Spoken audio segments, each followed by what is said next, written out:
Greetings.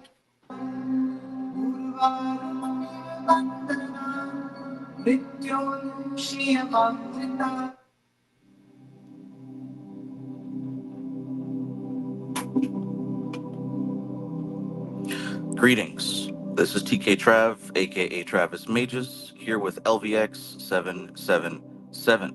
Welcome to the last day of 2024.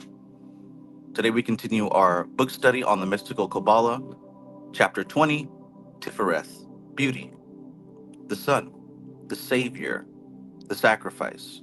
We're going to learn about the energies that involve the transition of force and form when one thing becomes another thing. This chapter's pretty long, so we're going to kind of plow through it.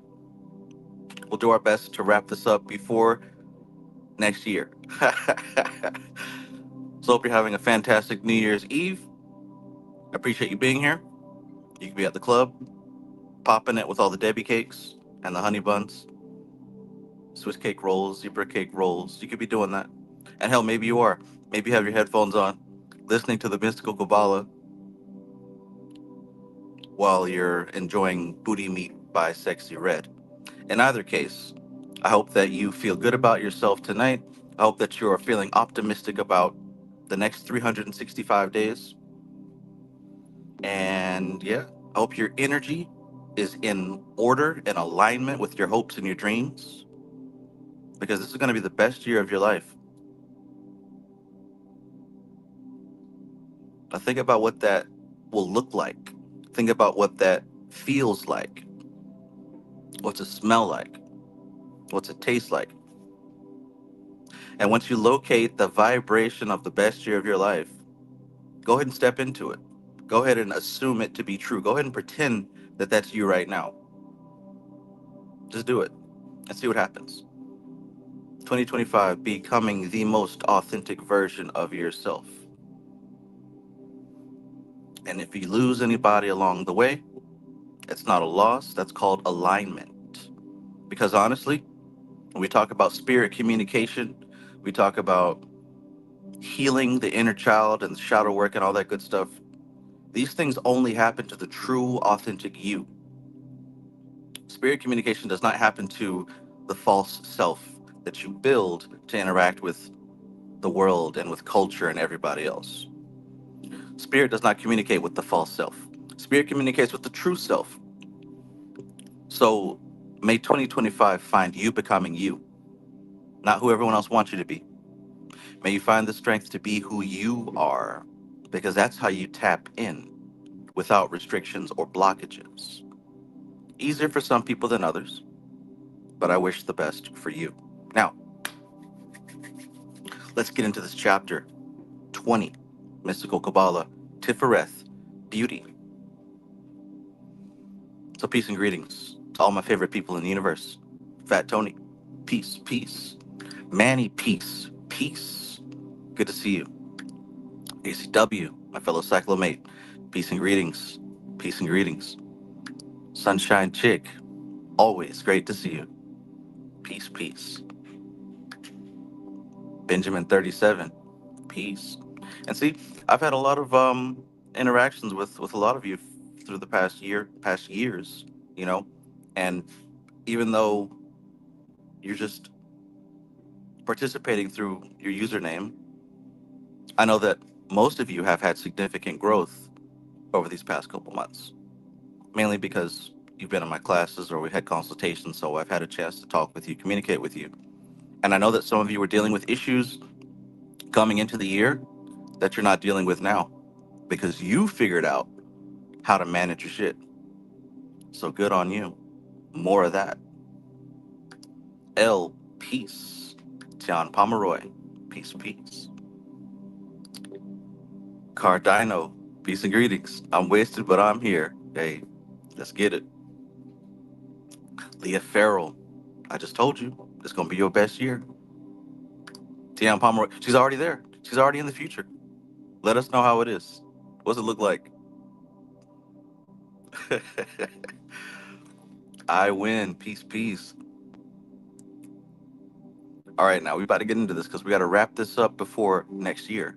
All right. WT, peace and greetings, my bro. Peace and greetings.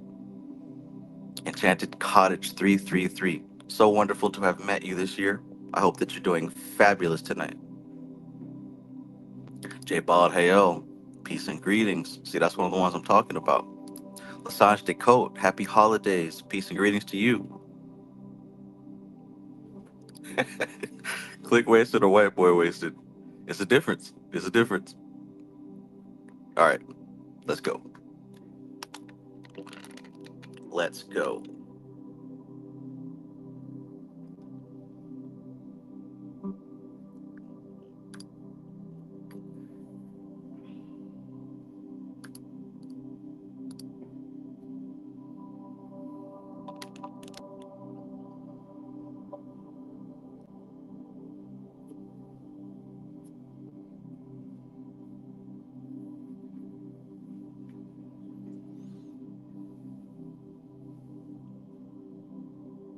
May the Debbie cakes leave you with nothing but satisfaction.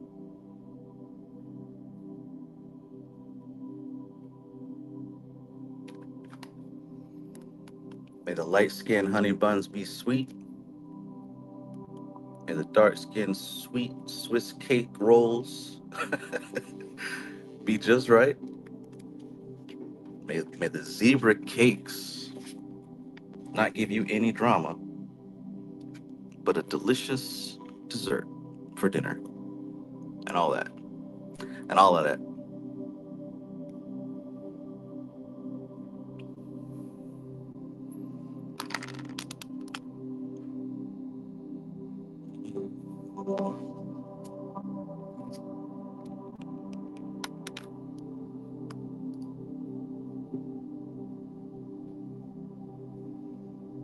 The subtle realms, peace. Good evening. Louis, peace, peace.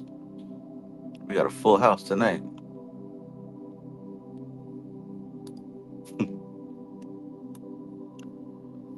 Janae Owo, peace and greetings. Enigmatic, peace. The mental goddess, peace.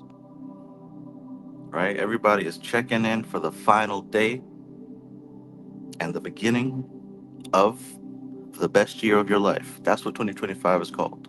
The best year of your life. Koi Sewell tapping in, right? Talk about growth.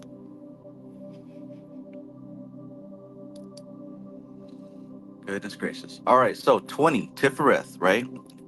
Tiphareth, a crowd favorite. The sun, the savior. Thank you, Sunshine Chick. Make sure that you hit the like button. Smash the like button. The Cosmic Traveler, peace. I win says good luck and abundance to all of us here tonight. So let's do it. Let's do it. Tiphareth. The sixth Sephiroth. Title, Tiphareth. Beauty. Magical image, a majestic king. A child, a sacrificed god. These three, have you ever seen these three symbols in one person? A majestic king, a child, a sacrificed god? Hmm, sounds extremely familiar. Situation on the tree. In the center of the pillar of equilibrium. The Etzeratic text. The sixth path is called the mediating intelligence because in it are multiplied the influxes and emanations.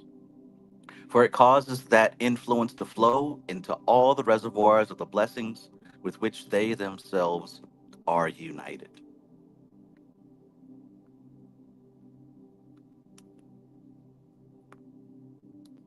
Curve, peace, peace, welcome. Just getting started. Titles given to Tiphareth, Zaire Anpin, the Lesser Countenance, Melech, the King, Adam, the Son, the Man. God name, Tetragrammaton Eloah Vadoth. Hmm. Tetragrammaton Eloah Vadoth. The archangel, right? How this Tiphareth appears in the world of Bria. The archangel is Raphael, healing of God. Now, see, you might have thought that the sun would be represented by Mikael, but indeed, it's actually represented by Raphael. Why? Because the sun in Kabbalah, Raphael, has more to do with healing than it has to do with protecting or vengeance or fighting on your behalf. That's more Mikhail. But see, Raphael is about healing. And notice how Tiphareth is in the very center, just like the heart. And how are you going to heal the nations unless you're connected to them all? Tiphareth.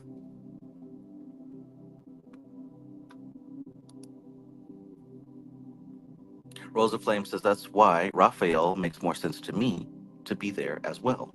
Exactly. The healer. So Tiphareth expressing itself through the world of Yetzirah, the astral plane, you would see that energy as the Melachim, the angel, the order of angels called the Melachim, the kings. And of course, Tiphareth expressing itself through Asaya, the material world, we see it as Shemesh, the sun, every single day, without fail. You can count on it, right? Tiphareth in the material world, you see that energy as the actual sun.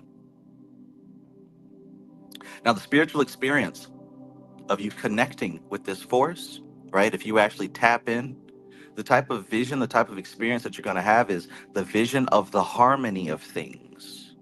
Vision of the harmony of things. Everything works out.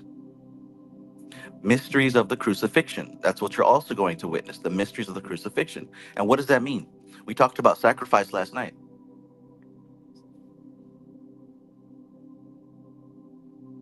Virtue, the virtue that you'll get from this energy, devotion to the great work. And when that comes out of alignment, the vice would become pride. You can see how those two can be connected. So let's talk about the correspondence in the microcosm. The aspect of your physical body and astral body that this relates to is the breast, right? The chest. The symbols are the Laman, the rose cross, the Calvary cross, the truncated pyramid, the cube. Now, when we say truncated pyramid, we're literally talking about that pyramid on the back of the US dollar bill because it's got four sides plus a flat bottom and a flat top. That's six. Also, the cube. The cube, if you unfold it, you'll notice that it has six sides. And it looks like the cross with the long bottom.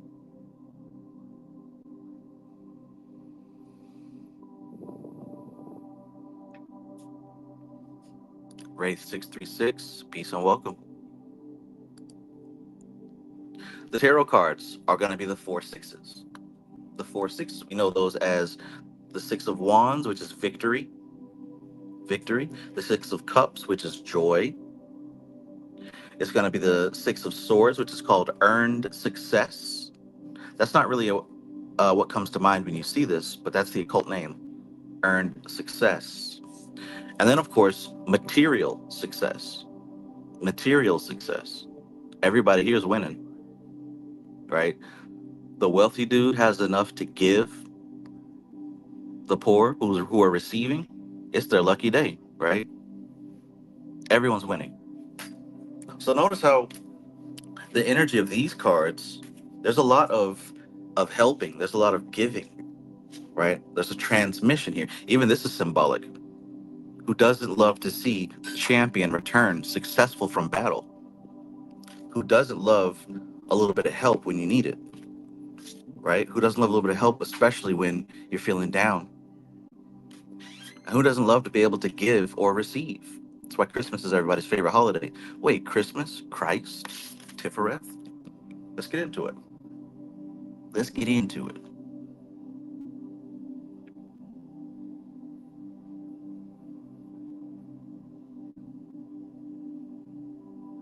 I know nothing. Peace. I know nothing says Crowley calls the Six of Swords science. Interesting. I'll have to look into why he applies that name to it. I know they talk about it in the Kabbalistic Tarot book. Benjamin 37 says, I like how these books plays with my imagination like a normal book would. Yeah, it's pretty cool, right? The subconscious mind, man. That's what we're really talking to. Not your conscious mind, but the subconscious. Mine too. That's the benefit I get of reading it out loud. Okay, so finally, the color in Absolute, the highest plane, you'll see this as clear rose pink. The color in Bria is going to be yellow. That's the one we know. The color in Yetzirah, the astral plane, you're going to see this as rich salmon pink. And finally, in Asaya, you'd see this as golden amber, kind of like the actual sun. One, let's get a little bit of focus here, shall we?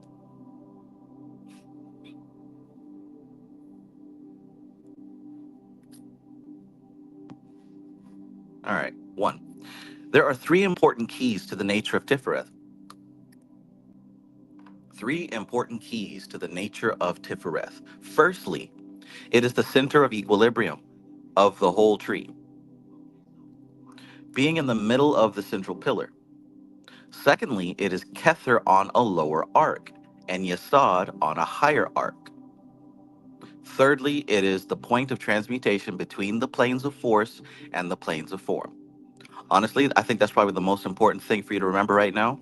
When you think of Tiphareth, understand that Tiphareth is the point of transmutation between the planes of force and the planes of form. We talked about force and form. Notice that Tiphareth is the exchange, is the point of transmutation between those two.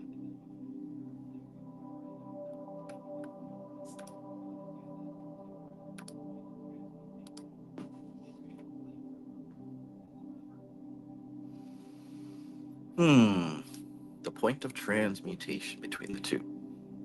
So, number one, Tiphareth is the center of equilibrium of the whole tree. Number two, Tiphareth is actually Kether on a lower arc and Yesod on a higher arc. And three, it is the point of transmutation between the planes of force and the planes of form. Got it? The titles that are bestowed on it in Kabbalistic nomenclature bear this out. From the point of view of Kether, it is a child. From the point of view of Malkuth, it is a king. And from the point of view of the transmutation of force, it is a sacrificed God. There's a lot in this one verse right here. This one verse tells you why we look at Tiphareth the way that we do, why we look at Christ the way that we do, why we look at the Savior energy the way that we do. Why? Look at number one. We can say that the Savior energy would be the equilibrium of culture, the equilibrium of your spiritual journey. Number two, we can say that the Savior energy, the sacrificed God, he is the Son of God, right? Kethra on a lower arc, and Yesod on a higher arc. In other words, you can reach that potential, right? The middle point, the middleman.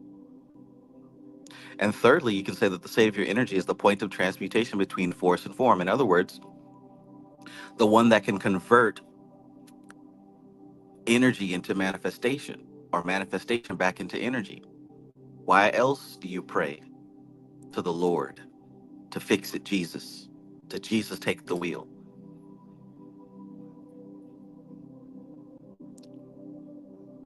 Two, macrocosmically, that is to say from Kether standpoint, the Kether standpoint, Tiphareth is the equilibrium of Chesed and Geburah.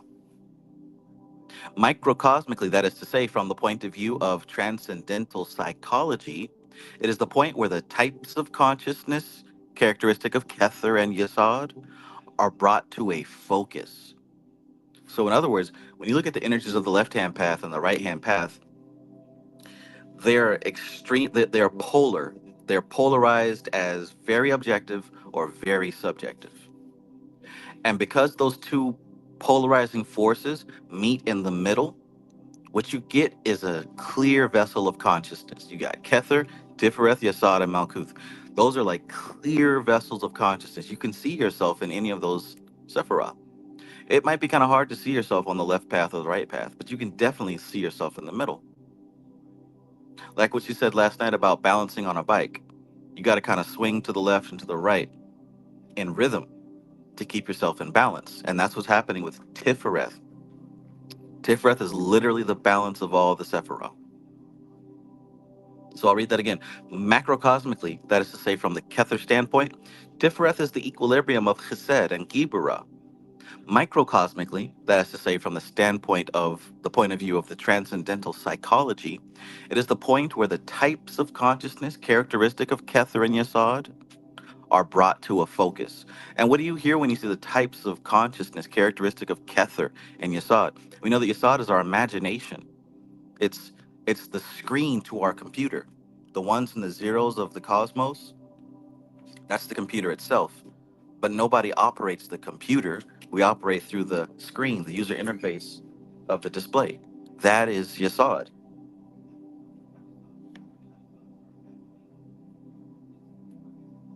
And then we talk about Kether.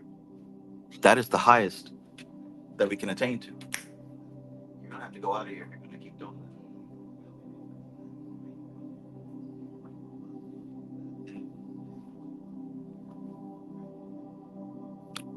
Hod and Netzach equally find their synthesis in Tiphareth. So all the Sephiroth find their synthesis in Tiphareth. 3. The six Sephiroth, of which Tiphareth is the center, are sometimes called Adam Kadmon, the archetypal man. In fact, Tiphareth cannot rightly be understood save as the central point of the six, wherein it rules as a king in his kingdom. It is these six which, for all practical purposes, constitute the archetypal kingdom which lies behind the kingdom of form in Malkuth and completely dominates and determines the passivities of matter. What's that mean? What does that mean? Phoenix Wolfette, peace and welcome. Kashigi, peace, peace. So, what is she talking about here? Well, it's going to help to really look at the tree of life itself. So, if we flip to the cover real quick, you'll see this, right? You got Tiphareth, and you've got 1, 2, 3, 4, 5 Sephiroth that surround it. Now, right now, Doth will be the stand-in representative of the upper triad. So you can see this hexagram right here, which is one of the reasons why the hexagram is the symbol for this Sephiroth. Also the cube, if you really look close, you can see the cube here. Also in the Vedic Tattvas, the air element is going to be represented by a hexagon, just like that. The air element is associated with Tiphareth, by the way.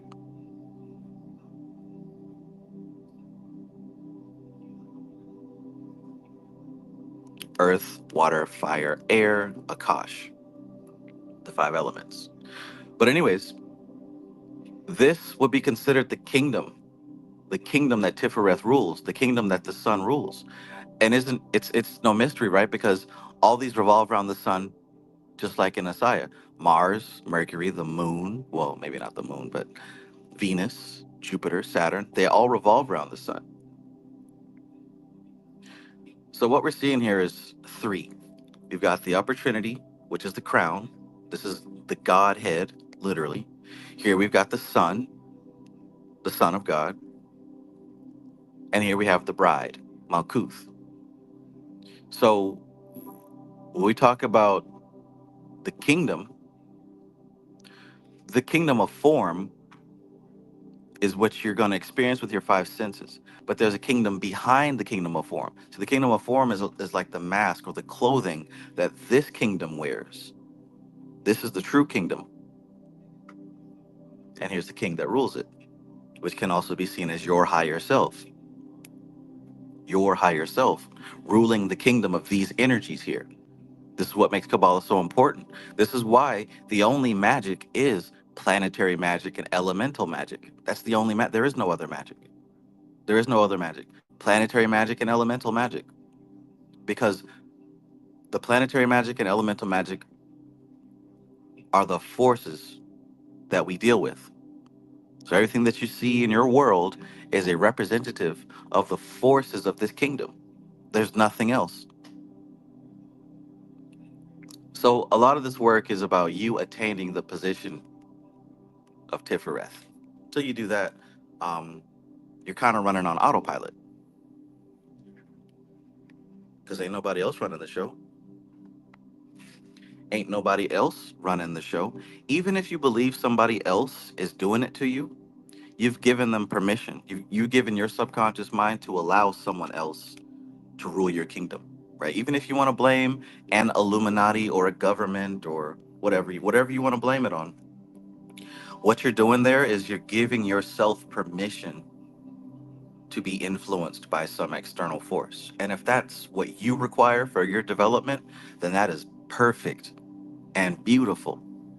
And then there are other people who are finished with that and are ready to take up the mantle and become the sun in their kingdom. Makes sense? Or are you still asking what candle to use, what demon to summon? You tell me, because I'm here for the questions.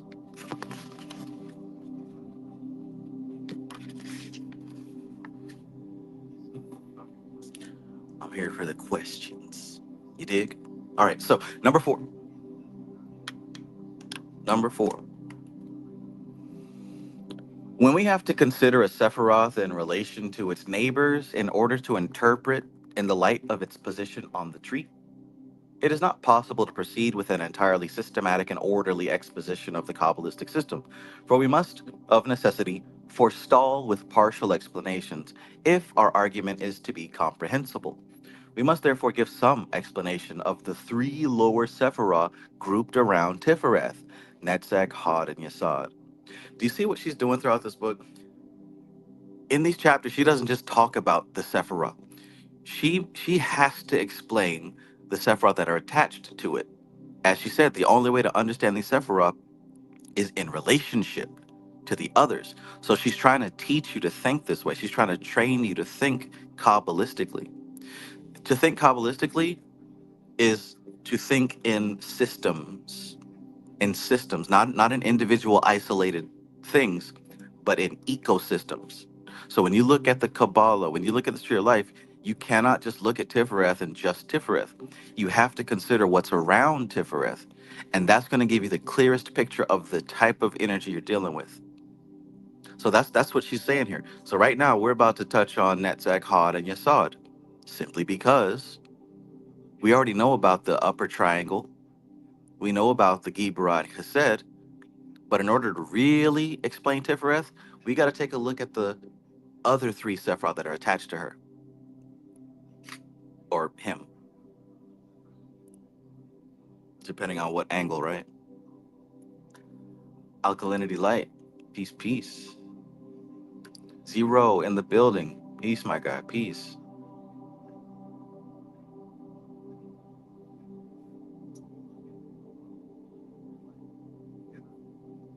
Cooper Allen, God bless, peace, peace to you. I know nothing says parts of one whole. Exactly. Eggs Blackley. Sage Page, welcome back.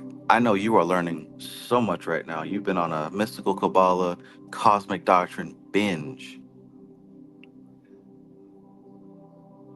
That must be exciting.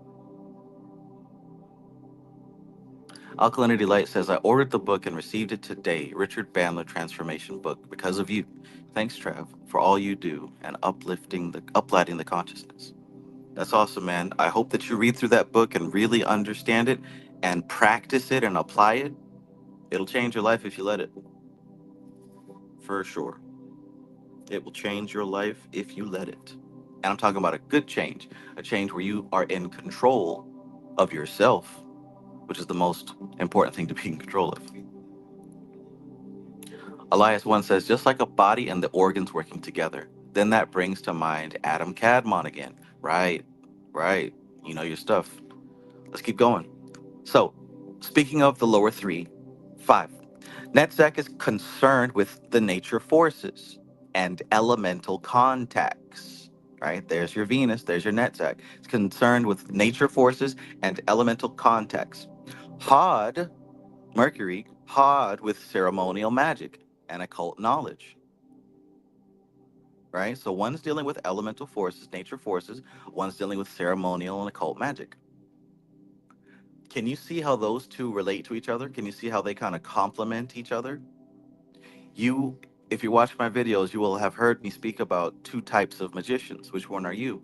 Orphic magic and hermetic magic. Well, that's where this comes from. You're either naturally going to be more aligned with the nature forces and the elemental contacts, right? You're going to have that natural attraction, or you're going to be naturally aligned with ceremonial magic and occult knowledge. In other words, you're going to either naturally be someone that's very intuitive and you just kind of use your instincts and you're out in nature and you work with the elements just because it's just a part of you, or you're going to be somebody who's mentally attracted to knowledge and you're going to absorb and study and figure this stuff out faster than others because your mind is tuned into it, right? See, I'm more of a hermetic, obviously, because I deal with ceremonial magic and the study of occult knowledge, right? So what that means is I have to get out of my comfort zone and work more with the elemental forces, with the nature forces. And if you're somebody who's more of a Orphic magician, if you're someone who kind of just goes outside and grabs a leaf and a twig and you can manifest $1,000, right? If you know how to mix up some herbs, just and I'm not talking about you read it in a book or you're looking online. You just kind of just do this stuff and it works. If that's you, then your task is to go buy some books and read them, right? Because I know a lot of y'all, oh, I don't need to study. I don't need no books. I just know it. Yeah, that's true. But see, there's raw talent and then there's skill. Anybody who watches sports knows that raw talent does not get you a NBA scholarship, right? You got to have some discipline too. So don't think just because you can walk outside and Snow White have some birds flying around you and deer come up to you. Don't think just because you can do that, you got it all figured out. You better get you a book and read it. Let's continue. So Netzach is concerned with the nature forces and elemental contacts, Hod with ceremonial magic and occult knowledge, and of course Yesod with psychism and the etheric double. And see, that's what's cool. Yesod connects the two, Netzach and Hod. So whether you're an Orphic magician or a Hermetic magician, you should be developing your psychic ability. That is your what's the word? That's your hallmark of growth, right? How is your psychic ability developing? How is your etheric influence expanding? That's the hallmark of your growth. How you doing? Are you dreaming good dreams? Are you becoming more and more intuitive with the people around you, with the environment around you, with situations? Are you able to are you developing a second communication beyond just words and body language? Are you really figuring this stuff out through your study and practice?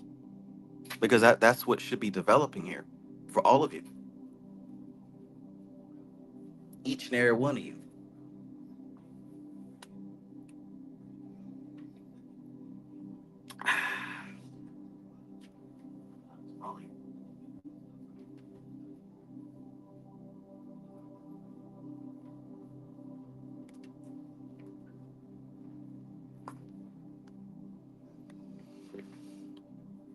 Okay, so Tiphareth itself, supported by Gibera and Gijula, represents seership, or the higher psychism of the individuality. Each Sephirah, of course, has its subjective and objective aspects, its factor in psychology, and its plane in the universe. Let's say that again. Each Sephirah, right, all 10, maybe not Kether, each Sephirah, of course, has its subjective and objective aspects. What's that mean? There are aspects that are happening within your mind, your imagination, your understanding, and there are aspects that are happening out in the world of your five senses, right? So these Sephirah, they cross the boundaries of your inner world and your outer world. It's not just in your head and it's not just on the outside. There's a question that used to go around when I was heavy in the Goetia, and people would be like, Trev, do you think that the Goetia are just aspects of the subconscious or are they actual beings? Well, that's the thing. Like when we're talking about cosmic forces, they are there are subjective and objective aspects. It's not one or the other. It's and. A lot of people are trained to think in good versus evil, but people are also trained to think in either or. Well, guess what? It's not either or, it's and. It's and. So in this case, When we talk about the subjective and objective aspects, we're talking about the factor in psychology, that's the subjective, and the factor in the plane, it's plane in the universe. 6. The four Sephiroth below Tiphareth represent the personality or lower self, right? Pay attention to this. The four Sephiroth below, that's Malkuth, Yesod, Hod, and Netzach, those represent the personality or the lower self. The four Sephiroth above Tiphareth, right? What are the four Sephiroth above Tiphareth? Gibra, Chesed, Bina, Hakma. These represent the individuality or the higher self. Hmm. And Kether is the divine spark or the nucleus of manifestation. So remember we talked about how Hakma is just bursting forth the stream of constant life, just pouring out cosmic life. And then Bina captures that cosmic life, captures that seed in her womb and develops a form for it. And I've talked about how time after time, the form of Bina crushes that life until it explodes and the whole thing starts over again. Well, that seed of life, that spark of life, that is your Kether. That is the Kether that we're talking. Kether is actually the seed that was captured by Bina. It had to travel through Hakma. So all this is a story about Kether, all the way down to Malkuth. What did they say in these texts? They said that Malkuth is in Kether, but after a different order. You can think about a clam, right? A grain of sand gets inside of a clam and then starts to develop layers over it until it becomes a pearl, shiny pearl. Well, see, Malkuth is that shiny pearl. And the process of all these layers, that's the rest of the tree. Kether's that grain of sand. So what we're trying to do is go back to that original spark. See, that spark has no attributes. No attributes. So that means the higher up that you go and start to identify your spirit or whatever, if you can claim attributes to it, you still have a distance to go.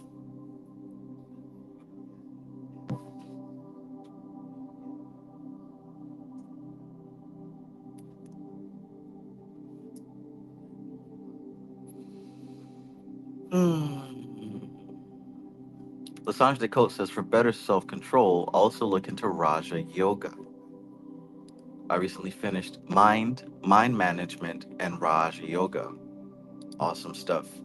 Yeah, I agree with that. That's definitely a great place to go to get some practical understanding for self control.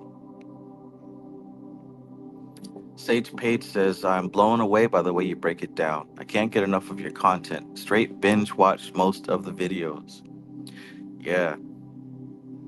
I mean, yeah, after going through these, like you really have a drastically different perspective on reality in a great way. Exciting. Leah Farrell says, I started watching today and I'm blown away by your videos. I subscribed and made sure to be here for all of them. I say, oh, that's awesome. Well, welcome, and I'm glad that you're here. I hope that you get something practical from this.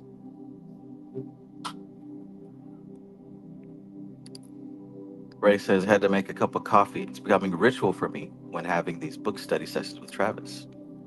Yeah, man. I know nothing says, isn't the oyster a symbol for Malkuth? Yes, yes, it is a symbol of Malkuth.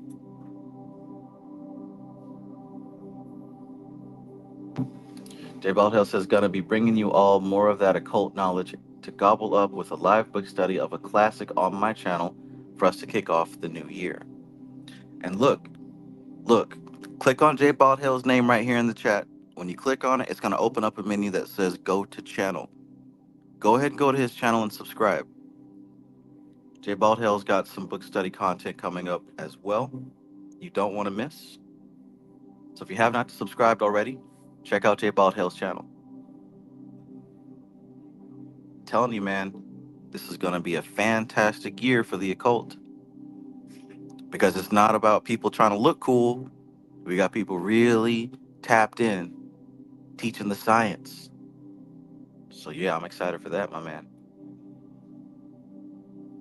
The subtle realm says I made a broth to drink of turmeric, ginger, orange peel, cloves, and chaga. Sounds extremely healthy.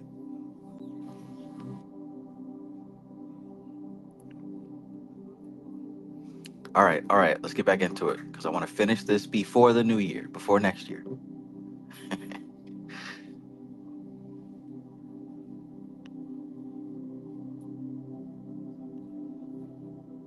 Cosmic Travel said, would it be safe then to assume all odd numbers are masculine and all odds feminine outside the tree? I would not say that, right? Because it's not cut and dry. When we talk about masculine and feminine, it's in relation to what it's dealing with, right? That's also a big deal about this Kabbalah stuff. You could say that, but it wouldn't entirely be true. When you're talking masculine and feminine on this tree, you're talking about in relationship to something else. In other words, Hakma is going to be masculine to Bina. Why? Because Hakma is on a higher scale than Bina. Hakma is going to be masculine to Bina, but guess what? Bina is going to be masculine to Chesed because it's on a higher scale.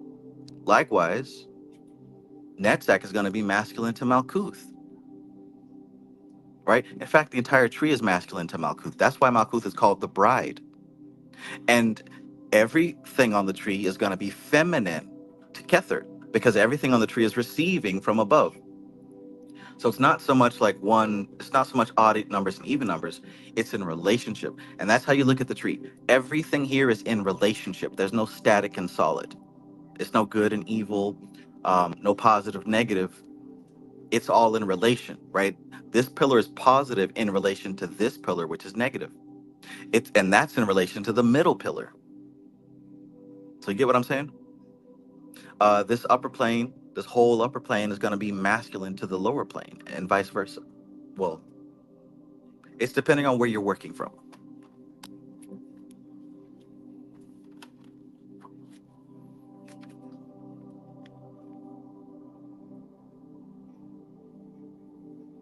Good question.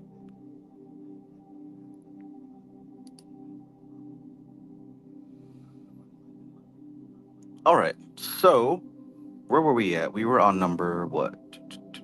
Yeah, we talked about Tiphareth. Excuse me, the divine spark of Kether. We're on seven. Seven. Tiphareth, therefore, must never be regarded as an isolated factor, but as a link, a focusing point, a center of transition or transmutation. The central pillar is always concerned with consciousness. The central pillar is always concerned with consciousness. The two side pillars with the different modes of the operation of force on the different levels. 8. In Tiphareth, we find the archetypal ideals brought to a focus and transmuted into archetypal ideas. What's the difference between ideals and ideas? I know. I'm asking you, right? So in Tiphareth, we find the archetypal ideals brought to a focus and transmuted into archetypal ideas. It is, in fact, the place of incarnation. The place of incarnation. So, from something abstract to something concrete. For this reason, it is called the child. And because incarnation of the God ideal also implies the sacrificial disincarnation, uh-oh, to Tiphareth are assigned the mysteries of the crucifixion. Curve says manifested and unmanifested. Lasange Descote says seeds into concepts and thoughts. Benjamin says ideals are principles and functions, right? Absolutely. Lasange Descote says potential into form. That's exactly what we're talking about. Thank you. So, to read that again, in Tiphareth we find the archetypal ideals, potential, brought to a focus and transmuted into archetypal ideas, form. It is in fact the place of incarnation. For this reason, it is called the child.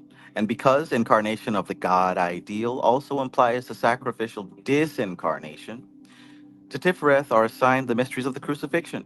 And all the sacrificed gods are placed here when the tree is applied to the pantheons. So, not just Jesus Christ, any sacrificed deity is going to find their resonance with this place on the tree, including Inanna, Ishtar, right? How she descended into the underworld. She was crucified on the stake. I'm sure you can all name a sacrificial god from the past. Allah says Osiris. Boom, that's a big one.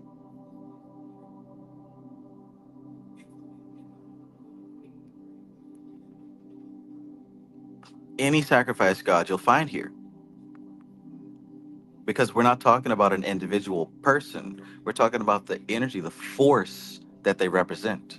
Lasange Decode says Dionysus. I say Neo from the Matrix. Jay Baldhill says Odin hanging himself in Yggdrasil. Yggdrasil.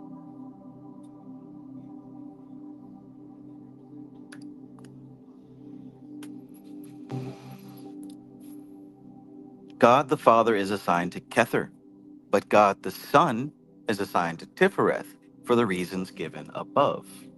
Jay Baldhill says Thanos. Boom. Boom. But wasn't Thanos a bad guy? Bad guy according to who? Bad guy according to who? Hell, Curve said Iron Man. Like these actually apply. Not just because they died. Wraith says Loki. I don't know much about Loki, but I'll take your word for it.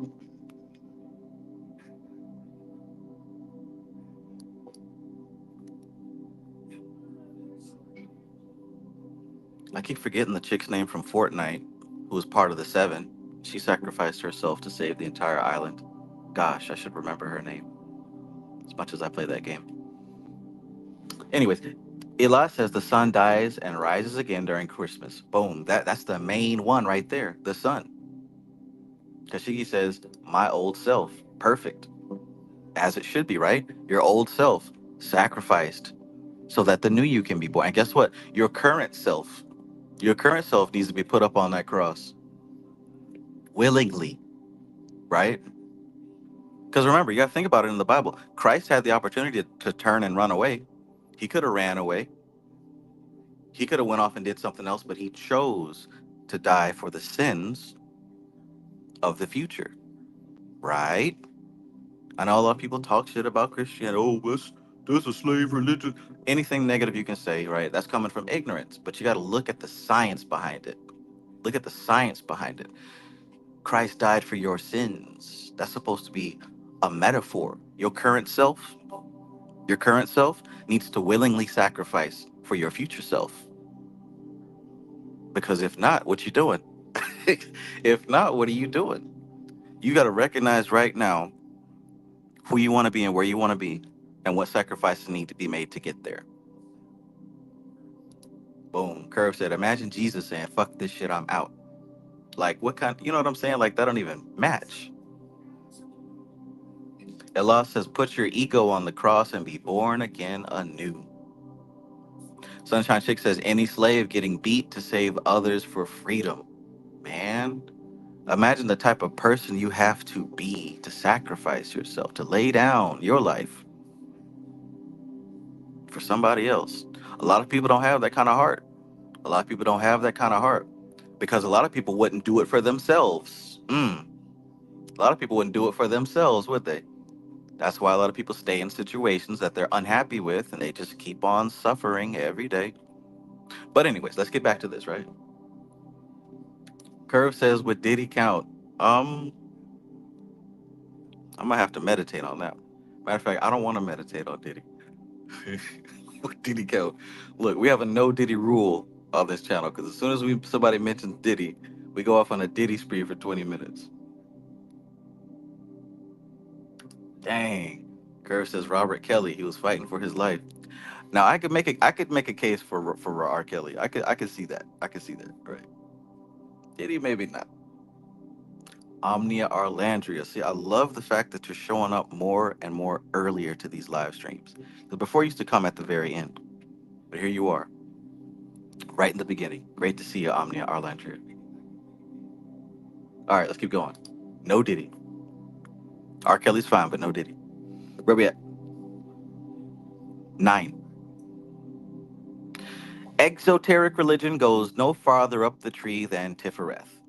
And we see that, right? Mainstream religion, all your friends and family. Exoteric religion goes no farther up the tree than Tiphareth.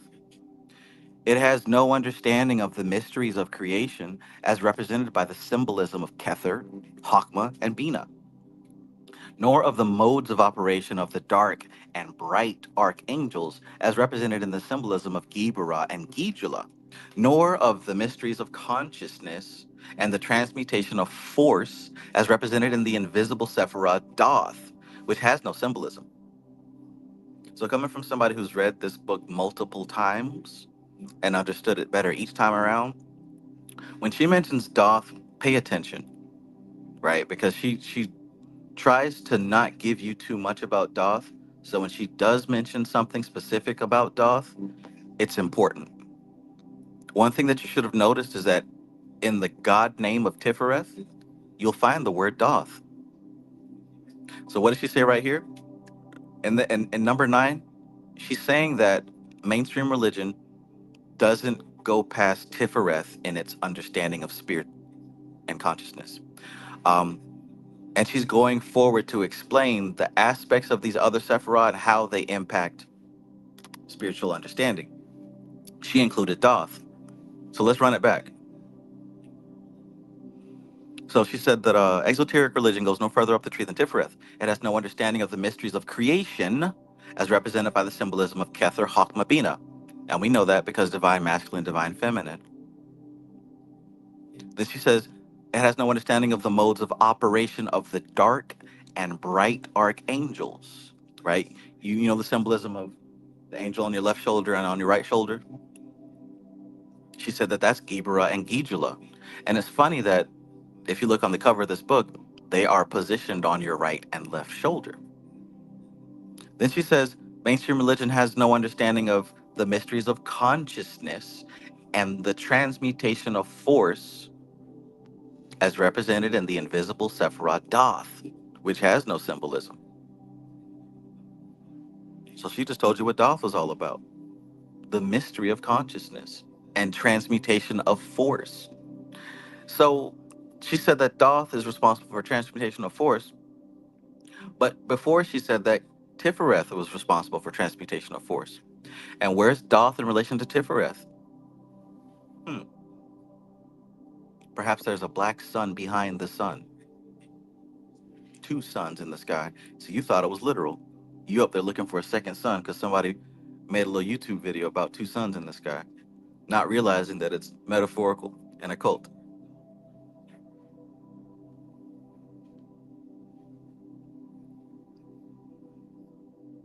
10. In Tiphareth, God is made manifest in form and dwells among us, i.e., comes within the range of human consciousness. So when they said that God is made into form and dwells among man, what that actually means is this this experience, this high level consciousness is accessible to human consciousness. See, everything before Tiphareth is not easily accessible by the average person. However, everybody knows Jesus, right? Everybody knows Jesus. See, this force of Tiphareth comes within the range of human consciousness. Just like you can look up and see the sun with the naked eye, you can see Venus with the naked eye. Saturn, not so much. Jupiter, not so much. The zodiac, barely. Kether, not at all.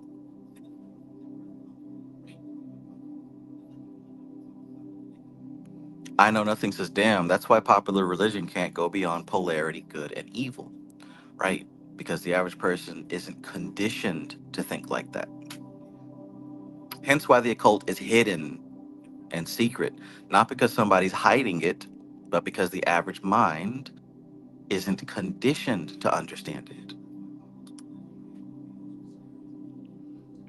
In Tiphareth, God is made manifest in form and dwells among us. He comes within the range of human consciousness.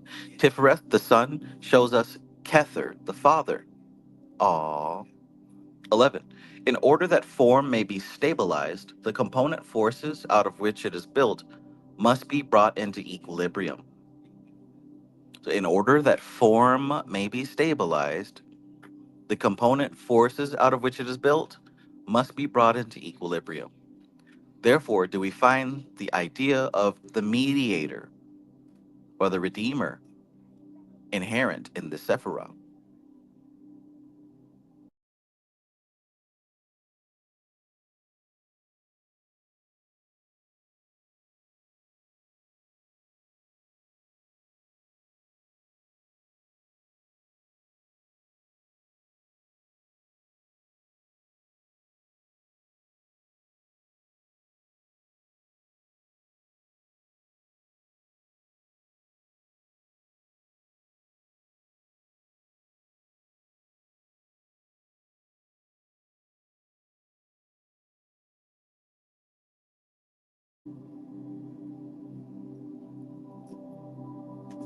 All right. So, in order that form may be stabilized, the component forces out of which it is built must be brought into equilibrium. Therefore, do we find the idea of the mediator or redeemer inherent in the Sephiroth. When the Godhead, its very self, manifests in form, that form must be perfectly equilibrated. One might, with equal truth, reverse the proposition and say that when the forces building a form are perfectly equilibrated, the Godhead, its very self, is manifesting in that form according to its type. God is made manifest among us when the conditions permit of manifestation.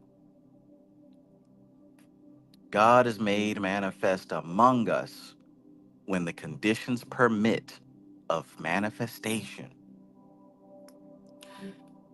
And I think you should really work on your concept of what God is and what perfection is.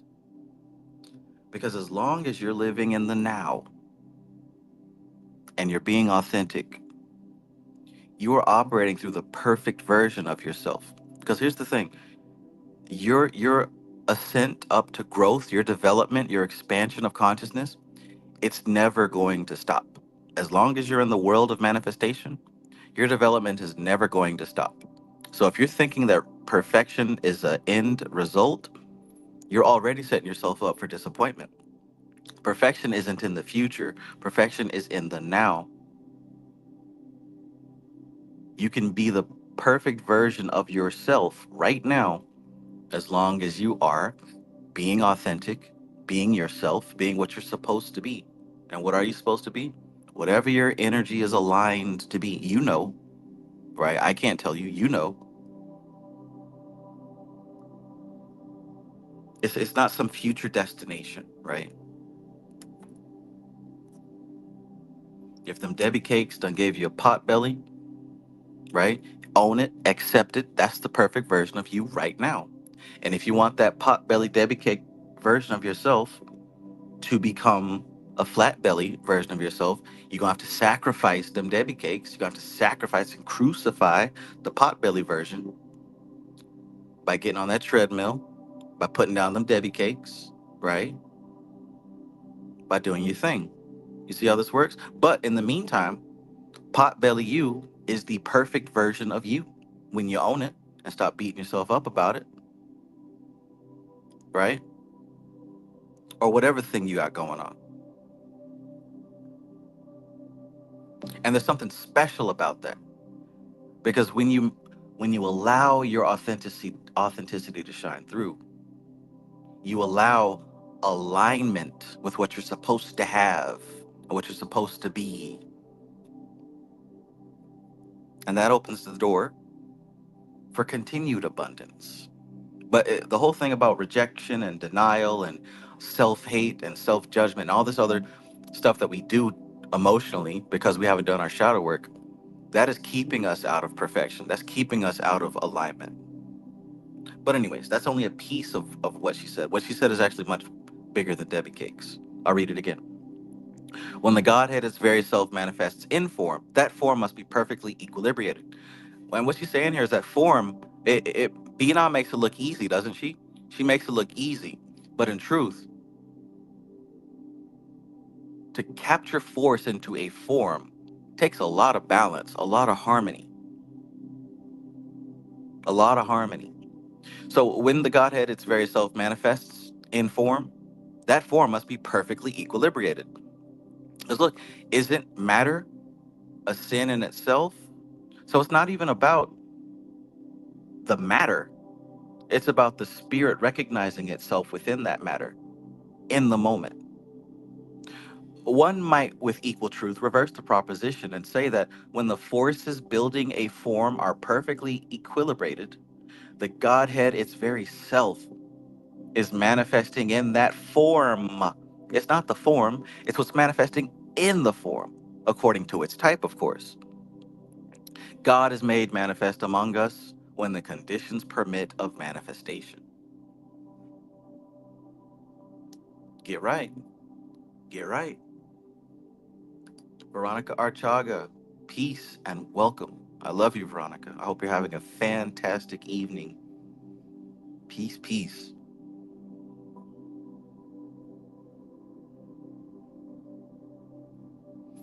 Zero says, there is one phrase I have posted on my altar. It says, you are unique, that's your power.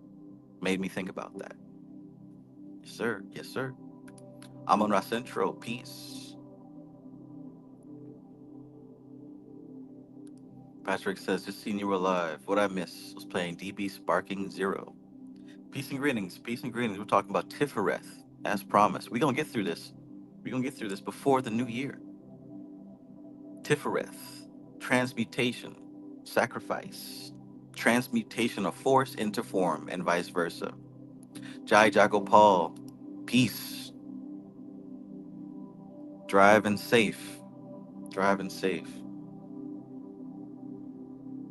The Electric Rose, peace and greetings. Let's keep going. We got a full house, right? We got a full house. 12. Having come through into manifestation on the planes of form in the child aspect of Tiphareth, the incarnated God grows to manhood and becomes the Redeemer. In other words, having obtained incarnation by means of matter in a virgin state, i.e., Mary, Mara, the sea, the Great Mother, Bina, a supernal, as distinguished from the inferior mother, Malkuth, the developing God manifestation is forever striving to bring the kingdom of the sixth central Sephiroth into a state of equilibrium. So what I showed you on the cover of this book, that's the process. That's what's happening here. So now that the child has been born through the mother, look at that path right there. Now that the child has been born through the virgin mother, as the king of this kingdom, his duty is to balance this kingdom, to keep it balanced, to keep it balanced. In the Bible, it says that when Christ came through, everything wasn't just hunky dory perfect. The Pharisees didn't like him, right? The religious leaders of the time, they wanted him dead. The Romans, you know what I'm saying, were being Roman. Some people loved him, some people hated him. There was a lot going on. Yet he maintained a balance within himself, and that balance affected the people around him. Now, of course, there's some things that you can't change, but sometimes it's about planting a seed that outlives even you.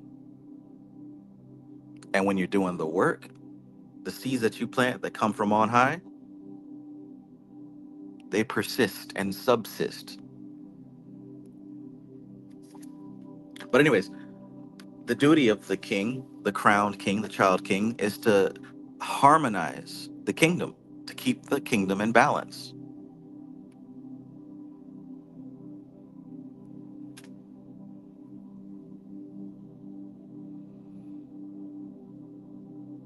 Right? So, in other words, having obtained incarnation by means of matter in a virgin state,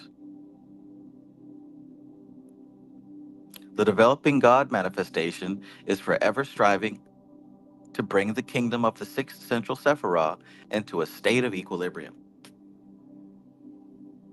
13. When the glyph of the fall is represented upon the tree, it is interesting to note that the heads of the great serpent that rises out of chaos only come as far as Doth and do not overpass it.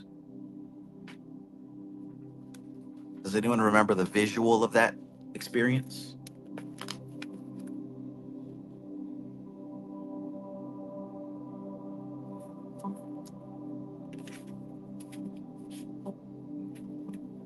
Does anyone remember the visual of what she just mentioned there with the fall and how the heads of the serpent don't go past Doth?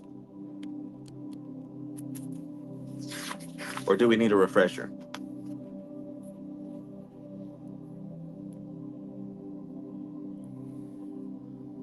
I'll read that again. So he says, when the glyph of the fall is represented upon the tree, it is interesting to note that the heads of the great serpent that rises out of chaos only come as far as Doth and do not overpass it. This is what she's talking about. Notice how the heads of the great serpent that rise out of chaos, see, this is the Garden of Eden after the fall, they're only able to go up to Doth. They can't go past Doth. Here you see Kether, Hakma, and Bina, right? Here's the upper trinity. Here's Doth. Here's that flaming sword. Here are your four archangels: Uriel, Raphael, Mikael, Gabriel, Leo, Scorpio, Aquarius, Taurus, Yod, Hey, Vau, Hey. And here's Doth. They cannot cross that barrier. Malkuth, Yesod, here's your Tiphareth. But notice the spheres here. Malkuth, Yesod, Hod, Netzach, Tiphareth, Geber, Agijala, Doth. Here's the Clipoth. Here's Eve. Here's Adam. So this is after the fall. The serpent cannot go past the barrier. What do you think that means? What do you think that's all about?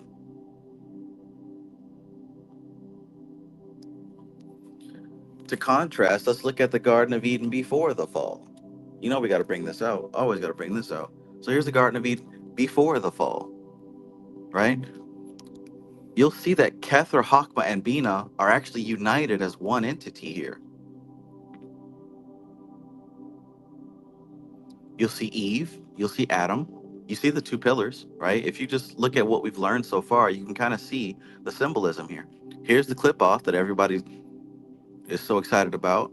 And notice how the serpent of chaos is contained within the clip off. Everything is in order in its right place. By the way, we can also say that this is the Kundalini serpent. Here's Eve, Malkuth. You see Yesod, Hod, Netzach, Tiphareth, right? Everything's in order. Of course, you got the planetary symbols on the branches here. But after the fall, the serpent of chaos is unleashed. Now, it doesn't make it up to the Godhead because technically the serpent doesn't exist up there. It only exists in the manifest dimension. That's why we have this here. So let's keep going.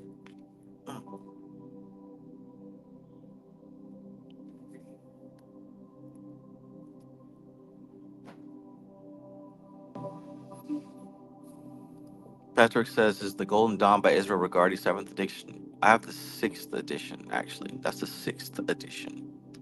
But I'm sure it's in the 7th, too. That's a very important chapter right there. Kashigi says, Trav, I watched Astral Doorway's explanation of the Qabalah and Doth, and it completely 10x my understanding. But now I got to go back to tie it with your book studies and knowledge of the tree. Astral Doorways. I don't think I know who that is. There we go. The ego shall not pass. Boom. That's what it means. That's what it means. Thank you. Summed it up. 5 words. So, with that being said, let's read it again. When the glyph of the fall is represented upon the tree, it is interesting to note that the heads of the great serpent that rises out of chaos only come as far as Doth and do not overpass it. Boom. 14. The Redeemer then manifests in Tiphareth and is forever striving to redeem his kingdom by reuniting it to the supernals across the gulf made by the fall, which separated the lower Sephiroth from the higher, and by bringing the diverse forces of the sixfold kingdom into equilibrium. So not only is the Savior trying to balance the kingdom, trying to balance reality, he's also trying to connect it to the upper triad, to Hakma, Bina, and Kether. That's a lot of work. That's a lot of work, right? So there's no time to be worried about who's going to be the president and what Diddy did, and, you know, they killing us in the streets or whatever else people are crying about, right? You got to put all that stuff away and let the sleeping folks deal with that. You're about your father's business, as Christ said in the Bible, which is balancing your kingdom and reconnecting it to heaven. Because if you're not doing that, what are you doing? What are you doing if you're not doing that? What else is there to do?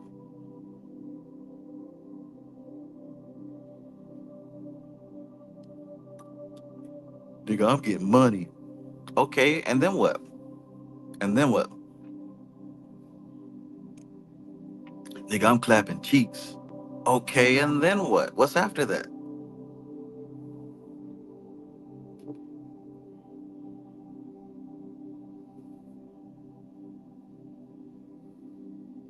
Eventually, all these pursuits lose their sparkle. There's only one task, and that's connecting with God. That's it. That's it, man.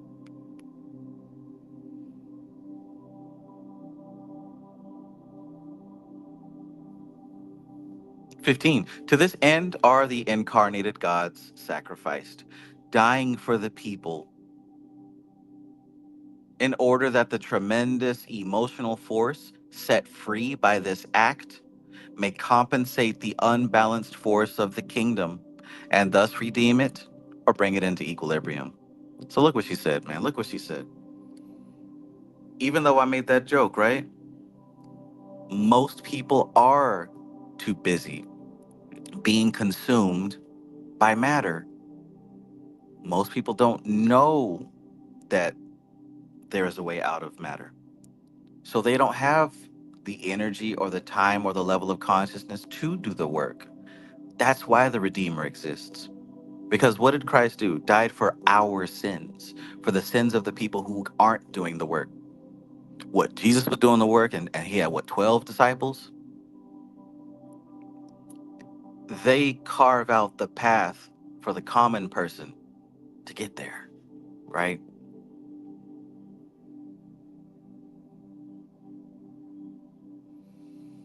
Hmm. You don't recognize it, but in your focusing and doing the work, you're actually sacrificing yourself to the world, to culture, right? To the mainstream world. You're sacrificing yourself to no longer be a part of that, so you can focus on this work. And of all the gems and the jewels that you discover, there might be a loved one who might come to you with a question. And you might give them something that completely changes their karma, right? That they would have never gotten on their own because they are consumed with sex and money and career exploits. They didn't have the time to study, but perhaps you sacrificed yourself to become the student of God, and you save them through your fruits, through your efforts. Not to give you any kind of ego or superiority complex or nothing like that, but this is a part of the energy of the sacrificed God. I mean, hell, I'm doing this shit full time, and in my daily pursuits, people who come to me to understand this stuff get it so much faster because I sacrificed my time and my energy so I can share it with other people. That's why you got this card here, the Six of Cups. That's why you got this card here. It's not just about a rich man giving money to a poor man. In order to give something, you have to have a lot of it. why we have this card here, right? Look at the sixes. Look at how he's helping them cross the river. You see what I'm saying? By the way, trav comes from the word that means traverse. Traverse, like a bridge crossing the river. Traverse magus.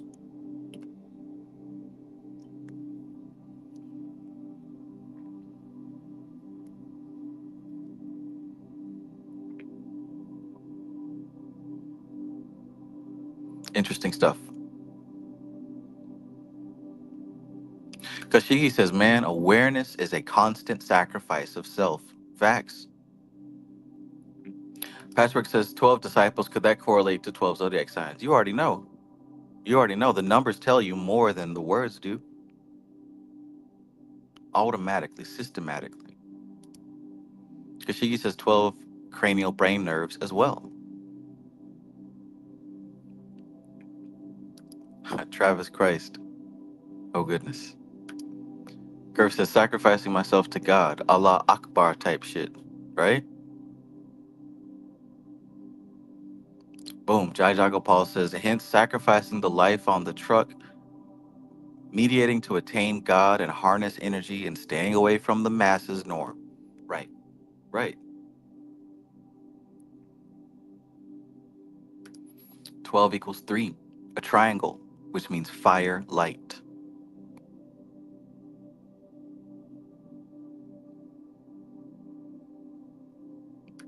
Ah, Six of Swords, Lord of earned success. Now it starts to make a little bit more sense, right?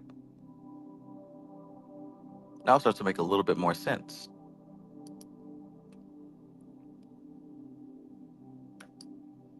So grateful for your sacrifice. Thank you. Orion Roberts, peace. Orion Roberts says, Happy New Year, Travis, and everyone here tonight.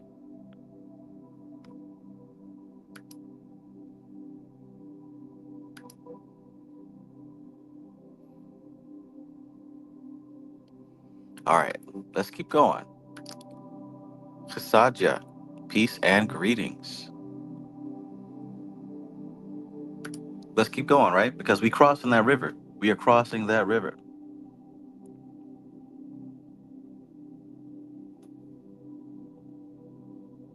So again, to this end, and remember, right? Because we can talk shit about people being wrapped up in the world, caught up in the drama, and the vicissitudes of life, as TD Jakes would say. We can talk about that, but understand, people do their best with what they have. So what you see people doing is the best that they know. That's the best that they understand. So if you see these folks out here, fighting each other and filming themselves doing some wild stuff for the TikTok, for the gram, you know what I'm saying? Just people being human beings. When you see all that stuff, you can shake your head, but also understand people are doing the best that they know how to do. They don't know any better. So you can't expect any of those folks to even want to sit down and study the soul or spirituality or any of that stuff. They don't have the time or the energy for it. So that's part of the work of the initiate. That's why you got to do it. I mean, you're not responsible for anyone.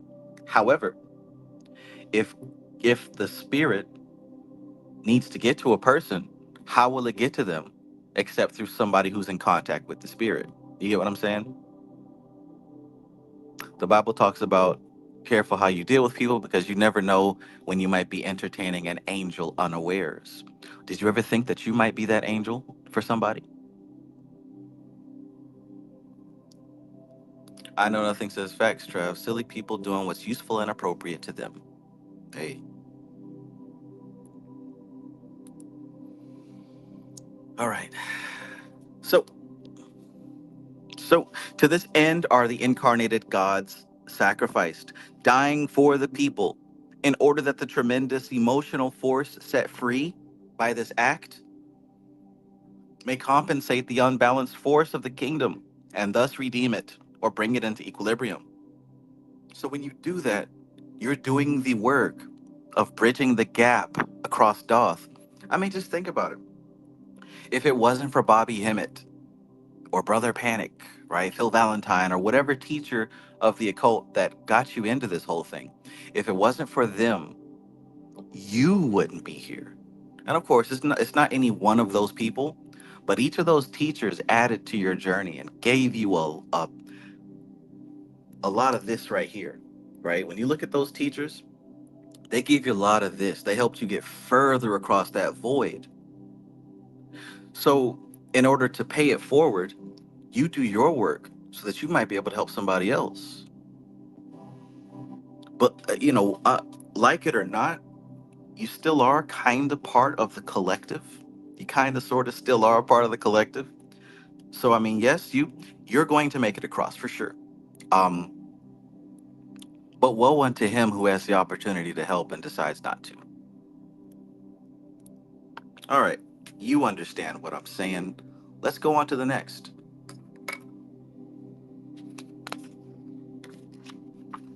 Let's go on to the next.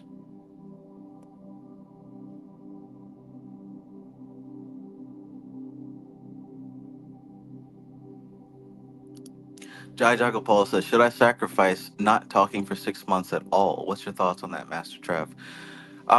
I want you to look into something called Vipassana, Vipassana, Vipassana. They have centers all across the world. I mean, hell, I was surprised to find one close to me in the middle of nowhere. Um, if you're willing to do 6 months, I would say go for 10 days. Go to Vipassana. It's a 10-day meditation thing. You don't speak for 10 days. And I think that you really, really learn a lot about yourself. And you'll probably achieve what you think that you'll achieve after 6 months. There's a saying that goes, we overestimate what we can do in a day, and we underestimate what we can do in a year.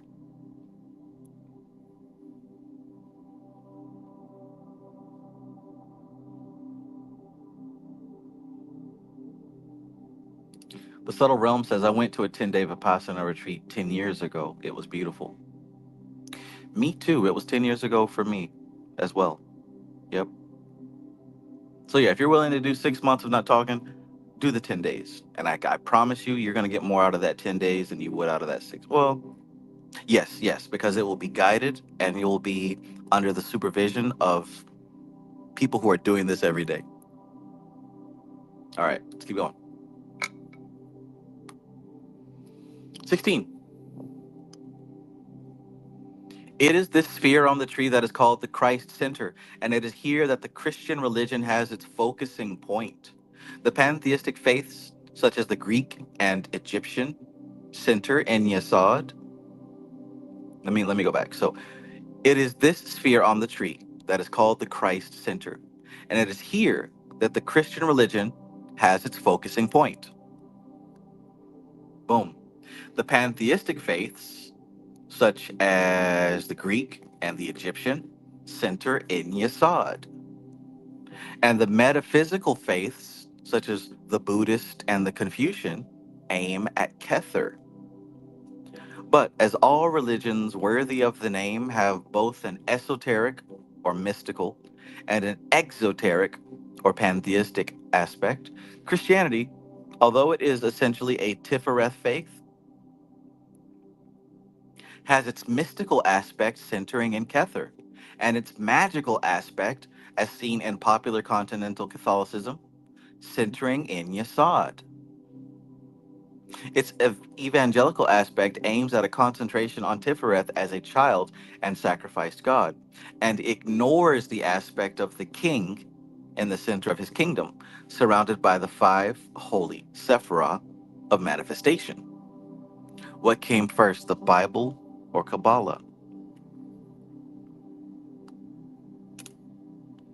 17. Hitherto, we have considered the tree from the macrocosmic point of view, seeing the different archetypes of manifesting force come into action and build the universe, and have but remotely approached them from the microcosmic point of view in their psychological aspect as factors in consciousness. But with Tiphareth, our mode of approach changes, for from henceforward, the archetypal forces are locked up in forms and can only be approached from the point of view of their effect upon consciousness. You see that? So,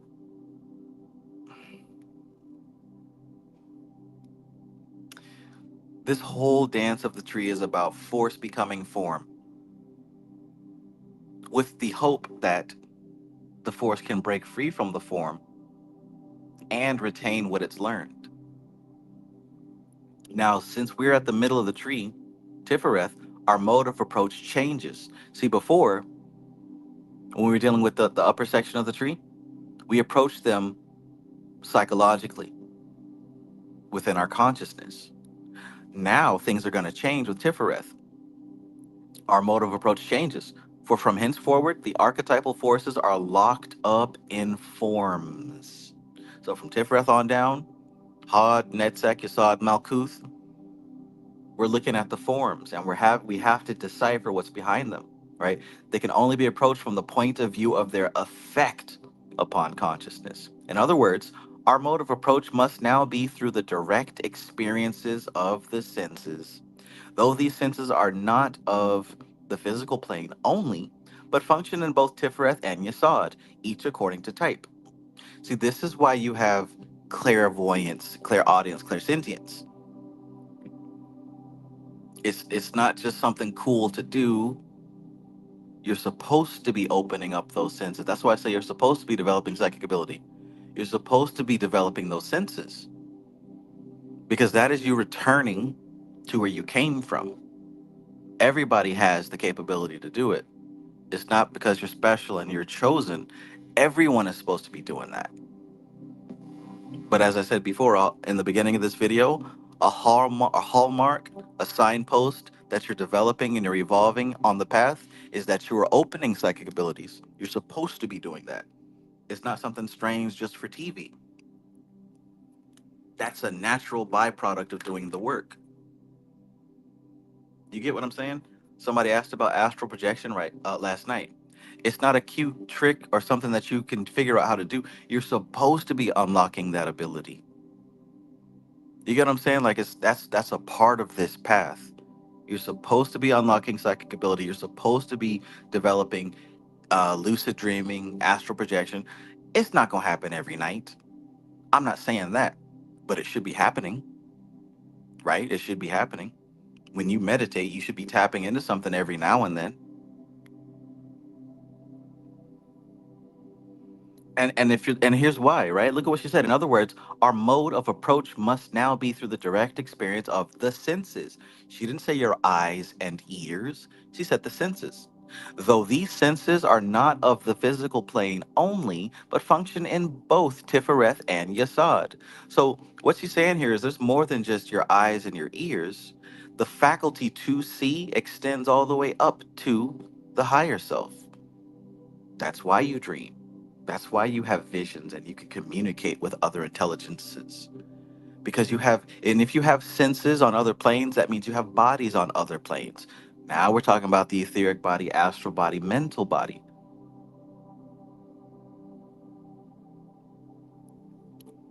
While we were on the higher levels, we had to rely on metaphysical analogy and reasoning by deduction from first principles. Now we are within the legitimate field of inductive science and must submit ourselves to its discipline and express our findings in its terms. But at the same time, we must maintain our link with the transcendentals through Tifereth. This is achieved by expressing the symbolism of Tiphareth in terms of mystical experience. All mystical experiences of the type in which the vision ends in blinding light are assigned to Tiphareth. How many people have had mystical experiences where the vision ends in a blinding light?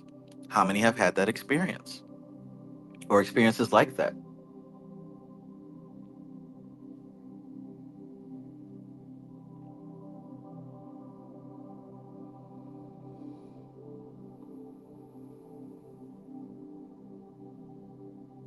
So, look, like, understand if you've had an experience like that, you have had an experience of Tiphareth. It's that simple. You don't have to be walking around in robes, even though it's comfortable. You don't have to be doing it. It's about the soul. It's not about the body. If you've had that experience and you've tapped into it, you've tapped into it,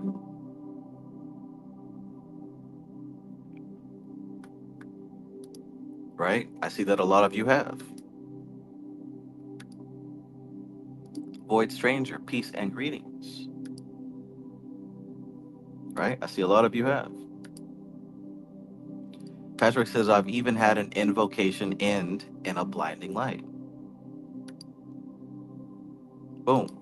Iwin says I see Tiferet as the main head in the body of Voltron.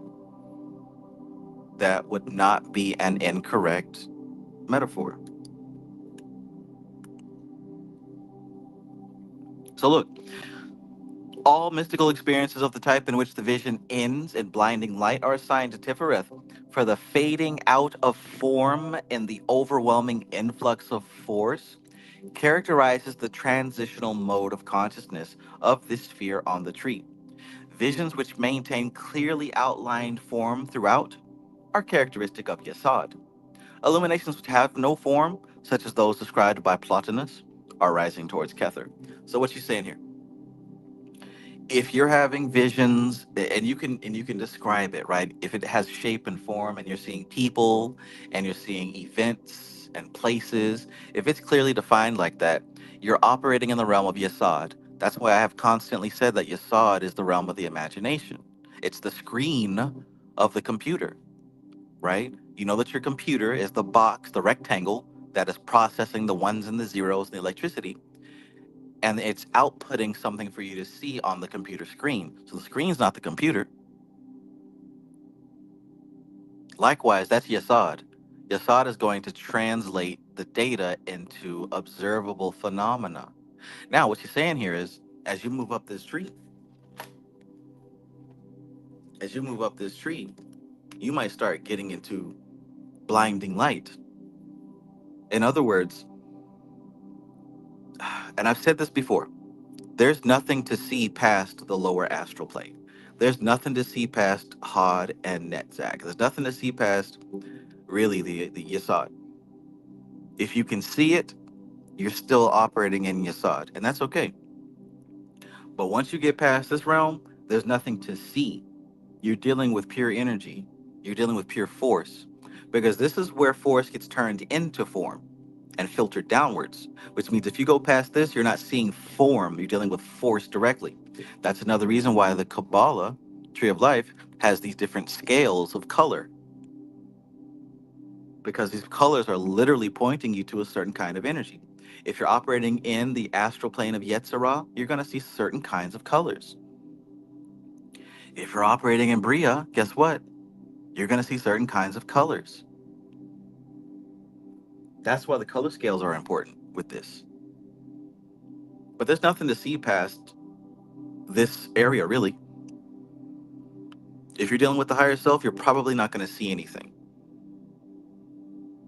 You're getting closer to pure vibration. I hope that makes sense, right? I hope that makes sense.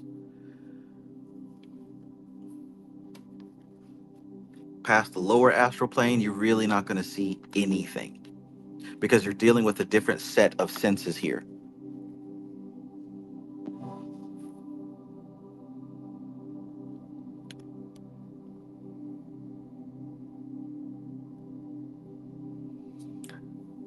Maybe it's happened to you on mushrooms or acid or whatever it is, or perhaps just intense practice.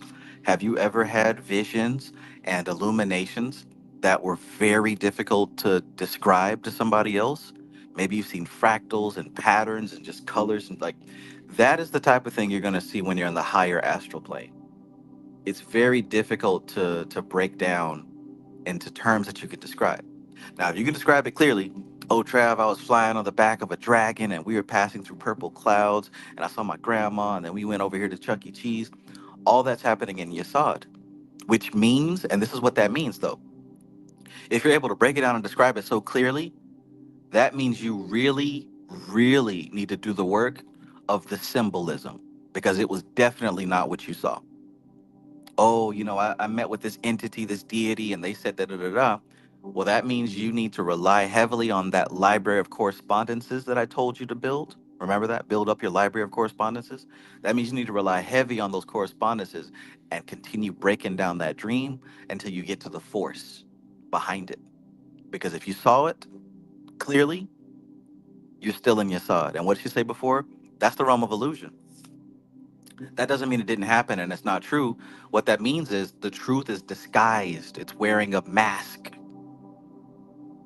And here's the thing, when you do hit those higher levels, you're going to be seeing colors and fractals and whatnot, weird stuff. But there should also be a sense of understanding of the experience, right? That you're pulling something away from it. And it might even just be subconscious, but you know that you've received something. She talked about this before, right? That super conscious understanding. That's what faith is. That's what grace is. That's what faith is. You receive that transmission. You can't quite put it into English language, but you know that there was a transmission and it was something positive. It was something good. And that's all you need to know because the rest of it will develop through time.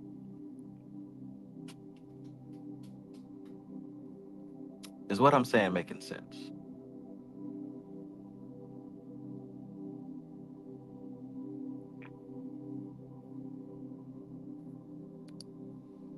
Thank you, Sunshine Chick.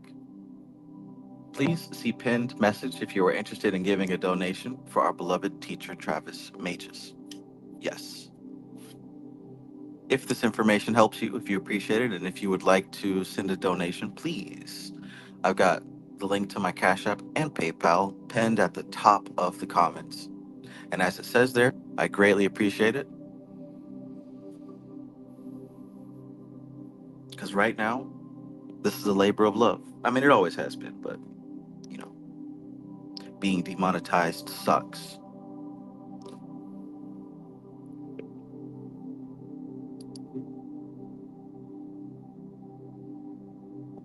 Iwin says language fails you when you try to explain mushroom trips. Right, right.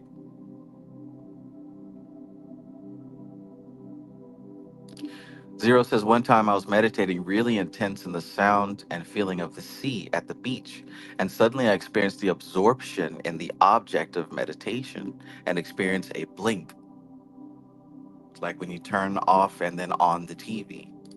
Hmm, that sounds powerful. Patrick says yes, in deep meditation, I've seen what I can only describe as odd shapes. Nothing made sense.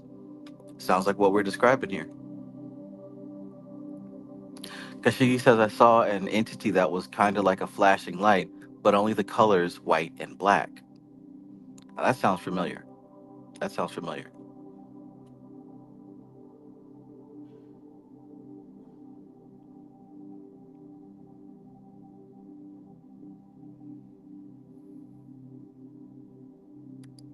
Nia Price says, what do you do to gain the understanding about the transmission?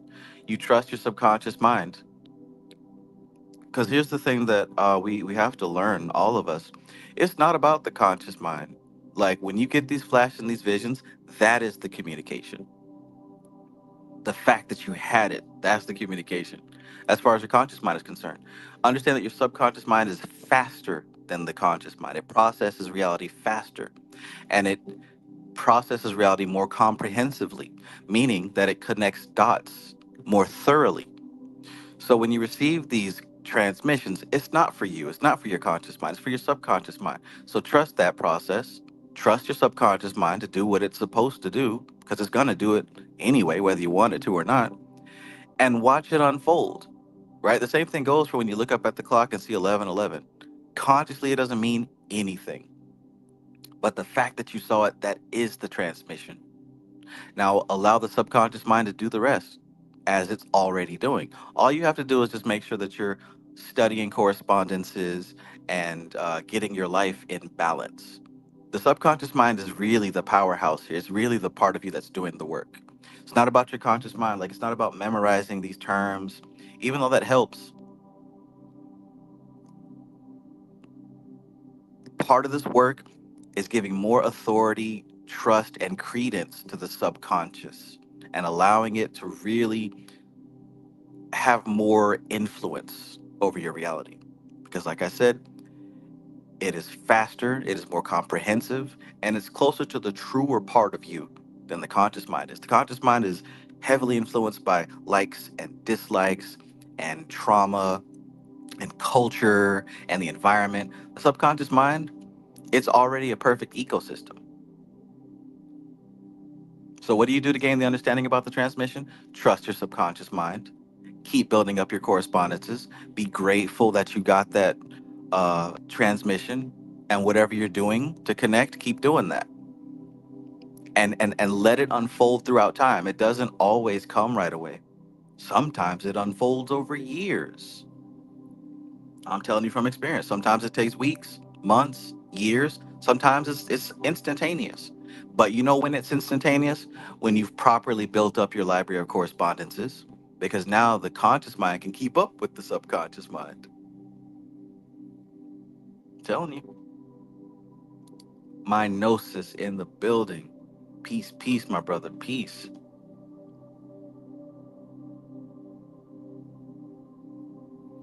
C says, went to a place on acid where I had the answers to lots of things, but feels different to describe it now, but it made sense then. The subconscious knows. All right, let's get back to this. That's the only way we're going to finish this before next year.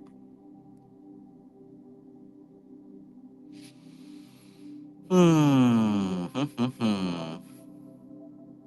J Baldhill says, give it time too. I've had stuff that didn't make sense for months. Then a year later, it made a new type of sense. Then another year, facts. That's why I'm reading this book over and over and over and over again. Because it's not the data that changes, it's you that changes. Same thing with your download. Your subconscious mind ain't gonna forget it. That's why you something triggers a memory randomly and it all comes back. Your subconscious mind doesn't forget anything. It's the conscious mind that fights and resists, deletes, distorts, and generalizes. Michael Green says it's easier to understand the transmissions when you build your library of symbols. That's what I'm saying. That's it. All right, we need to get back to the text.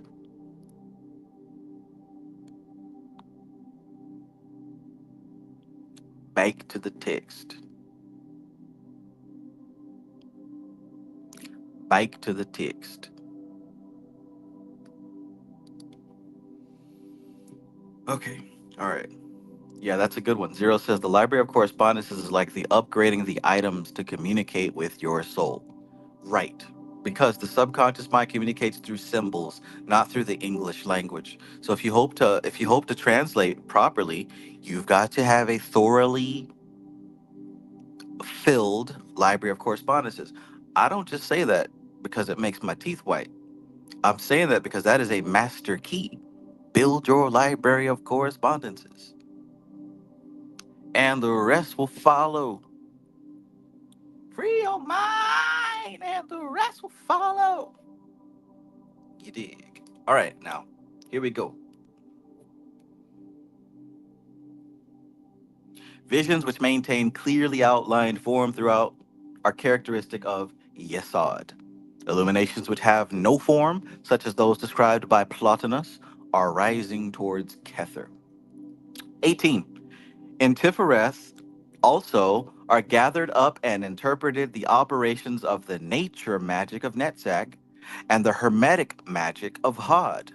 Both of these operations are in terms of form, though form predominates in the operations of Hod to a greater degree than those of Netzach. All the astral visions of Yesod also must be translated into terms of metaphysics through the mystical experiences of Tiphareth. If this translation is not made, we become hallucinated. That's what I said. If you're having a vision and it's clearly defined, right? You're riding on the back of a dragon and you saw Goku and you see stuff clearly. What that means is you need to go the extra mile and break it down to the bone gristle. You need to know what a dragon represents to you. Not to Judica Ills or to Travis Mages. What does the dragon represent to you? What did Goku represent to you? What kind of force does Goku represent to you? Right? So if you got a vision that is clearly explainable, you don't understand it. You don't understand it. Oh, I had a dream that my ex texted me and he said he missed me, da da da da da. So that must mean he went. No, no, sweetheart, that's not what it means. Sit down, break it down. What does your ex represent to you symbolically? What is a message? What type of force does that represent? You see what I mean? Because if you don't do that extra work of breaking down your dreams and your visions, you're going to take it literally at face value. And we already talked about that a couple chapters ago. That's not a cult. That's what the rest of these folks are doing on TikTok and YouTube. Okay, so you pulled the Six of Wands, so that means you're going to be arriving somewhere, and everyone's going to be pointing sticks at you. So you want to make sure that you got your stick, because everyone else is going to be pointing sticks at you. That type of stuff, man. Come on. So look, as you just said, people who are hermetic magicians, you're you're going to have operations that mostly happen with form. And those of you who are Orphic magicians, you're mostly going to have operations that deal straight with the Force. As I said, you're going to go out in nature and deal with your intuition and just how you feel. Whereas Hermetic magicians, we're mostly going to examine books and images and talismans, and we're going to need things that we can interact with.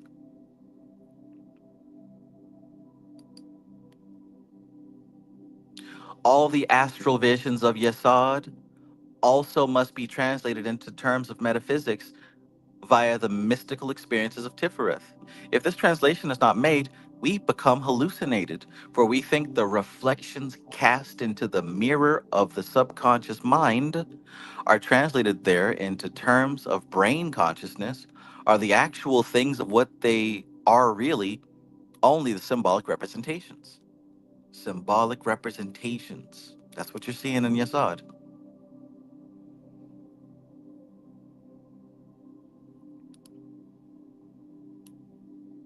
19. Kether is metaphysical. Meta, above and beyond physical. Kether is metaphysical. Yesod is psychic. And Tiphareth is essentially mystical. And by the way, psychic communication also is happening symbolically. It's also happening symbolically. So Tiphareth is essentially mystical. Mystical Qabalah. Mystical being understood as a mode of mentation in which consciousness ceases to work in symbolic conscious. Mystical being understood as a mode of mentation in which consciousness ceases to work in symbolic subconscious representations, but apprehends by means of emotional reactions. So let's stop and look at that. There's your regular train of mentation, your regular train of thought, where you're looking at stuff and you're hearing stuff and you're processing at face value. That's your regular mode of thinking. And if you're going to be dealing with spiritual stuff, you're going to have to expand past that. So, what's past that? Past taking things literally, the next level is taking things symbolically. So that next level is you looking at things and seeing them and understanding them through correspondences. What's the reference? What's behind it? What's the force, right? That's the second level. Now, the third level, which is mystical, you got to leave both of those behind. And she says that you have to apprehend this data by means of emotional reactions.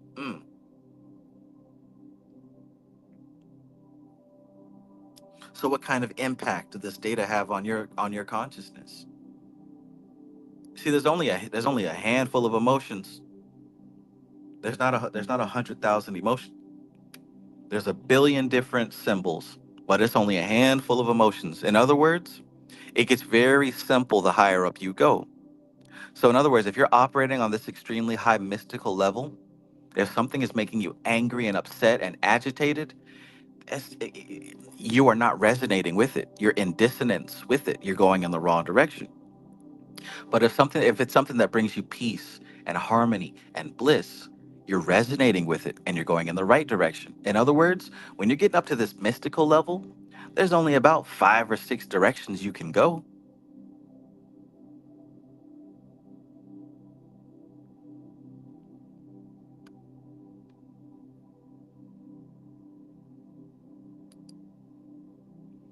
J. Baldhill says that sums up my hard lesson about telling friends about magic. Now I have a friend that thinks they're the chosen one and gets lost in apocalyptic visions. Trust me, I understand. I understand. In the book Basic Magic, Philip Cooper says sometimes a little bit of knowledge is a terrible thing.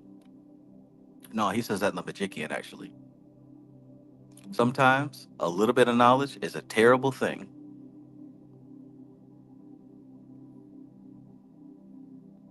But yeah, like I said, the physical plane, you're looking at surface level. Um, the psychic plane, you're looking at symbols.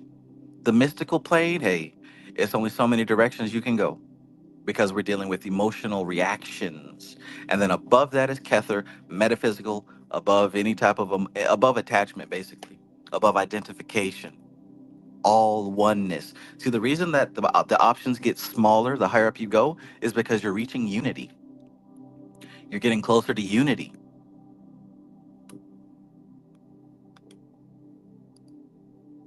Somebody hears this got to be clicking for somebody. I know nothing says wow, Trav. Thank you. Something just clicked for me. Yeah, it's something here in verse number 19. Zero says, a fragment of something is dangerous, said Sadhguru. And it's true.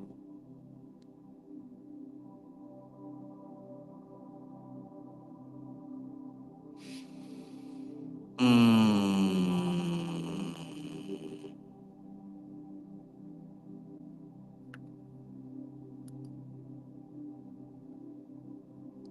Yeah, that was pretty awesome.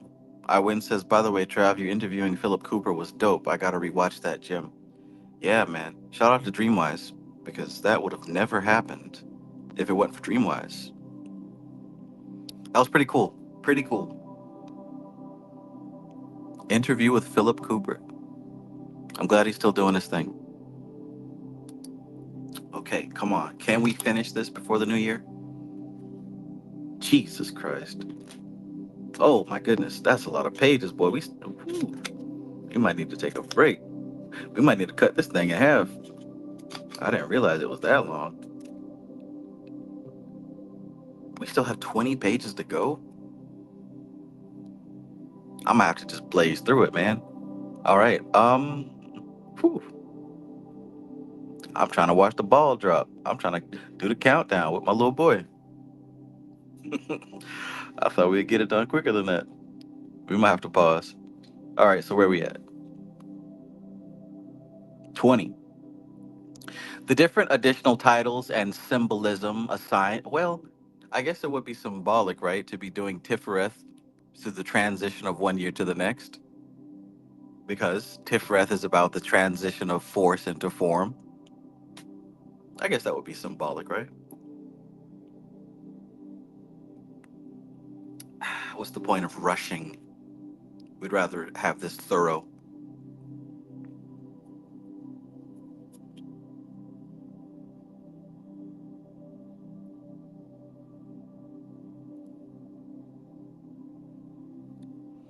20.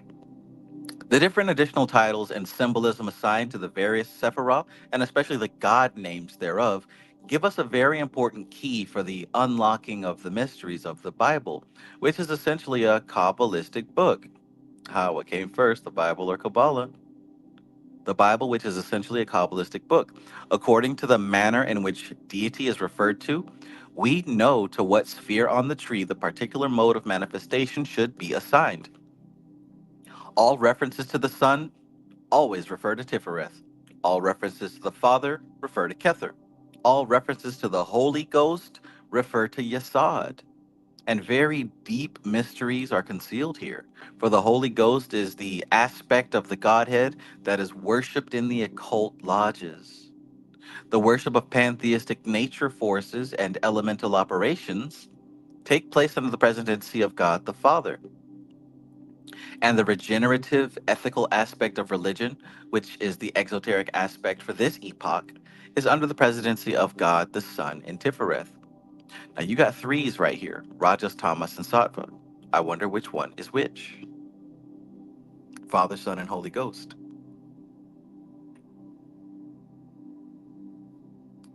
Ace in the place. Peace, peace.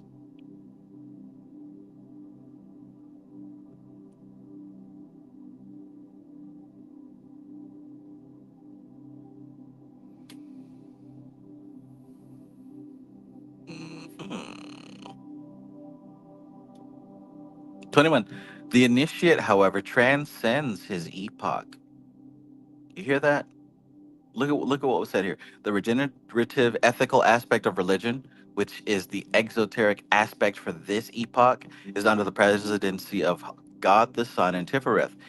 The initiate, that's you, however, transcends his epoch and aims at uniting all three modes of adoration in his worship of deity as a trinity in unity.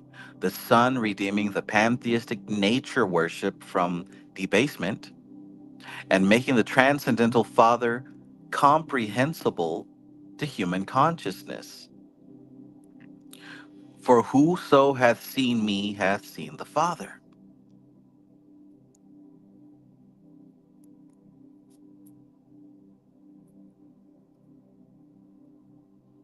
22. Tiphareth, however, is not only the center of the sacrificed God, but also the center of the inebriating God, the giver of illumination. Dionysus is assigned to the center as well as Osiris. For as we have already seen, the central pillar is concerned with the modes of consciousness. And human consciousness rising from Yesod by the path of the arrow receives illumination in Tiphareth. Therefore, all the givers of illumination in the pantheons are assigned to Tiphareth. Does that include Lucifer? Does that include Baphomet? Or are y'all still scared of those two names?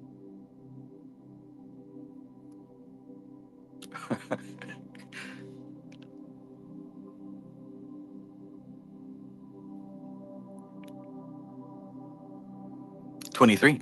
Illumination consists in the introduction of the mind to a higher mode of consciousness than that which is built up out of sensory experience.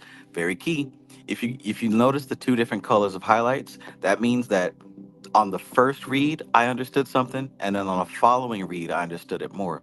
So let's read that line again. Look, illumination. What is illumination? Check this out. Illumination consists in the introduction of the mind to a higher mode of consciousness than that which is built up out of the sensory experience. So you have your sensory experience, the whole world that you know based on what you saw, you heard, you smelt, you tasted, touched, all your memories. And guess what? Then there's an introduction of that same mind to a higher mode of consciousness than that. That's called illumination. That's why you can't explain magic to people who have not been illuminated. Most people only have a reality built out of their sensory experience. I'm telling you. And I don't have to tell you, you know that. You know that when you try to explain spiritual stuff to people who haven't had a spiritual experience, they don't understand. It's going, it's not even going in one ear out the other. It's bouncing off the forehead. They can't possibly understand because they haven't had the experience. And there's different levels of illumination, right? Because there's different levels of consciousness. The illumination doesn't stop. And with every level of illumination, you understand more, you expand more. I mean, hell, there's things that I've experienced that I can't communicate to you. There's things that you've experienced.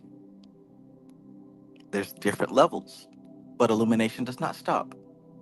Look, in illumination, the mind changes gear, as it were. Unless, however, the new mode of consciousness is connected up with the old and translated into terms of finite thought, guess what happens? It remains as a flash of light so brilliant that it blinds.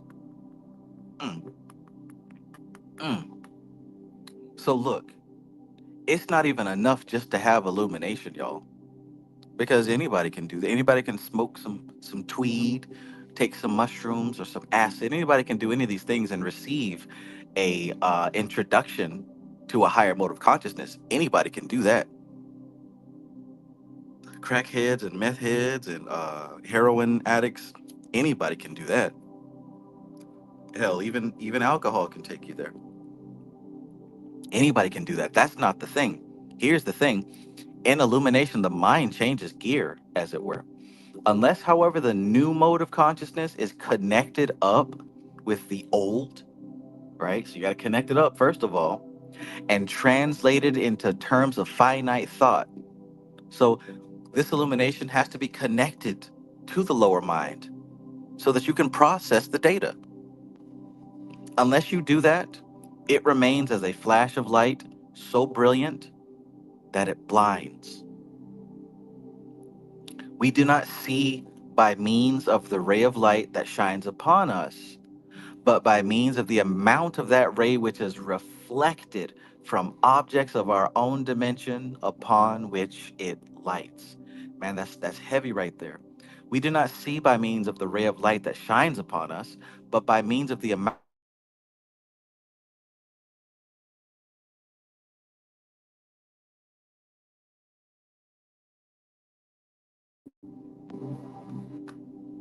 what in the world. Illuminati tried to kick me out, y'all. And this is what's happening with what's called Buddhi and Kether.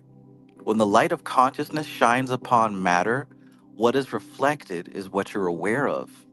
The fact that this light of illumination is shining down on matter, that's why you're conscious of it. You can see Buddhi and Kether as an extremely bright light shining down on the world of matter. And the light that's reflected, that is bounced off, that's what you can become aware of. You can't become aware of what the light's not reflected on. In fact, what's in the shadows is what we call the clip off.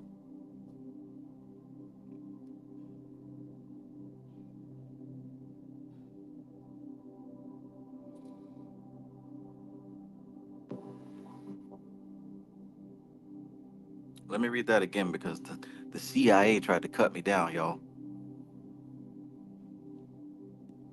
We do not see by means of the ray of light that shines upon us, but by means of the amount of that ray which is reflected from objects of our own dimension upon which it lights. Unless there are ideas in our mind, listen to this. Unless there are ideas in our minds which are illuminated by this higher mode of consciousness, our minds are merely overwhelmed. Now, do you see in the black and white why I say you've got to build your library of correspondences? Because if you don't have correspondences there, how can you expect to translate the information? If I come up here and speak Spanish to you and you've never heard Spanish, I might as well have not said anything. But hell, even if you know a little bit of Spanish, you might be able to piece something together. Likewise, when it comes to these symbols and this library of correspondences, the more that you have, the more you can piece together.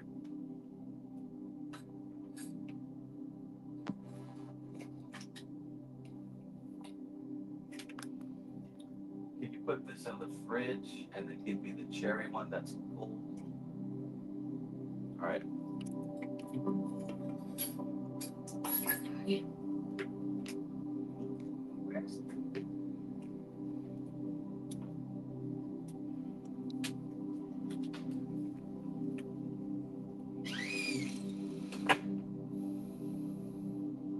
So, unless there are ideas in our mind which are illuminated by this higher mode of consciousness, our minds are merely overwhelmed.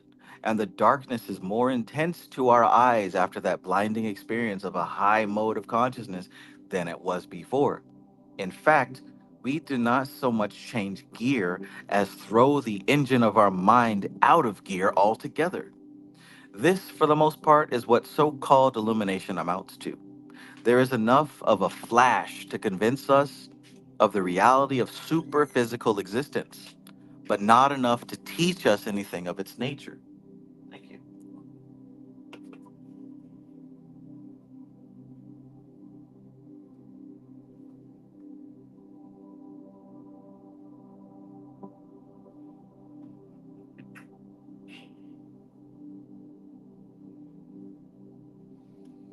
There's enough of a flash to convince us of the reality of superphysical existence, but not enough to teach us anything of its nature, right? So it's not enough to just get high and see a flash of light. You got to be able to make sense of it, right? And I say that specifically because I know there's a lot of people who think that, oh, well, in order for me to get spiritual, I got to smoke first. I smoke first and then I get spiritual. Then I meditate. I smoke first and then I get into it. You know as well as I do, that ain't gonna cut it. You got to be able to do it without any assistance. In fact, it's much better if you do it without assistance. And then try something new every now and then. Because if you're not able to break it down and retain it and bring it down the planes and make sense of it, you're just entertaining yourself. You're just having fun, right? And that's not doing the work. You just pleasing yourself, pleasing the senses. You're rolling around in your sod. Your sod represents the sex organs. So literally it's mental masturbation. Don't do that. Let the mother folks on TikTok do that. 24.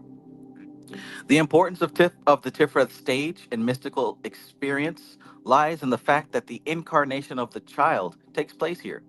In other words, mystical experience gradually builds up a body of images and ideas that are lit up and made visible when illuminations take place. Now, there's the difference.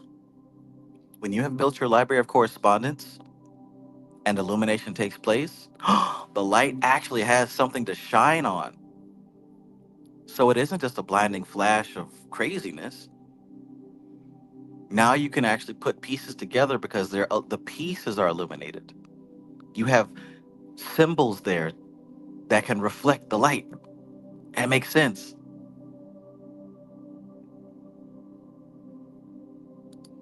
Jay Baldhill says, "Oh man, there's another lesson. When I discovered liquor gnosis, oh boy, trust me, I know. Trust me, I know. I went up, listened to Bobby Hemmett. He said you can contact the jinn on some gin.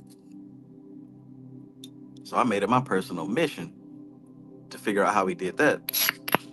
Trust me, I know. I done been through all the stuff that I'm talking shit about. I've been through it.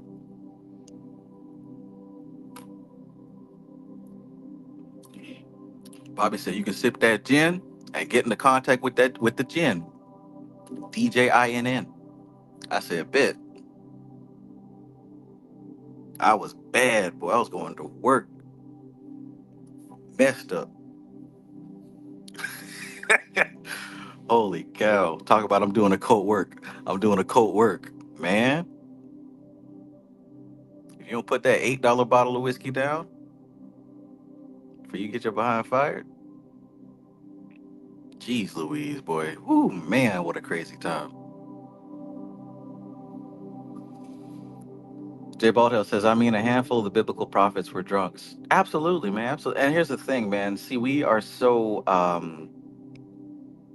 used to walking these different planes, these different states. Um, it kind of goes hand in hand to be intoxicated. But the higher up we go, there comes a point in time where we have to sacrifice, right? We have to crucify because it becomes more, it eventually becomes a burden instead of a ladder, a help.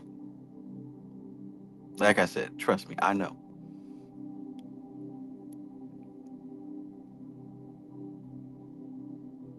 Because in the beginning, very enlightening. But after a while, you know when the shift happens. Boom. J Baldhill said, but yeah, I almost fell into the I need the booze for mega downloads trap. Right. Right.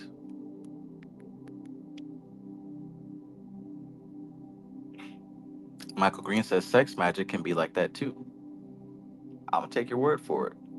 I can't speak on it, but I'll take your word for it.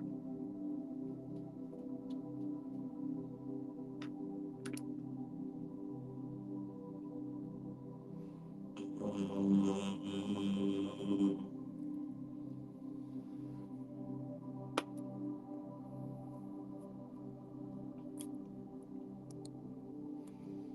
But my personal recommendation is to do as much as you can sober. Do everything you can sober, because in the rare time when you do want to experiment, you'll find that it will be so much more fulfilling, right? And then you leave it alone and maybe come back again next year, not next day.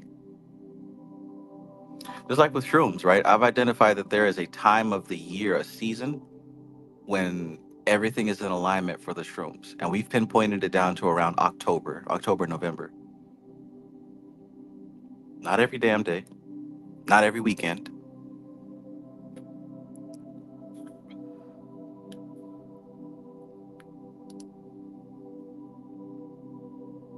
But yeah, we all know that struggle of J. Bald Hill says exactly. It's useful and appropriate until it's not. Razor's edge. Boom. Elah says some people should never drink. Know yourself. Right. Right. And you know, right? Everybody knows. Everybody knows themselves. But make the right decision. Make the right decision. You know if you're being honest with yourself. Typically, the right decision is leave it alone. Let's continue. I like number 24. In other words, mystical experience gradually builds up a body of images. I like to call it a library of correspondences.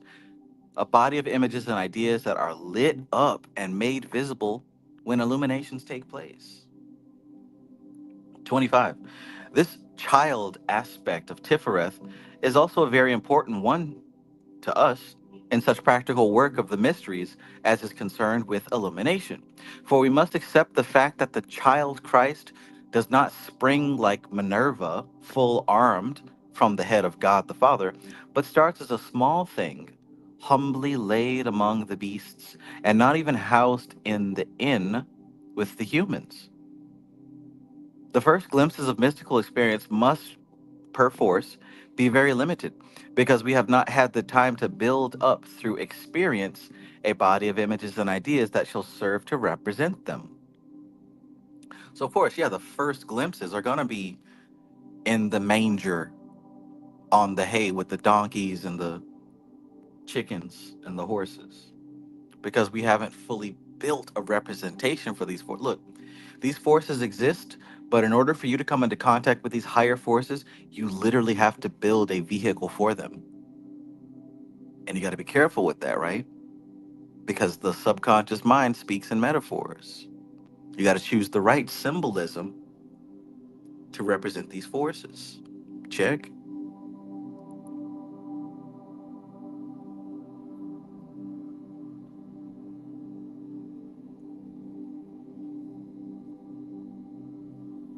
These can only be got together with time, each transcendental experience adding its quota and subsequent rational meditation organizing them. 26. Mystics are very apt to make the mistake of thinking that they are following the star to the place of the Sermon on the Mount, not to the manger at Bethlehem, the birthplace. It is here that the method of the tree is so valuable, enabling the transcendent to be expressed in terms of symbolism, and symbolism to be translated into terms of metaphysics, thus linking the psychic with the spiritual via the intellect, and bringing all three aspects of our Trinitarian consciousness into focus. Did you see the Trinity right there? the psychic aspect, the spiritual aspect, and the intellect. Did you know that the psychic and the spiritual were separate? Did you think that they were one and the same? You got the intellect, you got the psychic level, you got the spiritual level. Rogers, Thomas, and Sava, once again. Roger, Thomas, and Santa. Have you met those three aspects of yourself? Do you know when you're operating in the psychic? Do you know when you're operating in the spiritual? Is that something that you can pay more attention to moving forward? Okay, I'm operating in the spiritual right now because I'm navigating based on my emotional reactions, not my lower self ego trauma emotional reactions.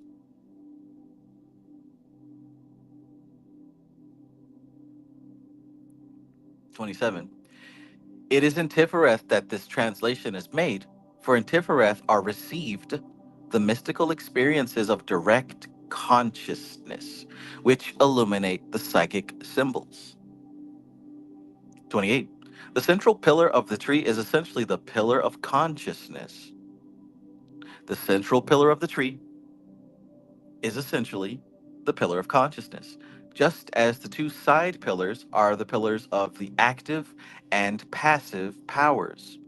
When considered microcosmically, that is to say, from the point of view of psychology instead of cosmology, Kether, the divine spark round which the individualized being builds up, like the grain of sand in the oyster, must be regarded as the nucleus of consciousness rather than consciousness itself.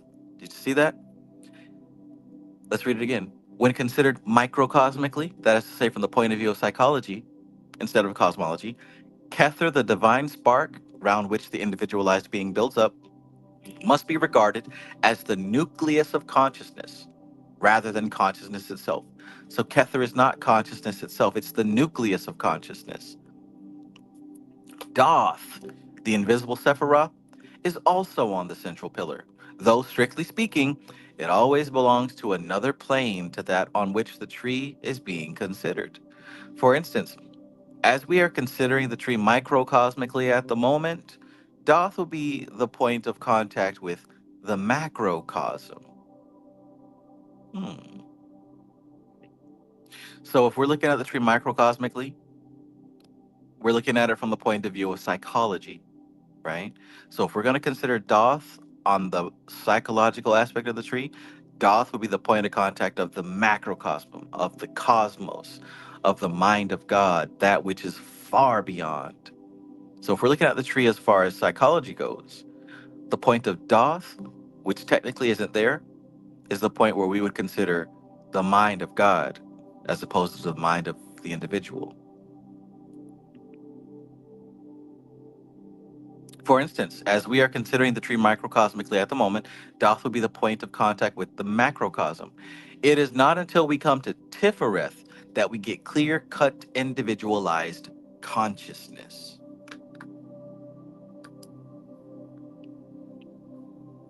29.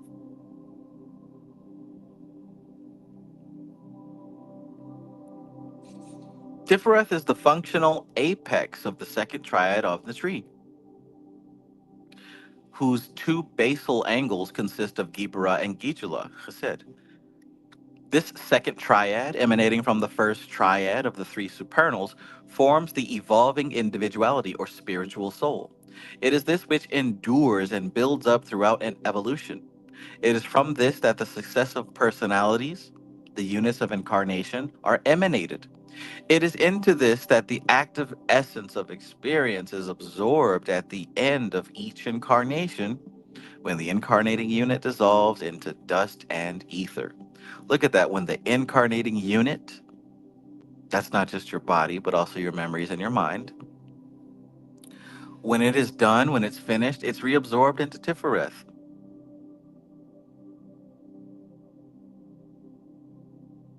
Tiphareth is the spiritual soul.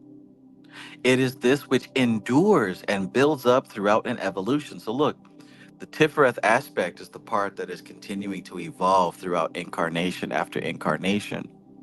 That's why it's the Christ aspect. That's why it's the Savior. It is what endures, not your mind and your thoughts and your memories, but the soul. You're not the body. You're not the imagination or the personality. You're the individuality. In fact, it is this which endures and builds up throughout an evolution. It is from this that the successive personalities, the units of incarnation, are emanated, come out of. It is into this that the active essence of experience is absorbed at the end of each incarnation when the incarnating unit dissolves into dust and ether. It is this second triad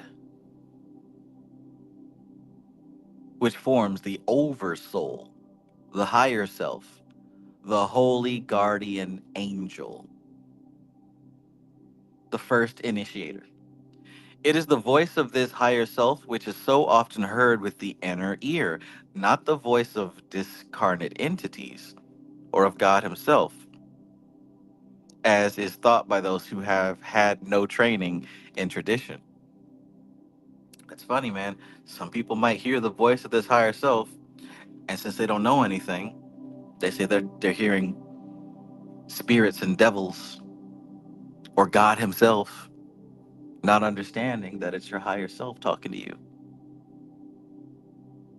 Always, always. She said, it is this voice of the higher self which is so often heard with the inner ear, and not the voice of discarnate entities or God Himself, as thought by those who have had no training in tradition.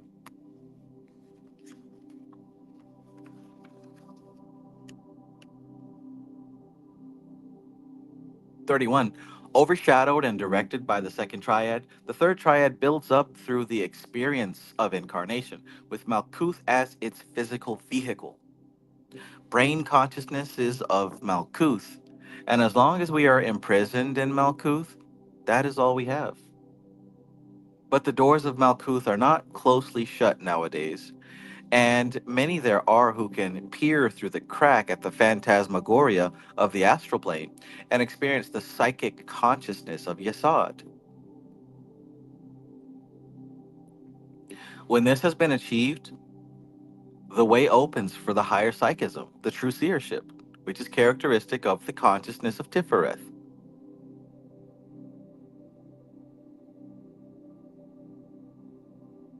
So even she's saying back then in the 30s, like, look, the doors of Malkuth are not closely shut nowadays, and many there are who can peer through the crack at the phantasmagoria of the astral plane. Many people can do this. It's not for the select few.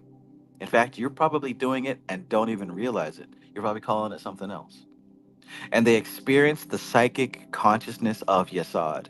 As I've said many, many, many, many times, you're supposed to be developing your psychic ability. It should have opened up by now. You should be familiar with it, and it should be expanding. It should be expanding.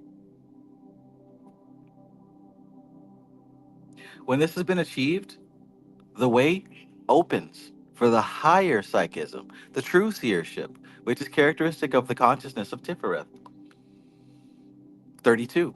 Our first experience of the higher psychism, therefore, is usually in terms of the lower psychism to commence with. For we have only just risen clear of Malkuth and are looking up at the sun of Tiphareth from the moon sphere of Yesod. Therefore, we hear voices with the inner ear and see visions with the inner eye. But they differ from ordinary psychic consciousness because they are not the direct representations of astral forms but symbolic representations of spiritual things in terms of astral consciousness, a reflection of a reflection. This is a normal function of the subconscious mind, and it is very important that it should be thoroughly understood, for misconceptions on this point give rise to very serious problems and may even lead to mental unbalance.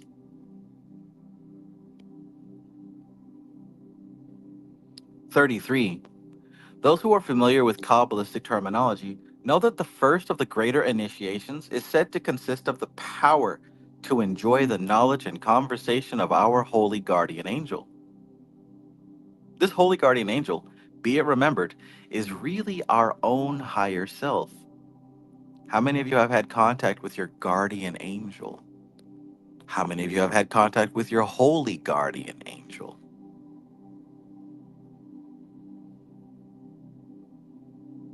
How many of you realize that your holy guardian angel is indeed your higher self? How many people didn't know that?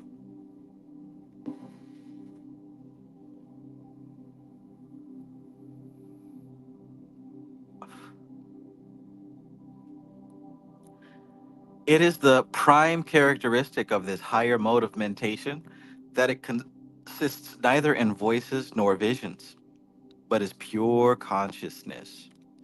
It is an intensification of awareness. And from this quickening of the mind comes a peculiar power of insight and penetration, which is of the nature of hyper developed intuition. Let me read that again. It is the prime characteristic of this higher mode of mentation. Remember, navigating by these specific emotional reactions upon the higher self, not upon the ego.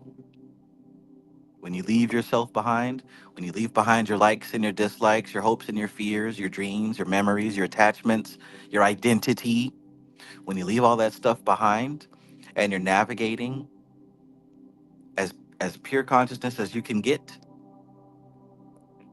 these higher realms are going to be the responses you have emotionally. Again, not emotional responses based on your fears and your identity. We're talking about something higher than that. Because if you can leave yourself behind and just be a point of awareness, now you can feel emotions without needing a trigger. This is what occultists do. In other words, you can you can feel the love in a Boys to Men song or a Jodeci song without having to focus on a person to feel love about. You can just feel the raw energy. You can feel the emotional reaction within yourself without having to be attached to a symbol. You can feel the anger and the rage without needing a symbol to focus on. Do you get what I'm saying? You can feel the happiness and the joy, the bliss and the peace without thinking about something that makes you happy. That's what I'm talking about. That's difficult for people to do without practice because some people need a symbol and a trigger to access emotions. But what I'm talking about with this higher level is you go past yourself, past your identity, past your likes and your dislikes and the things that you think make you, and just experience the raw emotions. And it's those raw emotions that help you to navigate this way or that way towards resonance or away from dissonance.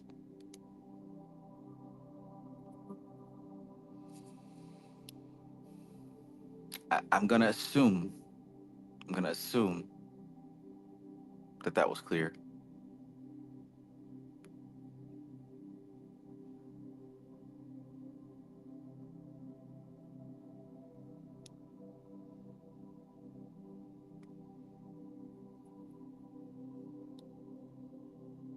So it is the prime characteristic of this higher mode of mentation that it consists neither in voices or visions, right? But pure consciousness. It's pure consciousness, not voices, not visions. We're talking about this higher self, this holy guardian angel.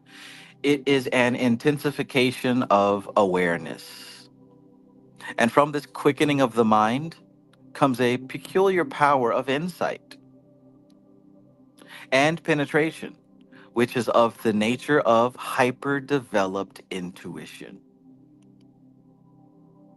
It is hyper developed intuition. It's of the nature of hyper developed intuition. So you don't have to think about it. It doesn't involve the thinking brain. The higher consciousness is never psychic. Remember the difference? Psychic is about symbolic communication, but we're going above and beyond that. You don't need the symbol to access what's going on here. You deal with it directly. That's what mystical means. So we talk about the mystical Kabbalah. We talk about the Kabbalah of the Kabbalah of Bria, the Kabbalah of Bria. Hence the color scheme. Ah, ah. Now I just started to open up something for myself here. The color scale of Malkuth is going to be dealing with the five senses directly. The color scale of Yetzirah, we're dealing with Kabbalah through the astral plane. The color of Bria is the mystical Kabbalah. Jeez Louise. I done figured something out. Now I need you here and with me at all times.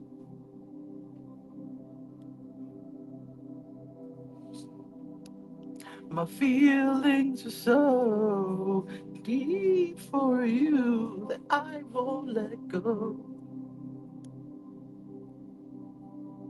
Danny Dibna, peace and greetings. Peace and greetings.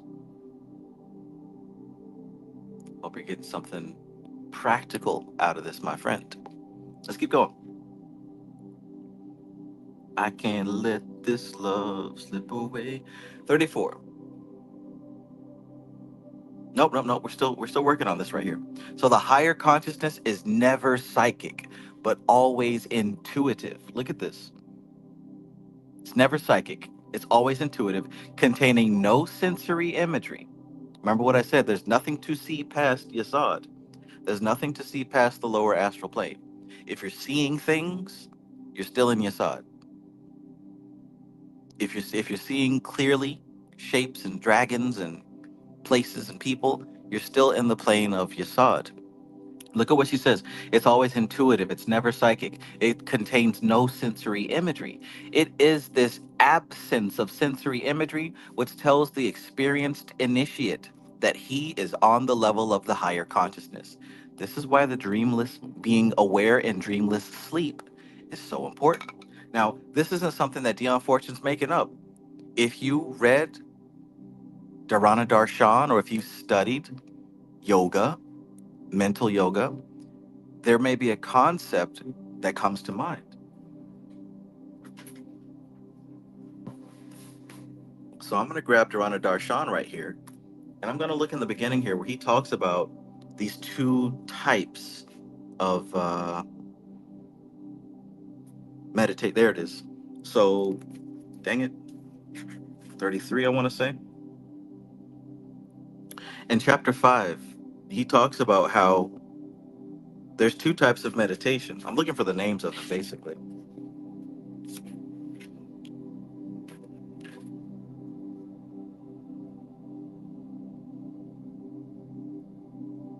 Um, in any case, the concept that he's talking about here in the early chapters is that there it is, Nikara, Sakara, and Nikara. That's actually on page 30 of Dharana Darshan. He's talking about how there's two types of meditation. There's meditation on symbol, and there's meditation on without symbol. It's very difficult for people to meditate without symbol because you need something to attach to. You need something for your mind to travel upon. But that in itself brings its own complications because it's very easy to misinterpret and take things literally. But then there's also meditation that does not involve any symbol to meditate on. That's very difficult for people and just as equally easy to get lost, right?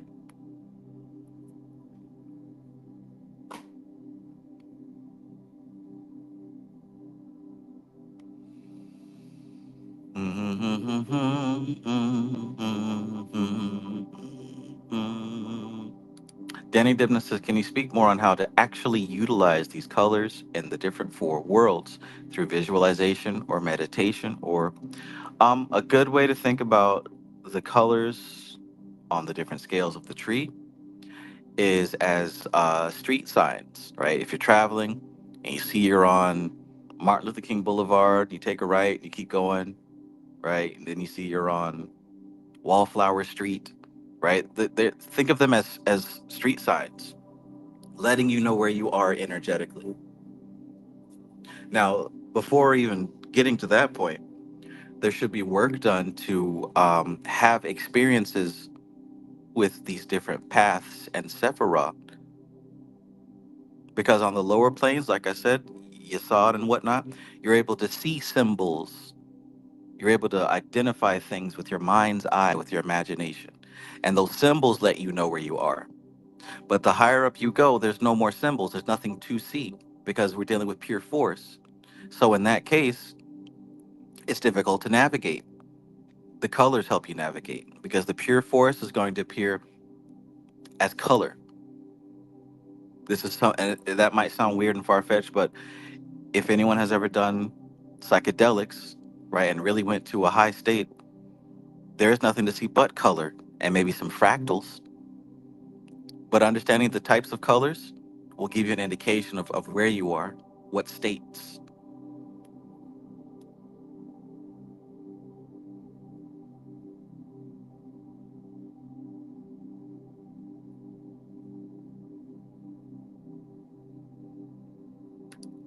I know nothing says, does the color correspondences to tarot include the paths as well? I notice green isn't included in the spheres of absolute.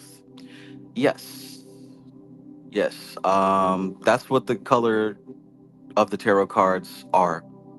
The colors of the spheres and the paths in certain decks. We're using the and there's one thing that she's gonna point out here also. You gotta know what you're looking at. It's not gonna be the color scale of absolute for the spheres and the paths. One of the path has to be one has to be masculine and one has to be feminine. So in particular, let's say if we look at the cover of the book, the Sephiroth themselves are in the color scale of Bria, but the paths are on the color scale of Atziluth.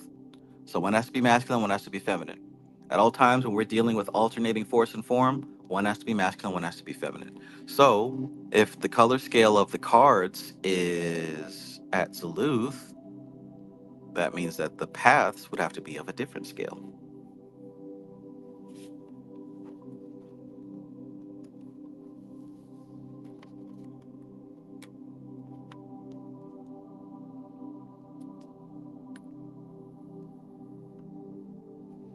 Michael Green says the king's scale is used for practical magic. The queen's scale is used for mystical, meditative work.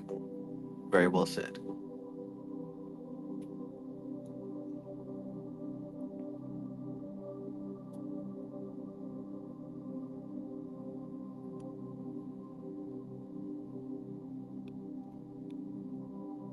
Elah says, like a diamond spinning with all the colors coming out, including black.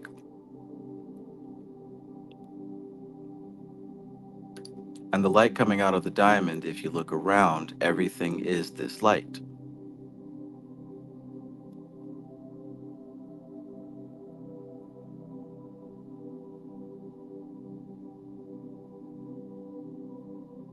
Michael Green says the paths are used for practical working specifically. The paths are the descriptions of abilities for the Sephiroth.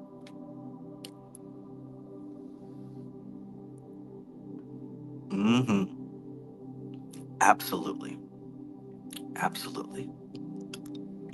Happy New Year, everybody.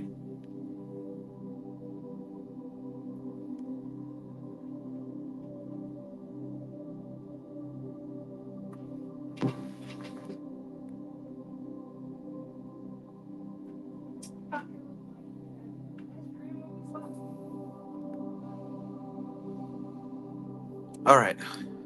Back to it now. Back to it now.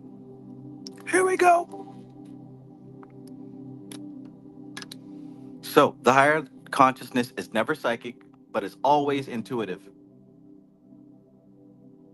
containing no sensory imagery. It is this absence of sensory imagery which tells the experienced initiate that he is on the level of the higher consciousness. So, look, if you're meditating or lucid dreaming and you get to the point where you're not seeing things, there's no images, no imagery, that should let you know that you were in a higher plane, right? If you're lucid dreaming and you find yourself at the French Riviera, sitting at a diner, eating croissants with a beautiful Debbie cake, you know that you're still operating in Yesod. But if you're lucid dreaming and you're aware of nothingness, but you're aware and you know that you're dreaming and you're not scared, understand that you're in a higher plane. And also this, if you're just seeing colors, if you're flooded with colors, sometimes you might see a burning shape, just a burning shape. Um, for me, it sometimes appears as a burning blue hexagon. Sometimes it shifts into a circle, and I'll sit there and I'll just watch it. The more and more simple it gets, the higher up you are.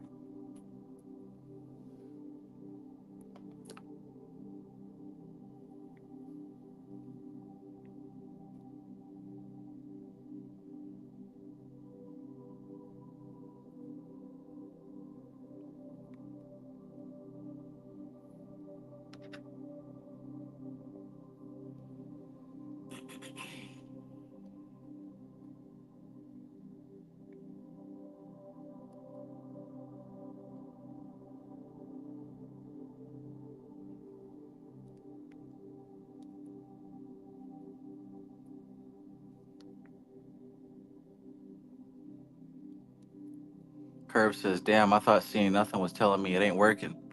That's what I'm saying. Like, some of y'all are really actually doing work that might be higher than you think, but you don't realize it, so you discount it. How many times have we learned something, learned a technique, or learned a concept, and been like, damn, I've been doing this all my life. I've been doing this for years. Like that. You're going to find the more that you learn about the occult, you've been doing a lot of this. You've intuitively understood a lot of this already. You just didn't know it was a thing. You just didn't know it was called this, that, or a third. And I believe that that is evidence that you've already done this work in a previous incarnation, which means that you have to pick up where you left off and keep it going. You're going to find as you continue studying this stuff, there's a lot that you have already mastered. You just don't know it yet.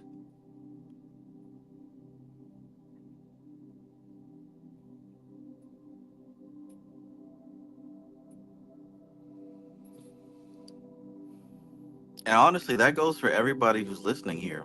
Because, like, I know what's a lot of people saying, oh, I feel so behind. I feel like I'm not as advanced as everybody else. Like, no, if you're, if something is drawing you to this and you're still paying attention, you haven't tuned out,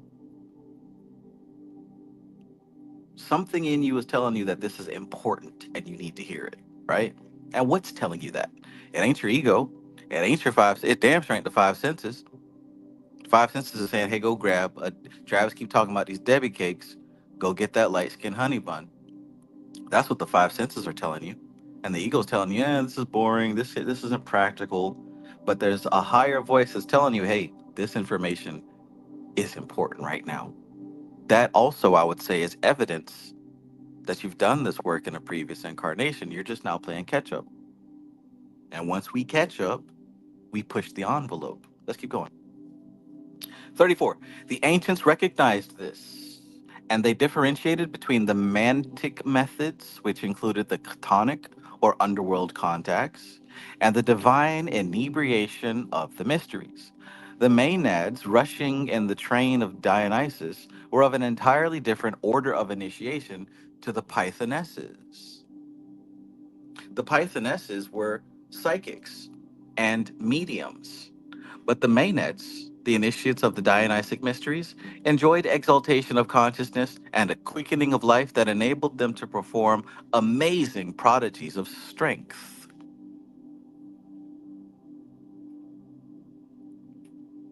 35. All the dynamic religions have this Dionysiac aspect. All dynamic religions have the Dionysiac aspect. Even in the Christian religion, many saints have left record of the crucified Christ, of their own devotion coming to them at last as the divine bridegroom. And when they speak of this divine inebriation that comes to them, their language uses the metaphors of human love as its appropriate expression. How lovely art thou, my sister, my spouse, faint from the kisses of the lips of God. These things tell a great deal to those who have understanding. Could that be why I keep listening to this 90s love songs? Because I'm feeling the love of God.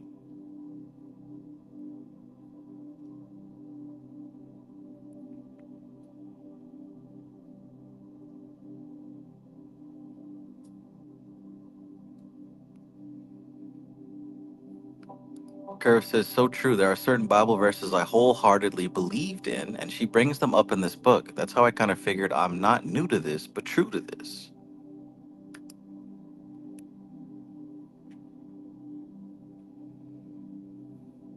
I think I'm starting to like Boys to Men better than Jodeci. And Jodeci's good, very sensual, but I think that Boys to Men really, I think they tap more into that love frequency, not just the hunching frequency.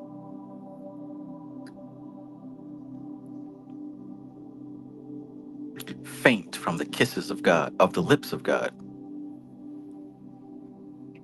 Danny Dibna says, you go far enough, a cult, you get your Bible back. Facts.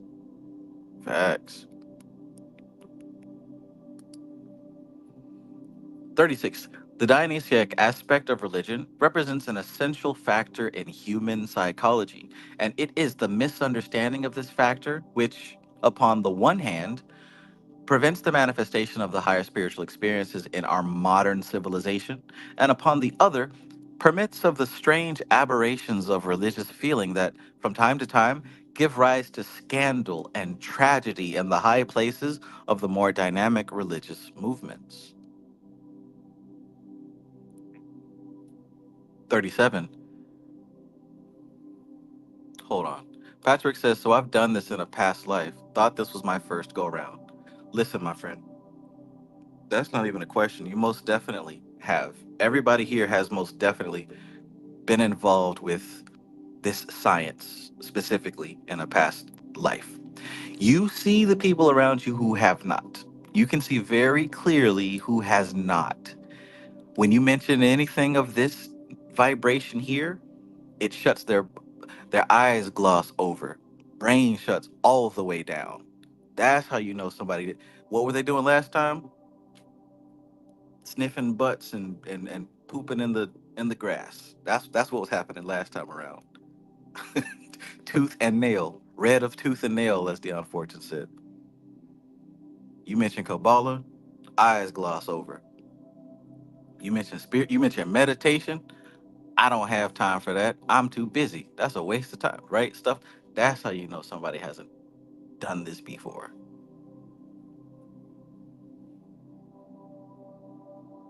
Nah, man. Your law says the Bible is very new. The oldest I found are the African traditional religions. I've studied the DNA and migration, and the oldest religions are African.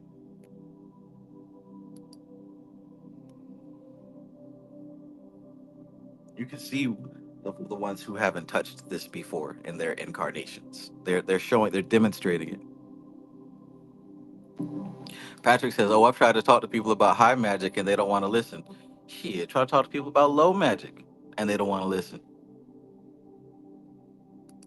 All right, now let's get back on this. Now we got to finish this before next year. We got to get this second triad, the astral triangle. Where we at? 37. There is a certain emotional concentration and exaltation which makes the higher phases of consciousness available. Listen, there's a certain emotional concentration, right? When you hear that word emotional concentration, like what comes to mind for you? There is a certain emotional concentration and exaltation which makes the higher phases of consciousness available, and without which it is impossible to attain them. There are certain emotional states that you have to be in to reach these levels. The images of the astral plane pass over into an intensity of emotion that is like a burning fire. And when all the dross of the nature has gone up in flame, the smoke clears, and we are left with the white heat of pure consciousness. By the very nature of the human mind, with the brain as its instrument, this white heat cannot endure for long. But in the brief space of its lasting, changes occur in the temperament, and the mind itself receives new concepts and undergoes an expansion that never wholly retracts.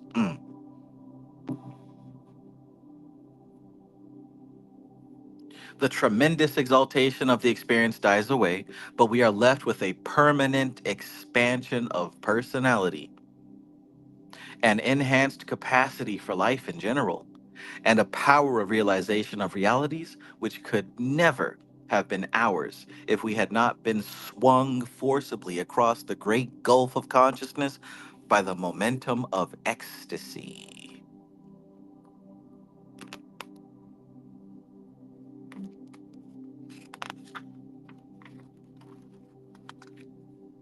38. Modern spiritual leaders have no knowledge of the technique of the deliberate production of ecstasy and no idea how to direct it when it occurs spontaneously. Now, I have seen there are some Christian pastors that do understand this concept. Y'all have seen some of them. You've also seen a mockery of it. What do Christians call it? Somebody who might be paying attention and might be able to connect the dots of what I'm saying here. There's a certain ecstasy, a certain frenzy. And it's not just hooping and hollering and screaming and dancing and running around the church. It is a real situation of being engulfed in the holy flames. And it's the only way to reach higher levels. Somebody may have seen it before.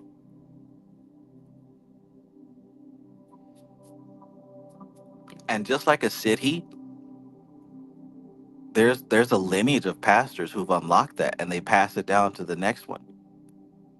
Now, all the time, people hooping and hollering, running around, catching Holy Ghost, that's most of the time, that's probably people acting, right? But it's a real phenomena. Don't get it twisted. It is a real phenomena that does happen and it's supposed to happen.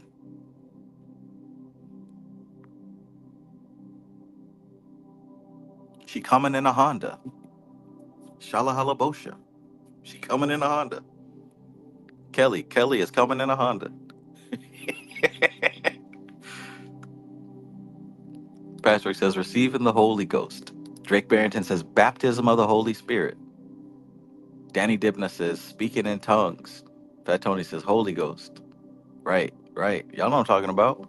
She coming in a Honda. Kelly coming in a Honda. Shana Manabosha.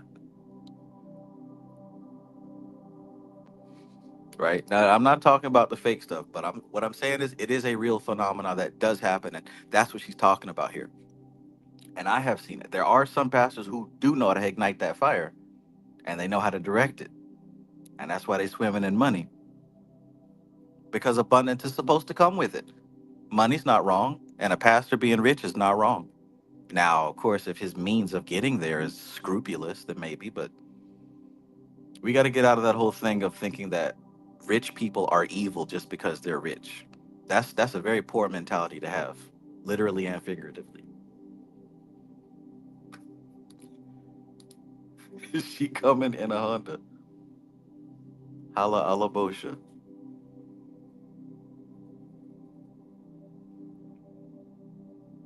Michael Green says that's what grandma meant when she said, I got fire in my bones. Hey, when it's real, you feel it too. When it's real, you feel it. You don't have no questions about it. You look at them like, damn, what the hell going on? Hey, now imagine catching it yourself in the privacy of your own meditation. Uh, all right, come on, come on, come on.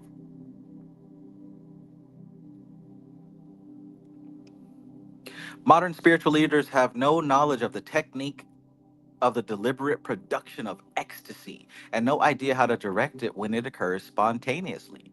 Revivalists succeed in producing a mild form of it among unsophisticated people by means of personal magnetism. And the worth of a revivalist is judged by his power to inebriate his hearers. Mm.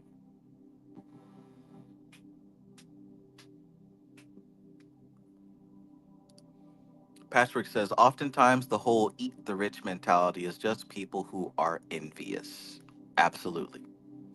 Imagine hating somebody you don't know just because they have some quality of someone that you disagree with. In other cases, we would call that racism or we would call that discrimination. Oh, but if it, we like to be picky and choosy, right? If it applies to somebody rich, then it's okay. It's okay to, we should kill all the millionaires, right? Why? Why? Because they have money and you don't? That's a poor way of seeing the world. But I'm preaching to the choir, right? We all know better than that.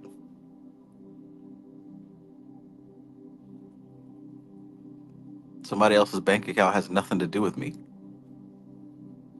Anyways, revivalists succeed in producing a mild form of it among unsophisticated people by means of personal magnetism, and the worth of a revivalist is judged by his power to inebriate his hearers. But the consequences of this inebriation are apt to be like the consequences of any other inebriation, right? And life seems exceedingly stale, flat, and unprofitable when the revivalist moves on to other fields of activity. Because the inebriation dies away, the convert thinks he has lost God. That's why, right? No one seems to realize that ecstasy is a magnesium flash in consciousness, and if it were prolonged, would burn up the brain and nervous system. Give that rose a break. But although it cannot be and is not meant to be prolonged, by means of it, we swing over the dead center of consciousness and awake to a higher life.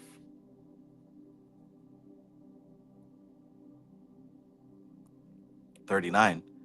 The technique of the tree gives accurate definition to these spiritual experiences, and those who are trained in that technique do not mistake the stirring of their own higher consciousness for the voice of God.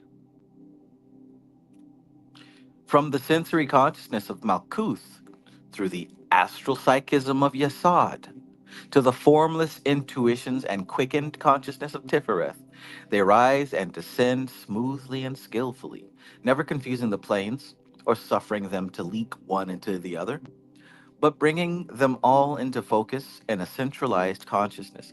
Highlight verse 39. Highlight verse 39. Because once again, she just laid out what each Sephiroth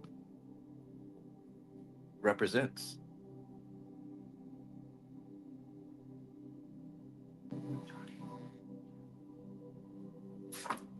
40. Tiphareth is called by the Kabbalists Shemesh, or the sphere of the sun. And it is interesting to note that all sun gods are healing gods, and all healing gods are sun gods, a fact which affords us food for thought. See, this is why Raphael is attributed to Tiphareth as opposed to Mikael, because traditionally, looking through mythology, all sun gods are healing gods. You may have heard of Shamesh if you've ever studied the Necronomicon, realm of Lilith, peace and greetings.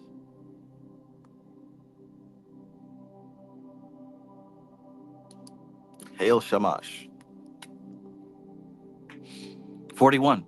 The sun is the central point of our existence. Without the sun, there would be no solar system.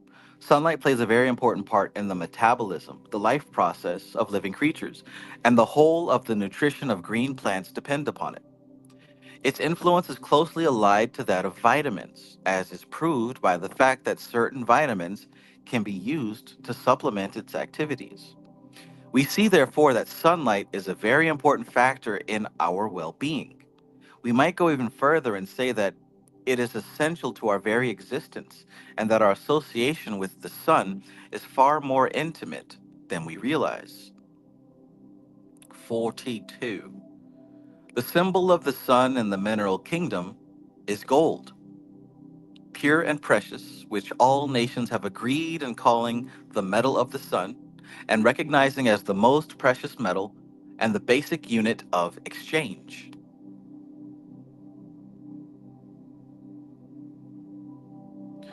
The part played by gold in the polarity of nations far exceeds its intrinsic utility as a metal. It is, moreover, the one substance on earth which is incorruptible and untarnishable. Hmm. It may be dulled by the accumulation of dirt upon its surface, but the metal itself, unlike silver or iron, you saw it in Gibera, the metal itself undergoes no chemical change or decomposition. Neither does water corrode it. Very interesting symbolism, right?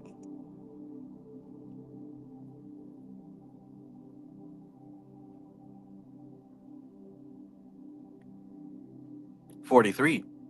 The sun is to us truly the giver of life and source of all being. It is the only adequate symbol of God the Father, who may aptly be called the sun behind the sun. Tiphareth, in fact, being the immediate reflection of Kether. It is through the mediation of the sun that life comes to the earth, and it is by the means of the Tipharetic consciousness that we contact the sources of vitality and draw upon them both consciously and unconsciously.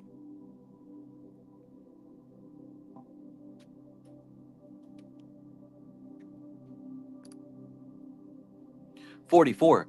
The sun is above all things, literally, the sun is above all things the symbol of manifesting energy. It is sudden, unaccustomed gushes of solar spiritual energy that cause the divine inebriation of ecstasy. It is gold as the basis of money, which is the objective representative of externalized life force. For verily, money is life, and life is money. See, we were just talking about that whole eat the rich thing, right? For without money, we can have no fullness of life. I come so that you may have life and have it more abundantly, not more brokely. That's what Jesus said, right? I come so that you may have life and have it more abundantly, not scrambling and scraping. Money is life and life is money. For without money, we can have no fullness of life. Life force manifesting on the physical plane as energy and on the mental plane as intelligence and knowledge can be transmuted by the appropriate alchemy into money. Uh oh, Blue Book, which is a token of the capacity or energy of someone. Money is the symbol of human energy, by means of which we can store up our output of work hour by hour, receiving it back as wages at the end of the week, and spending it on necessities or saving it for the future use as we think fit. I want you to highlight that. Verse 44, something powerful here. She's talking about how the sun is a symbol of manifesting energy. Gold, a symbol of the sun, the basis of money, the representative of externalized life force. Money is life and life is money. Highlight this sentence right here, circle it. Life force manifesting on the physical plane as energy and on the mental plane as intelligence and knowledge can be transmuted by the appropriate alchemy into money, which is a token of the capacity or energy of someone. Boom. So this same Tiphareth life force manifests on the physical plane as your energy to do things. Most of us do the appropriate alchemy to transmute that energy into gold external money energy. Tiphareth manifests on the mental plane as intelligence and knowledge. Some of us have learned how to turn intelligence and knowledge into money, right? How to transmute intelligence and knowledge through alchemy into money. This is your gift. This is what you should be doing. No begging, no pleading, but transmutation, alchemy, magic. Which one of y'all were the kid that used to buy a bunch of Snickers and candy and Debbie cakes and sell them during high school and middle school? Who was that? Who was the one that used to sell candy and Debbie cakes in high school and middle school?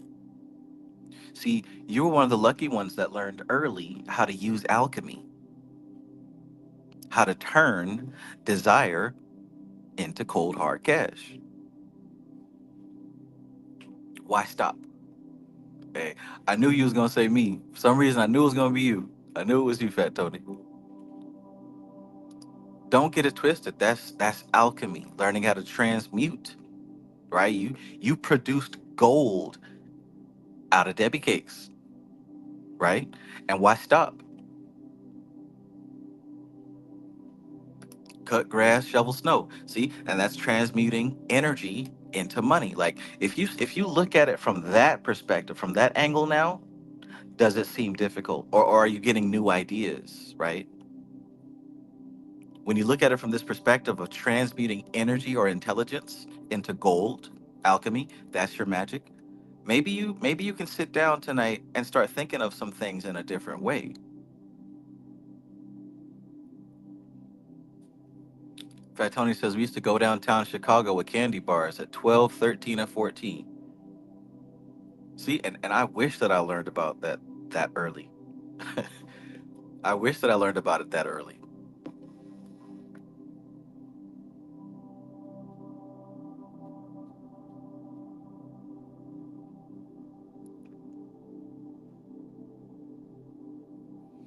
Patchwork says that would have been me, but my family was dirt poor at the time. I'm doing that now as an adult with crypto.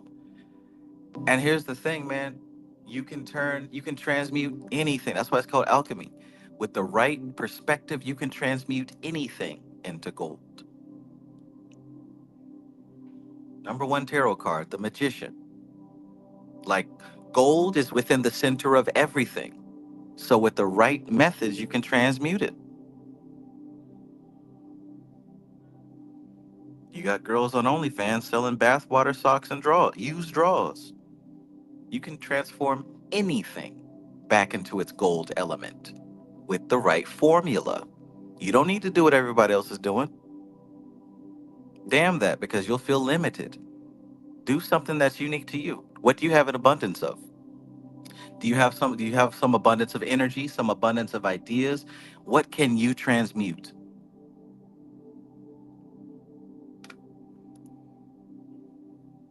Speaking of the pentacles, boom, isn't that what this guy's doing here? What's that? A what? Mango? I got food out there?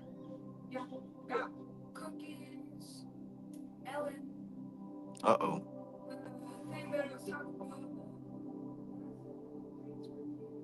Hmm?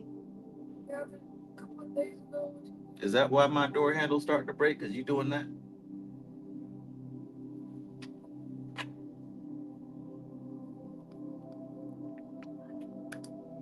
Boom. Elah says a singer breaks up with his girlfriend. He writes a song, people buy it. Sorrow, pain to gold. Facts. Facts. Iwin says the Christos, the chrism, your charisma is in your seed, so don't spill it.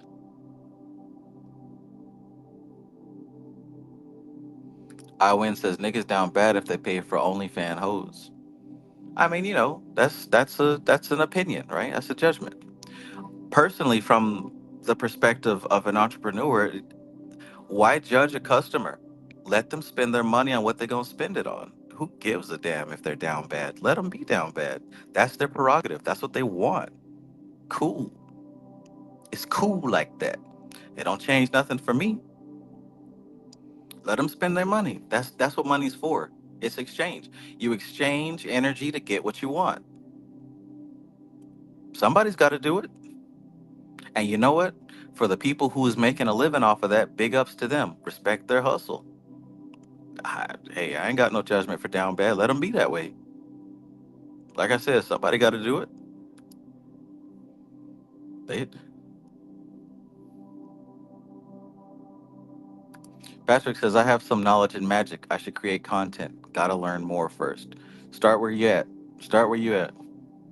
Cosmic Puzzle Peace. Peace. Got the new icon. Hello Travis, and I'm all hello Travis and all. I'm late. Hey, let people do what they do. It's a win-win situation, ain't it?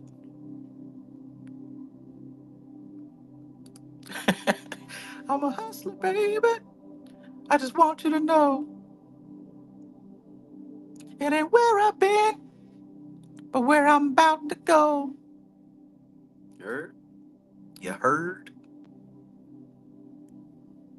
I win. Instead of talking about the Negroes that's down bad, why don't you round up a couple of OnlyFans girls and start you a team, right? Since you know, let me stop. Let me stop. We need to get to this right here, mystical Qabalah. Money is the symbol of human energy, by means of which we can store up our output of work hour by hour, receiving it back as wages at the end of the week, and spending it on necessities or saving it for future use as we think fit.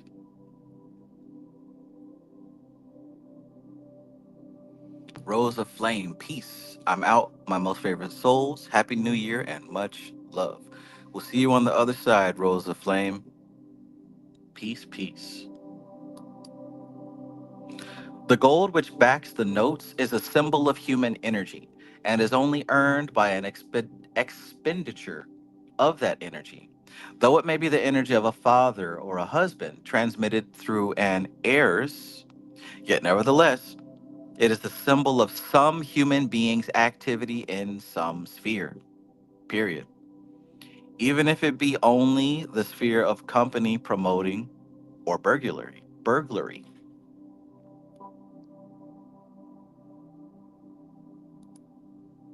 Hey, agree to disagree. 45. The secret underground movements of gold act in the polity of nations as hormones act in the human body. Look at that analogy. The secret underground movements of gold act in the polity of nations as hormones act in the human body. And there are cosmic laws governing their tidal and epochal movements, which economists do not suspect.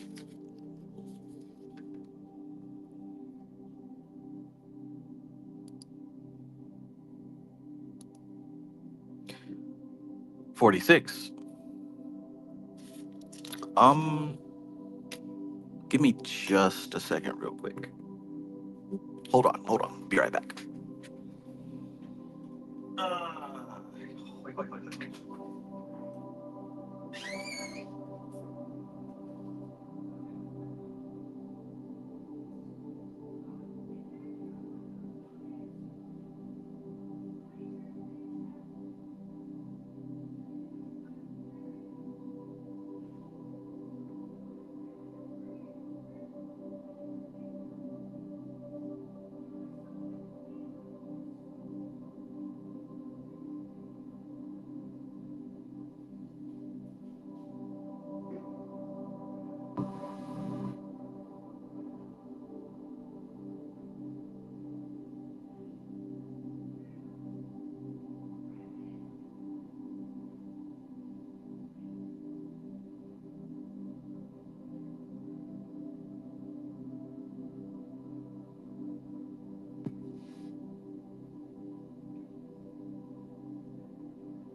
Okie dokie.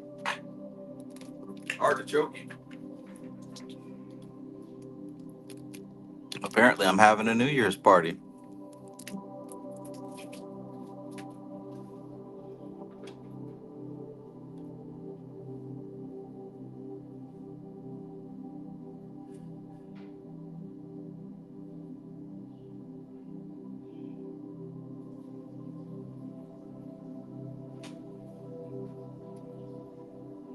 Hey, John, where's your screwdriver?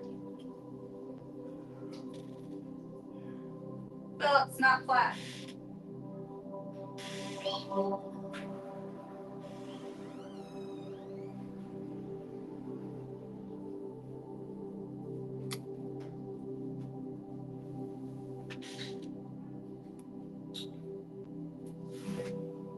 Why we got the fan?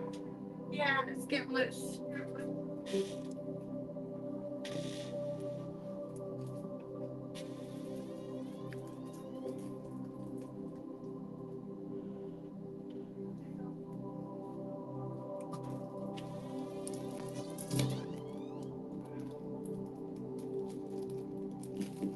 Boy, hey. Well,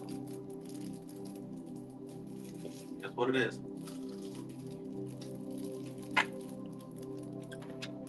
Is what it is. We're gonna do this Tiphareth thing.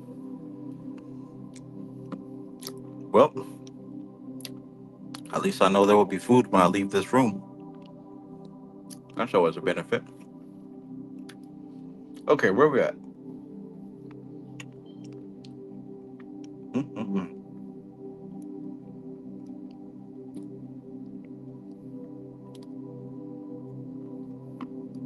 San Rojo, peace. Okay, okay.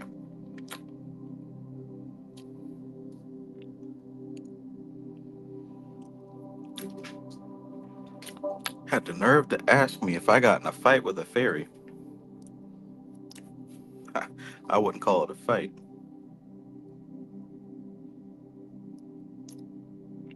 All right, everybody's getting New Year's taco plates. Don't come around for seconds though. It's only enough. Only enough for one plate.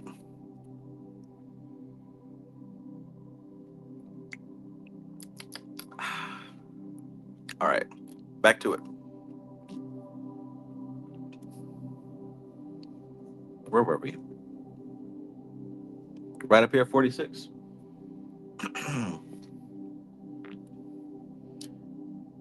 Kether, space, the source of all existence, reflects into Tiphareth, which acts as a transformer and distributor of the primal spiritual energy. We receive this energy directly by means of sunlight and indirectly by means of chlorophyll in green plants, which enables them to utilize sunlight and which we eat at first hand in vegetable foods and at second hand in the tissues of herbivores and creatures. Herbivores creatures. Excuse me. All right. All right. Kevin Wise, peace, peace.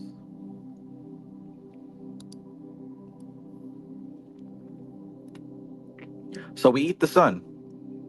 Technically, we eat Kether, right? Because Kether is transmuted through Tiphareth into sunlight. How many people here still sun gaze? You know, I remember my grandfather used to sun gaze all the time. We didn't, of course, know that it was sun gazing at the time, but ever since I was little, we would always see him in the backyard. He'd just be staring at the sun. We thought it was kind of funny, but when I got older, I learned from the internet about sun gazing, right? I'm like, wow, he's been doing this since like forever. But we get energy directly by means of sunlight and indirectly through chlorophyll, whether that's through the green plants or through the animals that we eat that eat the green plants. That's the only sustenance, the sun. There's nothing else to eat. 47. But the sun god is more than the source of life. He is also the healer when life goes wrong. For it is life, plus, minus, or misdirected, which is the activity in disease process. Disease has no energy save what it borrows from the life of the organism. Hey, take that in right there. It is therefore by adjustments in the life force that healing must be brought about. Where does healing come from? Adjustments in the life force. And the sun gods are the natural gods to invoke in this connection. For life and the sun are so intimately connected. So here you have right here. Some people want to do rituals for money, some people want to do rituals for relationships. But then there's another group of people who want to learn what magic to use for healing. Go to the sun, go to Tiphareth, go to Raphael, go to the angels associated with this Sephiroth.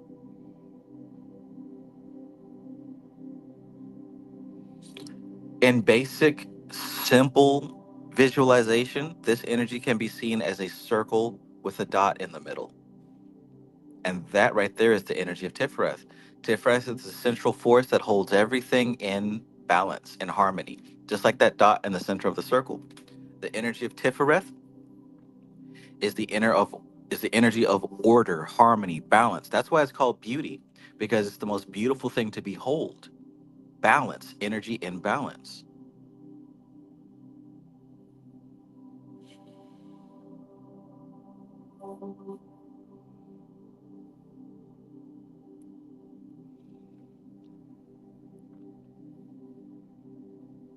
48. It is by means of their knowledge of the manipulation of the solar influence that the ancient initiate priests performed their healings, and sun worship lay at the root of the Aesculapian cult of ancient Greece. 49. We moderns have learned the value of sunlight and vitamins in our physiological economy, but we have not realized the very important part played by the spiritual aspect of the solar influences in our psychic economy, using that word in its dictionary sense. There is a Tipharetic factor in the soul of man, which, according to ancient tradition, has its physical correspondence in the solar plexus, not in the head or the heart, which is able to pick up the subtle aspect of the solar energy in the same way that the chlorophyll in the leaf of a plant picks up its more tangible aspect. If we are cut off from this energy and prevented from assimilating it, we become as sickly and feeble in mind and body as plants growing in a cellar cut off from its more tangible aspect.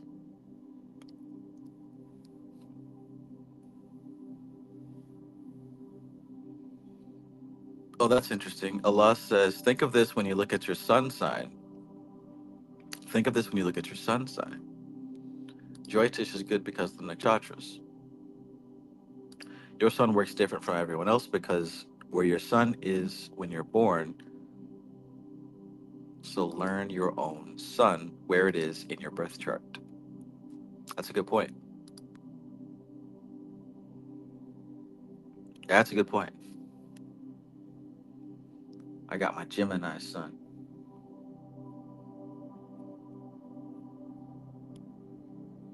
Surely everyone here knows their sun sign, right? 50. This cutting off from the spiritual aspect of nature is due to mental attitudes. When we refuse to acknowledge our part in nature and nature's part in us, we inhibit this free flow of life giving magnetism between the part and the whole. And lacking certain elements essential to spiritual function, psychic health is impossible. 51. Psychoanalysts attach great importance to repression as a cause of psychic disease. Repression. They learned to recognize repression because, in its extreme form of sex repression, its ill effects are conspicuous. They did not realize, however, that sex repression, unless it is caused by circumstances, in which case it does not give rise to dissociation, is but the result of a cause which lies far deeper than sex and has its roots in a false spirituality, a spurious refinement and idealism, which has led to the cutting off of sympathies. of the recognition, of the gratitude of a living creature from the giver of life, the higher aspect of nature. This is caused by a spiritual vanity which considers the more primitive aspects of nature as beneath its dignity. Difficult, right? I remember going through that phase myself. Gone through a lot of phases, mate.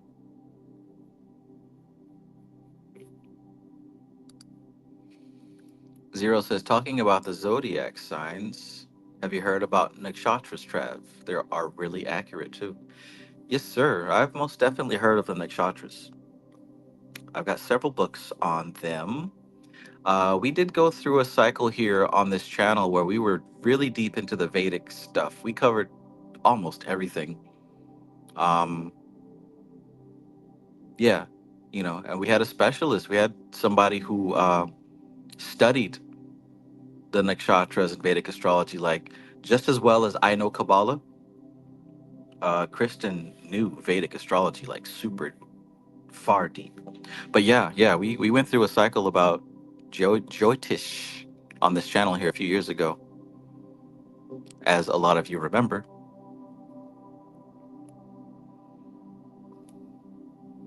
Definitely learned a lot during that cycle, I'll tell you that. 52. It is because of our spurious ideals with their false values that we have so much neurotic ill health in our midst.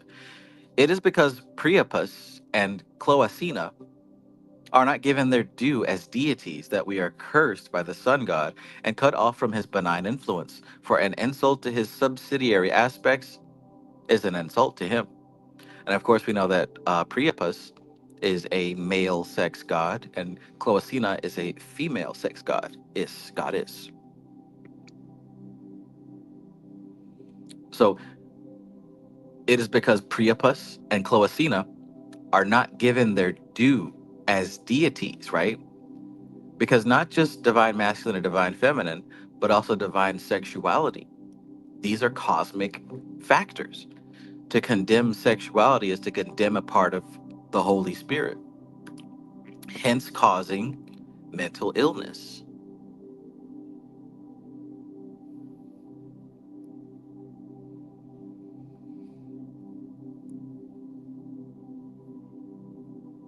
I Know Nothing says, check out live streams from 2021 for Vedic astrology info. Yeah, go back to 2021 zero, if you want to tap into that.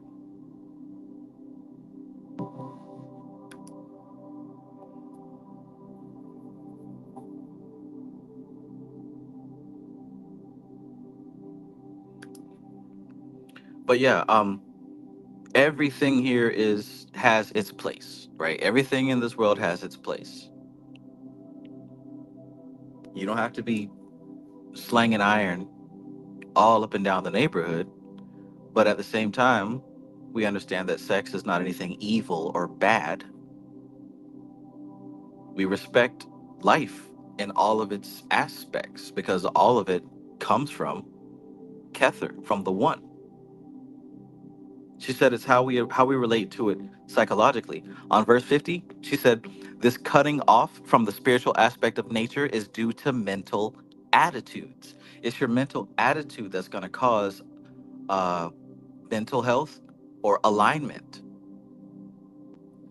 It is because of our spurious ideals with their false values that we have so much neurotic ill health in our midst. It is because Priapus and Cloacina are not given their due as deities that we are cursed by the sun god and cut off from his benign influence.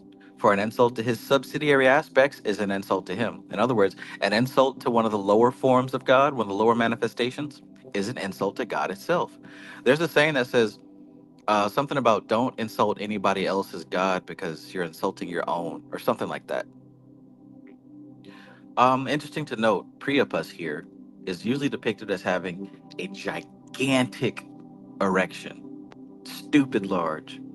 And Cloacina, it's interesting that many reptiles and other creatures like birds from that chain of evolution, they have what's called a cloaca that comes from her name, Cloacina. So they have like one hole to piss, shit, and sex. one whole. So you'll find that in turtles, reptiles, chickens. So that's pretty interesting that we have this goddess Priapus and Cloacina.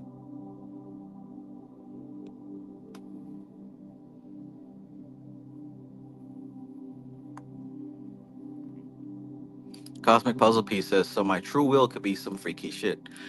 Absolutely, but here's the thing, non attachment, right? And being able to tap into the energy without a symbol. That doesn't mean some freaky shit with a specific person. That means the nature of the energy. So, what that means is the energy can be alchemized as a source of power. You can turn it into art, you can turn it into business, you can turn it into a passion for studying. Absolutely. But it has nothing to do with anybody else. You can make it that way, but it doesn't belong to anybody but you.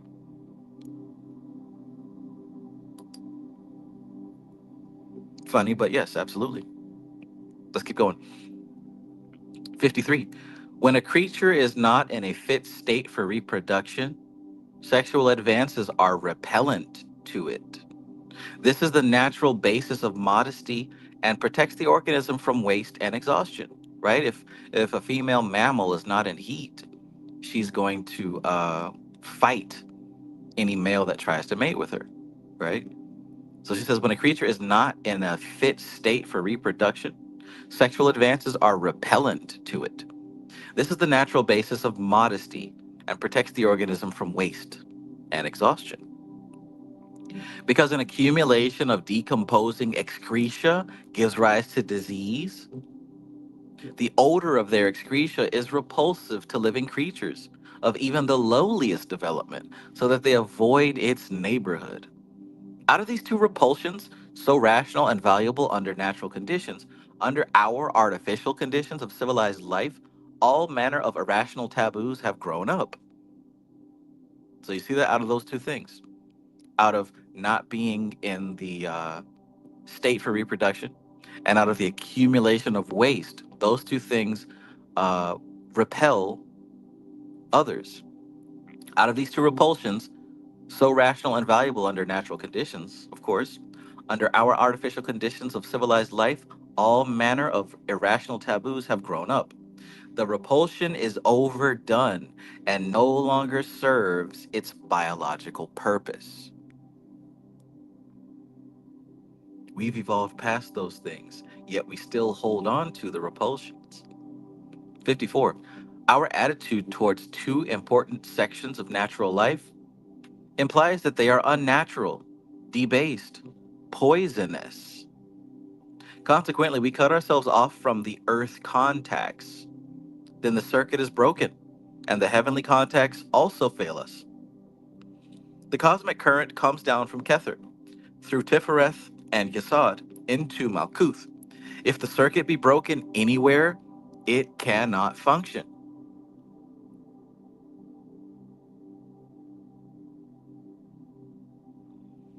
True, it is impossible totally to break the circuit during life, for the life processes are so deeply rooted in nature that we cannot altogether suppress them.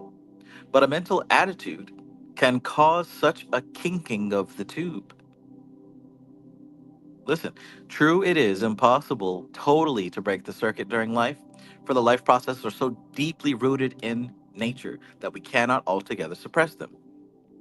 But a mental attitude can cause such a kinking of the tube, as it were, can so insulate and inhibit that only a scanty flow can be sucked through against resistance by the desperate organism. So what she's saying is like this flow of life that would normally come from a healthily aligned individual, you can't completely shut off the flow from Kether to Tifreth, Yasad to Malkuth. You can't completely cut off the flow. However, based on broken mindset, based on incorrect beliefs about reality, you can disrupt that flow. You can squeeze that flow so that the proper amount of life force isn't flowing, which is why, again, we have mental illness and physical illness, emotional illness. This is happening mainly due to incorrect beliefs about reality.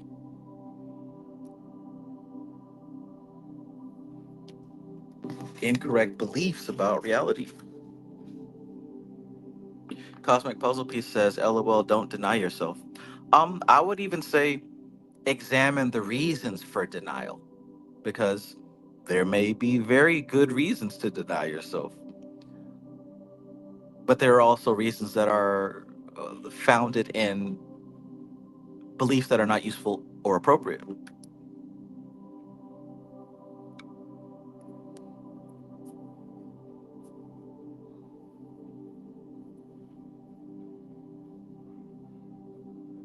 Denying yourself so that you can focus on getting your shit together, right? Building up your money, building up your health, building up your environment, right? Denying yourself so that you can focus on building yourself up. I think that's a pretty good good thing to do. But denying yourself because you think that sex is dirty and gross and everyone is gonna give you diseases and et cetera, that might be causing a blockage in the flow of energy. You get what I'm saying? It's the belief that's important.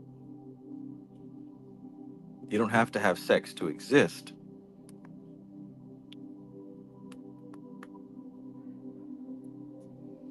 55.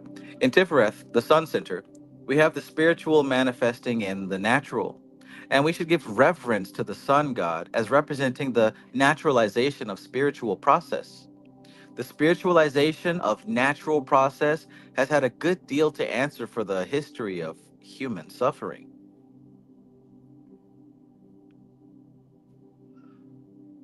Hmm. The spiritualization of natural processes has had a good deal to answer for in the history of human suffering. A good deal to answer for. 56. The symbols assigned to the sixth Sephiroth become a very illuminating study when we examine them in the light of what we now know about the significance of Tiphareth. For we have here a very clear example of the way in which the symbols assigned to a given Sephiroth lace in and out, in long chains of interrelated associations. 57. The meaning of the Hebrew word Tiphareth is beauty. And of the many definitions of beauty that have been proposed, the most satisfying is that which finds beauty to lie in a due and just proportion, whatever the beautiful thing may be, whether moral or material. Ah, balanced beauty, right? Beauty in proportion. Not too hard and not too soft, not too much, not too little. It is interesting, therefore, to find the Sephirah of beauty as the central point of the equilibrium of the whole tree. Beauty is balance, balance is beauty. And that one of the two spiritual experiences assigned to Tiphareth is the vision of the harmony of things. Doing a little East Coast swing, not too hard and not too soft. 58. It is curious that two separate and, at first sight, unrelated spiritual experiences should be assigned to Tiphareth. It is, in fact, the only sphere on the tree where this occurs. It is also unique in having several magical images assigned to it. We must therefore ask ourselves why it is that the central Sephiroth has these multiple aspects. The answer is to be found in the Yetziratic text assigned to Tiphareth, which declares that the sixth path is called the mediating intelligence. A mediator is essentially a connecting link, an intermediary. Consequently, Tiphareth, in its central position, must be looked upon as a two-way switch, and we must consider it both as receiving the influxes of the emanations and as causing that influence to flow into all the reservoirs of the blessings. We may therefore look upon it as the outward manifestation of the five subtler Sephiroth, and also as the spiritual principle behind the four denser Sephiroth. So look at that. We may look at Tiphareth as the outward manifestation of the five subtle Sephiroth. What's that mean? Look, Tiphareth here is the manifestation of Kether, Hakma, Bina, Kised. and Gibera. Tiphareth is the representative of that upper five. And Tiphareth is the spiritual essence behind Malkuth, Yesod, Hod, and Netzach. Look at that. So behind the world of form, what we get is Tiphareth as the spiritual essence behind all things. And that spiritual essence is the representative of the previous Sephiroth that we just studied.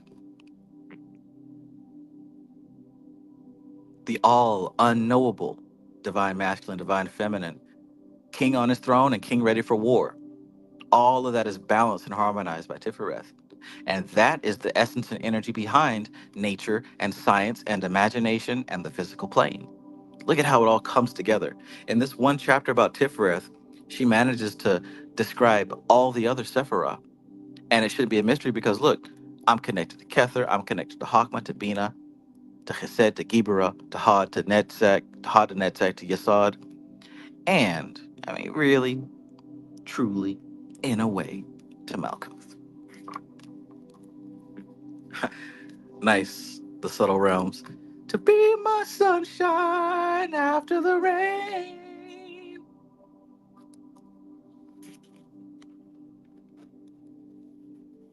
Y'all think I'm playing, man. I be going on hours long sessions listening to these old R&B songs. Hours long sessions. How do I say goodbye to what we had? The good times that made us laugh are way back.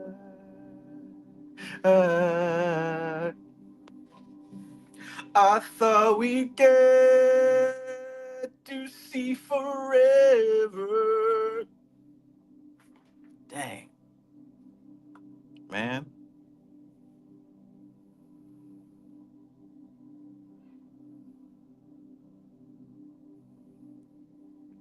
To be my sunshine after the rain. Good shit, man. Good shit.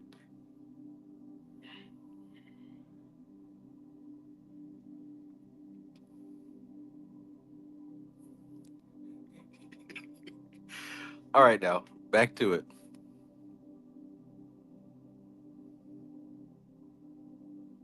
Where was I? Oh, yeah. So a mediator is essentially a connecting link, an intermediary. Consequently, Tiphareth, in its central position, must be looked upon as a two-way switch, and we must consider it both as receiving the influxes of the emanations and causing that influence to flow into all the reservoirs of the blessings. We may therefore look upon it as the outward manifestation of the five subtler Sephiroth.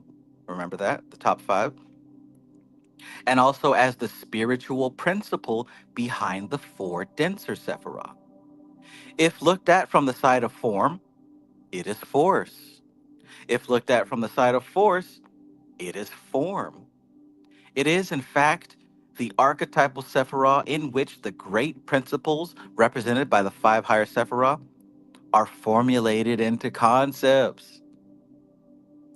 In it are multiplied the influxes of the emanations, as the Sefer Yetzirah declares.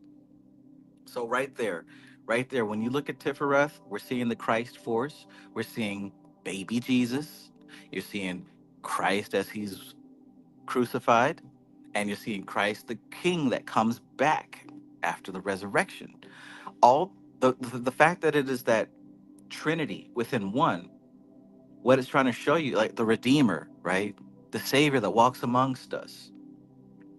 What it's showing us is that Tiphareth is the higher five Sephiroth in in a way that we can tangibly perceive them. So just like the way that I said that Yesod is the screen to your computer, Yesod is the screen to your computer. The computer is just ones and zeros and mechanical processes. But on the screen, you're seeing the visual of what you interact with. Well, Tiphareth is like that for God. The same way that Jesus Christ is like that for God in the Bible. You get to the Father through me. So look at everything that you learned about Christianity and see that for Tiphareth. Take the religious, take the religiosity out of it, take the spookism out of it, and look at the metaphors here. Tiphareth is the representative of the great beyond. The same way that if you didn't make it to Tiphareth yet, look at how your imagination is the representative of the great beyond. You can sit there, you can dream, you can imagine, you can fantasize. We'll accelerate that on a higher scale, right? That's why you can manifest. That's why you have access to spiritual authority, because you have access to this holy guardian angel, which is the representative of God. And check this out, it's not some faraway angel that you have to beg, it is your personal higher self. Man,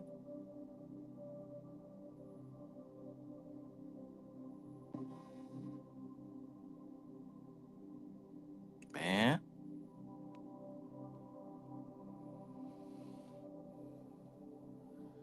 to be my sunshine after the rain.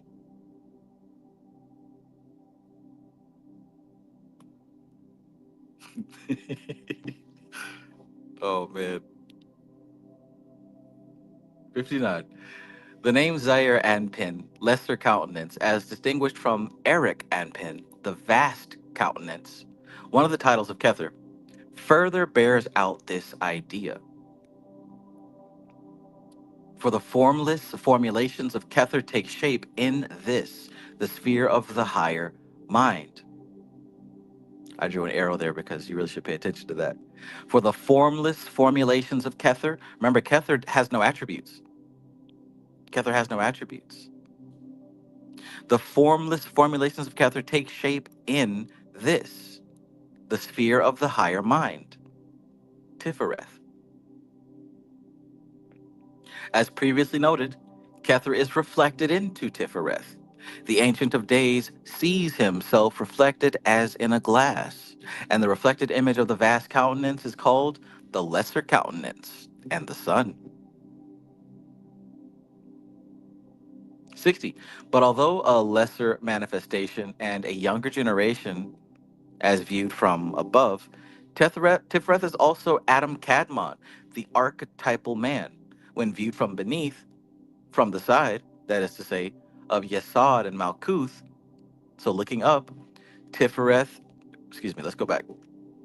But although a lesser manifestation and a younger generation as viewed from above, right? So looking down from Kether, Tiphareth is the child, is the baby.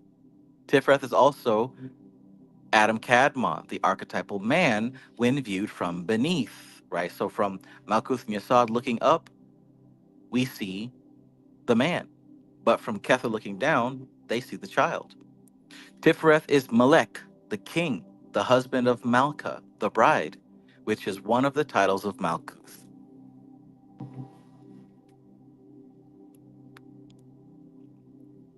61. It is in Tiphareth that we find the archetypal ideas which form the invisible framework of the whole of manifested creation, formulating and expressing the primary principles emanating from the subtler Sephiroth. It is, as it were, a treasure house of images on a higher arc. But whereas the astral plane is peopled by images reflected from forms, the images of the sphere of Sephiroth are those formulating and, as it were, crystallizing out from the spiritual emanations of higher potencies. So, looking upward, the lower astral plane, remember I said that you, if you're seeing stuff, you're still in the lower astral. You're in the etheric and the lower astral. But past that, there's nothing to see. Well, the reason that you're seeing something is because the lower astral plane is the side of the astral plane that has been molded and shaped by continuous incarnations of people, by the group mind. The group mind has molded and shaped the astral plane. So you might experience something like the back rooms. You might experience something like Alice in Wonderland or whatever, because it's been formed and shaped by countless individuals. But see, the higher astral plane is the formulation and shaping from the dreams of God.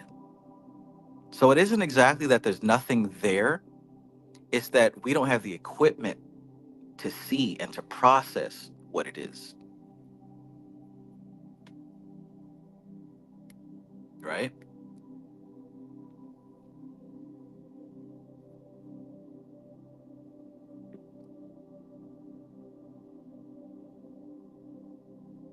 The astral plane is peopled by images reflected from forms, right? The astral plane is peopled by images reflected from forms. In other words, from us and our dreams, and our we are the forms, and we have sent those images. The astral plane is peopled by images reflected from forms. The images of the sphere of Tiphareth are those formulating and, as it were, crystallizing out from where? From the spiritual emanations of the higher potencies. 62. Tiphareth mediates between the microcosm and the macrocosm, as above, so below. That's the phrase of Tiphareth, is the keynote of the sphere of Shemesh, wherein the sun that is behind the sun focuses into manifestation. 63. In the anatomy of the divine man is the interpretation of all organization and evolution. In fact, the material universe is literally the organs and members of this divine man.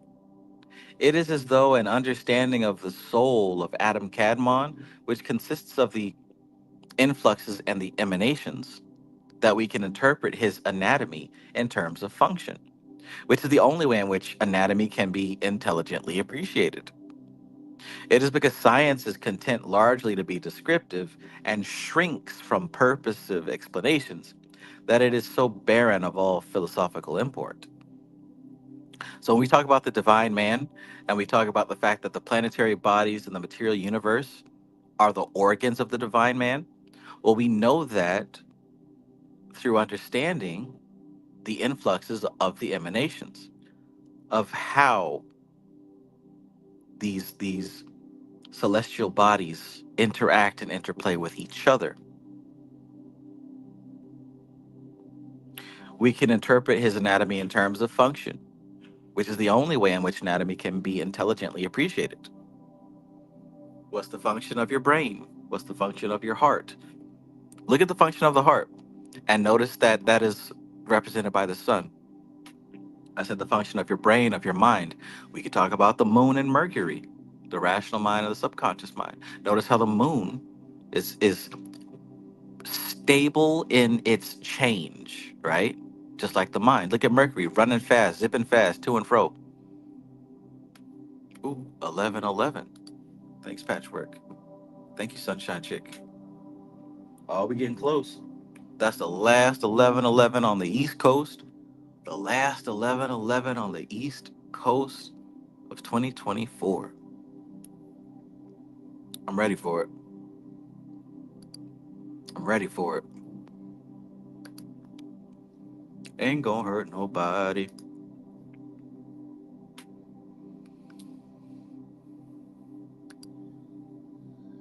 Your law says 911 here.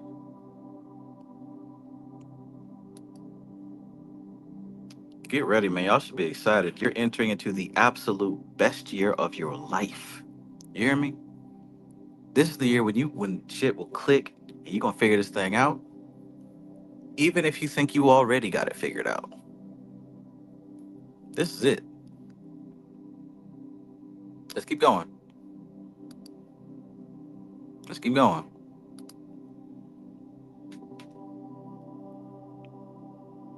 As above, so below. All right, 64. In transcendental psychology, which is the anatomy of the microcosm, the breast is the correspondence assigned to Tiphareth. In the breast are the lungs and the heart, and immediately below these are the organs. And intimately connected with them and controlling them is the greatest networks of nerves in the body, known as the solar plexus, aptly so named by the ancient anatomists. The lungs maintain a singularly intimate relationship between the microcosm and the macrocosm by determining the ceaseless tidal motion of the atmosphere in and out, in and out, that never ceases day or night until the golden bowl is broken and the silver cord is loosed and we cease to breathe. The heart determines the circulation of the blood, and the blood, as Paracelsus truly said, is a singular fluid. Interesting. A singular fluid.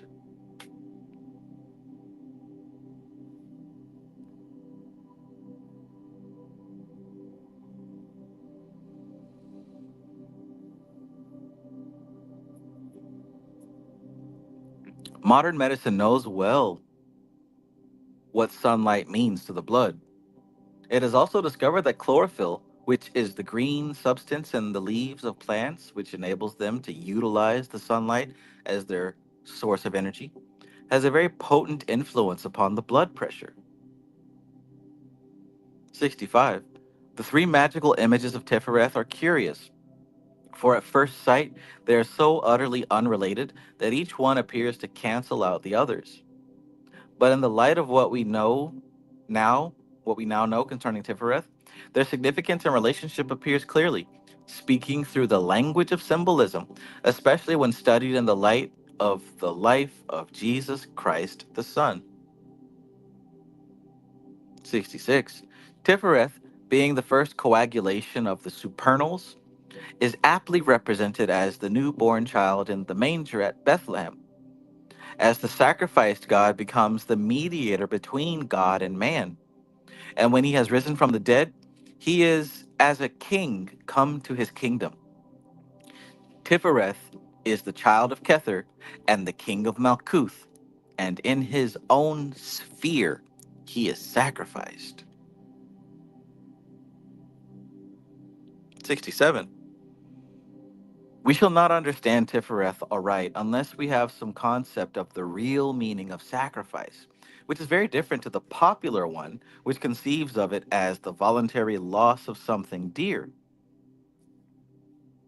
We got to break that definition of sacrifice in our heads. It's not the voluntary loss of something dear. Look, sacrifice is the translation of force from one form to another. You don't lose anything, you transform it. Alchemy. What have you ever lost? Wow, it's been 4 hours? That is wild.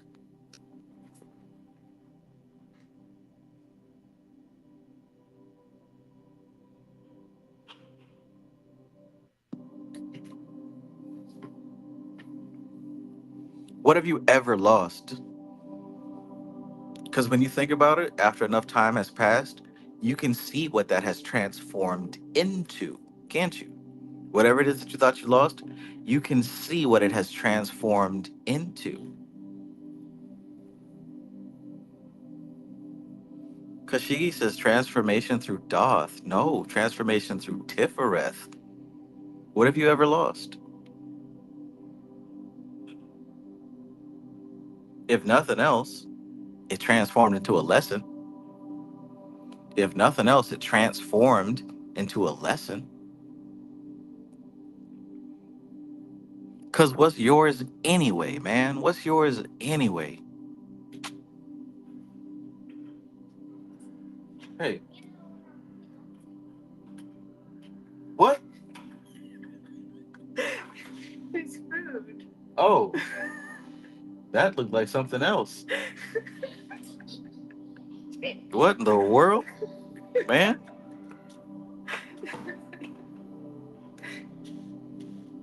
That was a Doing video right now. maybe. Oh, okay. That was a do you want a blowjob symbol. Yeah, you gonna give me a blowjob? I'm gonna call the police in a minute. No, but I do need my hair fixed. I need a hair appointment. Tonight? Hey, Nobody's doing hair on New Year's Eve. You're gonna brush my hair? I'm gonna read this book. Get my hair appointment. Okay. Well, no, there's food, but I don't know if you want some or if you have salsa. Yes, I do want some. I do have salsa too. Okay, you want to come and eat real quick and then finish reading?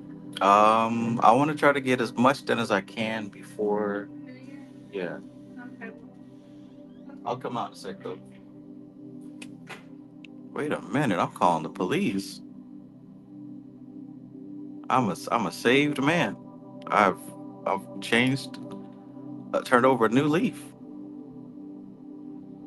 I'm calling the cops. This is outrageous.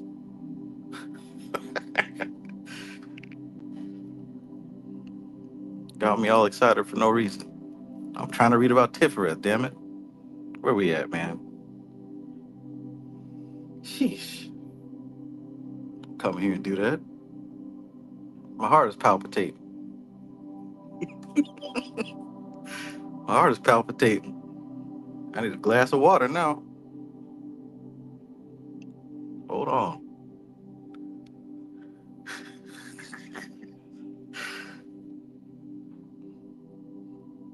So where we at? Yeah, yeah. Doth. Trying to transformation through Doth. That's it. Where we at? Oh,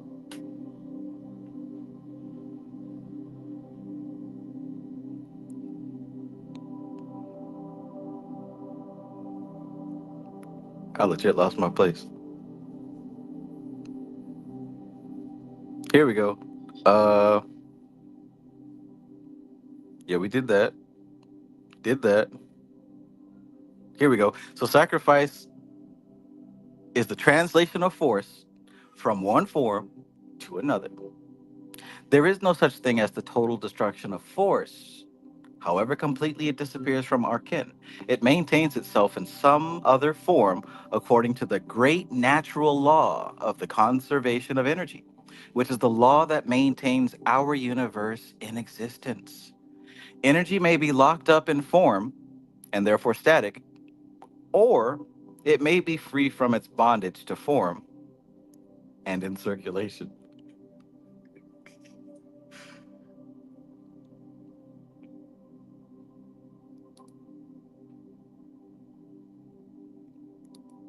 Oh, this guy. Michael Green says the abyss of Doth wasn't the only thing he was about to get sucked in. Trying to concentrate here now. New year, new me. New year, new me.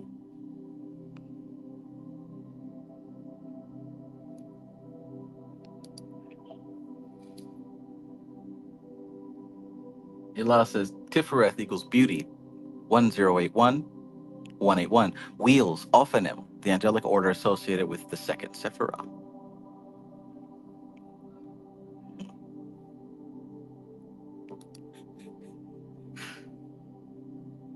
Dr. Umar. Shout out to Dr. Umar. All right, now. When we make a sacrifice of any sort, we take a static form of energy, and by breaking up the form that imprisons it, we put it into free circulation in the cosmos. That which we sacrifice in one form turns up again in due course in another form. What have you ever lost? Apply this concept to the religious and ethical ideas of sacrifice, and some very valuable clues are obtained.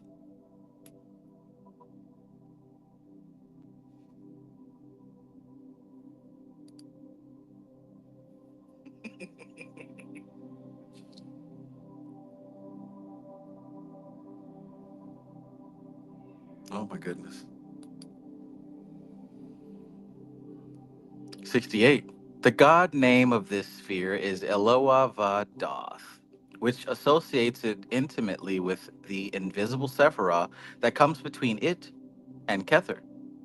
This Sephiroth, as we have already seen, may best be understood as apprehension, the dawning of consciousness, and we may interpret the phrase Tetragrammaton Eloah Vadoth as God made manifest in the sphere of the mind.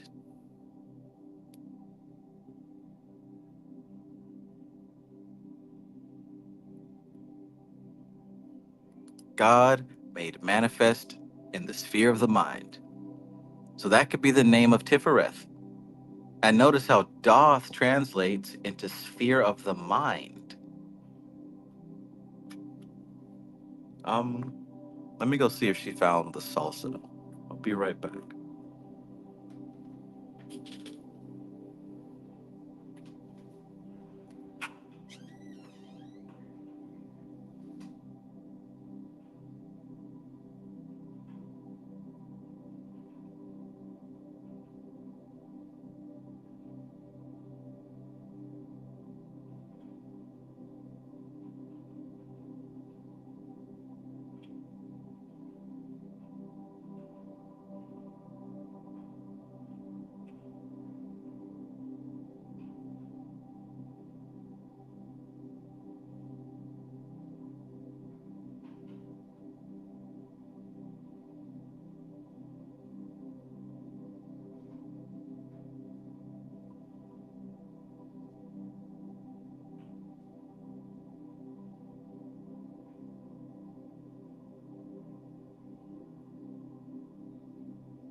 Oy vey.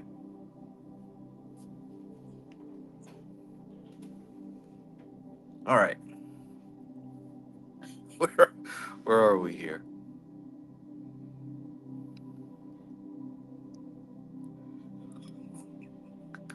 Pray for draft.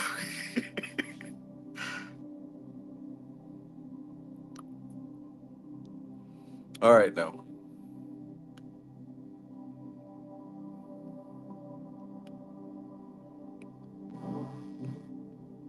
All right, looks like the salsa was located. Everything's good. Everything's good.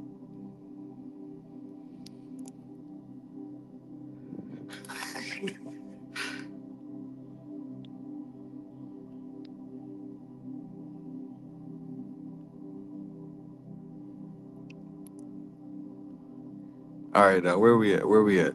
We got to be serious about this thing now. Ah, this guy here.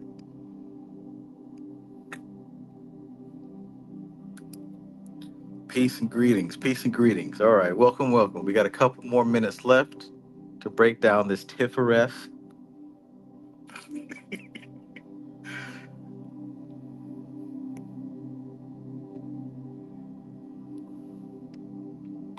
Goodness gracious, great balls of fire. Zebra cakes. Little Debbie's. Where we at?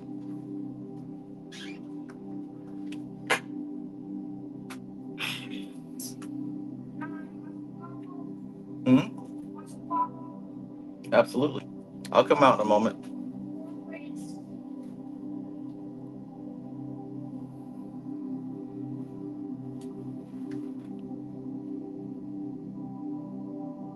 God made manifest in the sphere of the mind.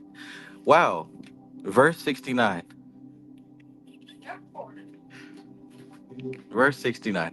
In the microcosm, Tiphareth represents the higher psychism, the mode of consciousness of the individuality or the higher self.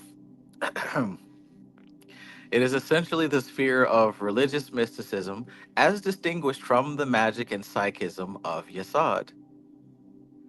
For be it remembered, the Sephirah of the central pillar of the tree represents levels of consciousness, and the Sephirah on the side pillars represent powers and modes of functions. Tiphareth is also said to be the sphere of the greater masters. It is the temple not made with hands, eternal in the heavens and the great white lodge. Useless familiar. Thank you very much. I appreciate you. I appreciate you. My gnosis says this is gonna be a freaky year. Yeah, I don't think there's anything we can do to stop that at this point.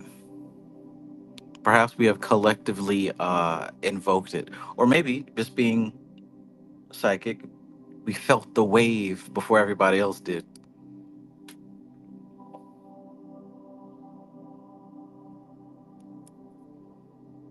Oh my goodness.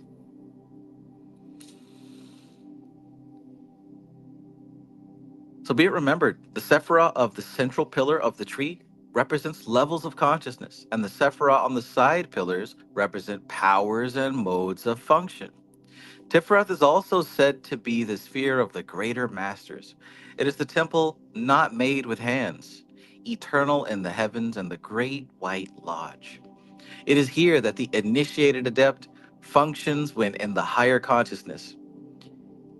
Here that he comes to meet the masters. And it is by means of the name and by an understanding of the significance of the name of Aloha Vadoth, God made manifest in the sphere of mind, that he opens up the higher consciousness.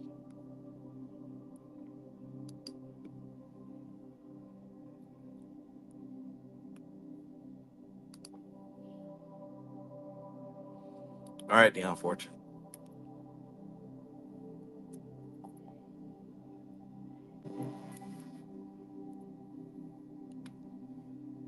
I better not see the word penetrated at all. You know she like to throw that word around. 70. For be it noted that it is only in proportion to the significance a word has for us that it becomes a word of power. Boom, right? Because you know there's no such thing as magic words, unless, of course, you've got an inner correspondence to that word. It is only in proportion to the significance a word has for us that it becomes a word of power. And the same goes for symbols and numbers and colors. The name of his victim is a word of power to a murderer. And such is it recognized potency that in some countries, an instrument to register the changes of blood pressure is attached to the arm of a suspect while he is being questioned by the police. And the name of the dead man and other words connected with the crime are suddenly whispered in the ear. And if these are words of power for him, the instrument registers it beyond all question. Hmm.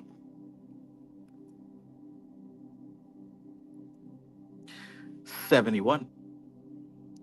It is popularly believed that names of power exercise direct influence over spirits, angels, demons, and such like. But this is not so. The name of power exercises its influence upon the magician. It exercises its influence upon the magician, and by exalting and directing consciousness, enables him to get into touch with the chosen type of spiritual influence. So these words of power, it doesn't affect the angels and the gods and the demons. No, it affects you. The same way if you were hooked up to a lie detector machine and something was said that would get your heart racing. Words of power, huh?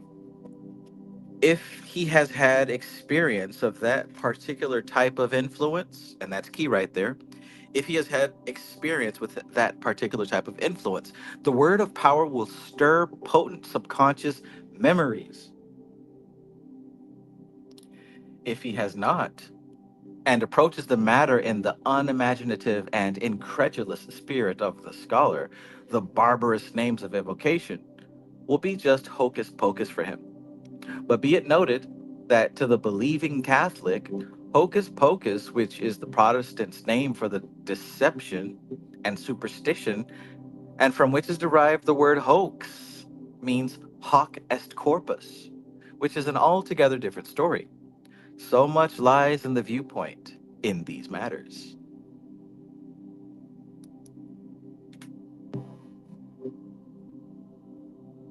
Words of power. So check this out.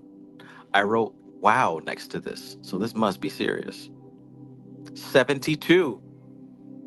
Huh, we were just talking about the barbarous names of evocation. That's usually a reference to the Goetia. So here we are with 72. Therefore, therefore it is that a definite spiritual experience is assigned to each Sephiroth. And until a person has had that experience, he is not an initiate of that Sephiroth and cannot make use of its names of power, even if he knows them. Do you see how that makes sense? See, these words of power are like labels for experiences. And when you say the word of power, the experience comes to mind. Kind of like if someone were to say a certain word and all of a sudden your mind goes racing into a different place. Memories come up. What you say up here? Certain memories come up, all from a word that was said. Likewise, hey, check this out. If you've never had the experience, the word wouldn't mean anything to you, even if you knew it. It's pretty cool, huh? The same thing goes with when we talk about the mystical experience of a Sephiroth. You're not initiated into the Sephiroth unless you've had that experience. Trey Kage says, like how anime characters call out their moves before they do them. Right, right,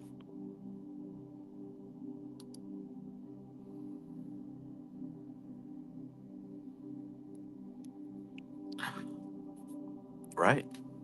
There's all types of experiences that we've had, and some of them, if mentioned, brings everything right back.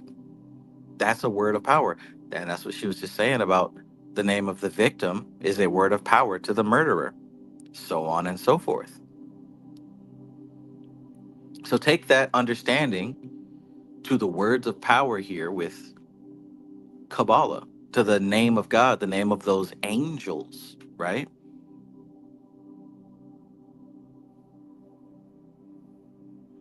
If someone were to say Six of Wands, what this should bring up is an experience, and then you're able to describe it in relation to the reading. But if you've never had an experience with this, I mean, how? What else do you have to go on other than the picture?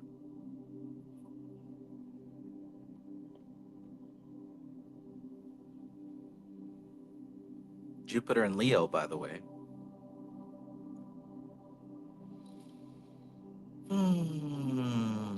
Patrick says words of power are like hypnotic triggers. That's big. That's big, big if true. And it's true enough to be true, in the words of David Snyder. Lord have mercy. I tell you what, man, manifestation is something else, isn't it?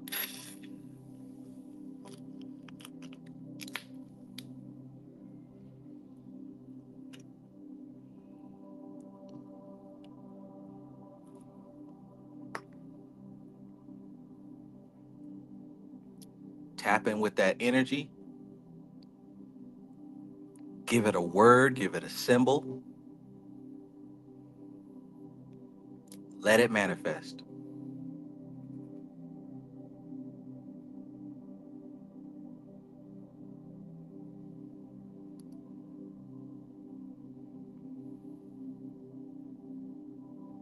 Hey, Zero says, and Jupiter in Leo sounds like the win of wins. The win of wins. Right. That's why this one's called the Lord of Victory. The win of wins. You're right. Have you had an experience like this? This like winning the championship football game and you're the quarterback. I mean, I don't know what that's like. I've never done that, but I've had other experiences where I was the star of the show and we did a great job. You have too. Even if you got the winning kill in the Call of Duty match or the equivalent in NBA 2K or whatever, right? And then imagine if you had a word of power that if you said it, you could lock back into that energy and bring it all back. So take that. I want you to think about that right now. Think about when you were the winner of winners, when you had some victory, some success, when you really made it happen and you were celebrated. And I was like, oh, damn, that's what's up. I see you. I see you. Right? Congratulations. You're celebrated. Right? People are exalting you, even if it's just for a moment. You did it. Think about the time where that happened for you. Now imagine if you gave that moment a word, a label, an anchor. What would you do in your life moving forward if you could just speak that word? If you could look at yourself in the mirror and speak that word, and all those feelings come back to when you were that winner? How would you go about life? How would life be different for you if you could wake up in the morning, say that word, and go back into that state? And each time it was just as potent. How would your life be different when you face an obstacle, a challenge, when somebody says, I'm sorry, but you're not good enough? Your card is declined, or we're looking for someone else, or whatever, and you can speak that word. How would that change how you approach the situation? This is the real potency of these magic names, these words of power, these names of power. They're yet another tool to allow you to be in control of how you navigate. Because normally you get defeated, you get broken down, you feel depressed, you start thinking all these thoughts. You become a character of someone who is not a winner, a loser. But if you had the power to stay a winner, you would behave as such. See, this is why I say 2025 is going to be your best year, because we're literally going into the year with the equipment that we need to make it the best year. You're going to stomp through 2025 just like this dude. Just like this dude.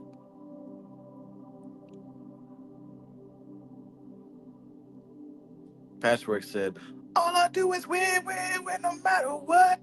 Right? All my elementals are winners. We are building an empire. We are building an empire. Your elementals are your empire. Train them properly. A says, yeah, the point is to be able to invoke any feeling on command. Benjamin says, my anchor word will be touchdown. He said, I actually had that happen to me while playing football. I got the last touchdown and everyone was cheering for me. So here's what I want you to do, Benjamin. After this, maybe write it down or something, but after this, I want you to literally sit down and take like 5 minutes, right? And just relive that moment. Remember what it looked like, what you were seeing, what you were believing about yourself in that moment, the thoughts in your head. Like, really saturate yourself in every angle of that experience.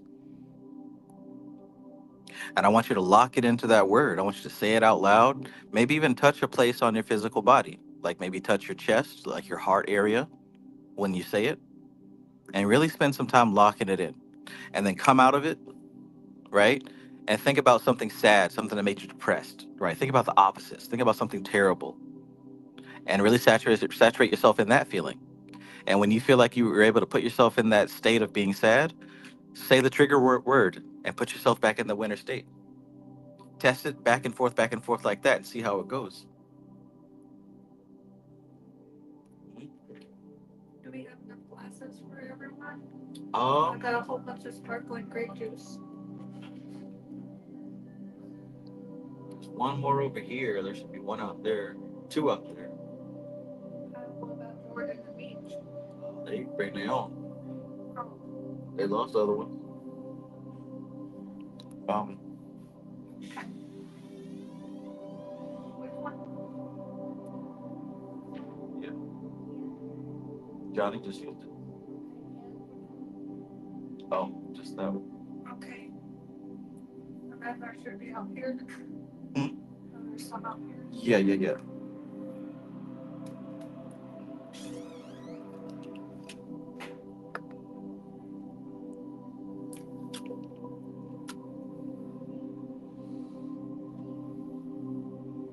Victory.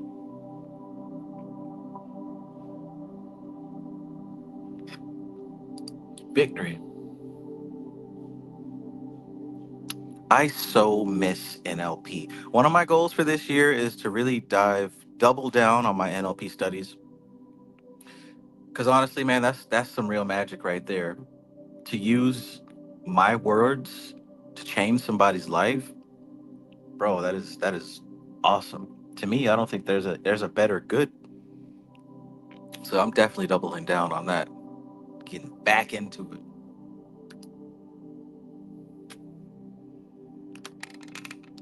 I miss it, man. I miss it. I miss doing my NLP sessions.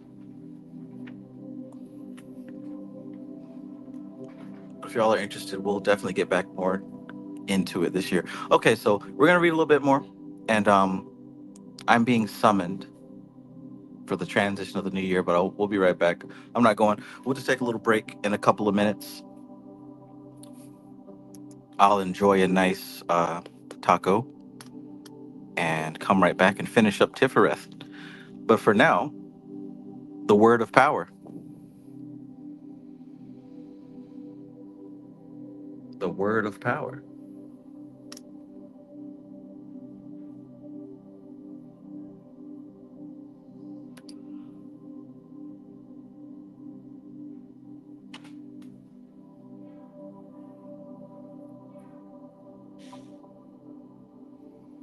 I know. I know. This looks like a police battle. Huh? This looks like a police battle. Like what? A police battle, you know, Oh. like beat. Yeah, you don't want to beat anybody with that meat stick. Terrible.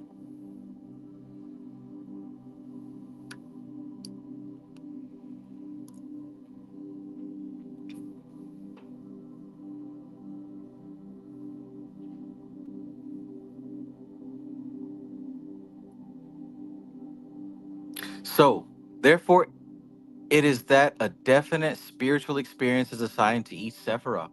And until a person has had that experience, he is not an initiate of that Sephiroth and cannot make use of its names of power, even if he knows them. As tradition has it, it is not enough to know a name of power. One must also know how to vibrate it. It is generally believed that the vibration of a name of power is the right note on which to chant it. But magical vibration is something much more than that. When one is deeply moved and at the same time devotionally exalted, the voice drops several tones below its normal pitch and becomes resonant and vibrant. It is this tremor of emotion combined with the resonance of devotion which constitutes the vibration of a name. And this cannot be learnt or taught, it can only be spontaneous. So, look, whenever they're talking about the vibration of a God name, it's not about it being on a specific note or a key. No, it's about when you get into a certain state, when you really feel it, when you're really inflamed with the spirit, it's going to come out of you different. It's going to come out of you different. When you're in the right state, she said it cannot be learned or taught. It can only be spontaneous. And you will know when it happens. If you're trying to do it, you're not doing it. But if you're doing it, you'll know. It is like the wind, it bloweth where it listeth. When it comes, it shakes one from head to heel with a wave of fiery heat, and all who hear it involuntarily come to attention. It is an extraordinary experience to hear a word of power vibrated. It is an even more extraordinary experience to vibrate it.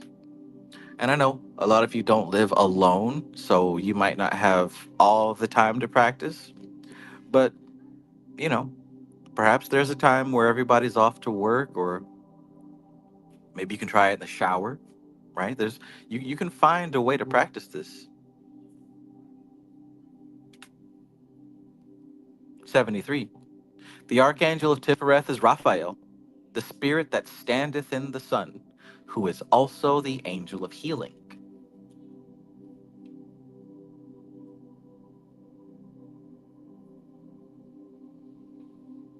Hmm.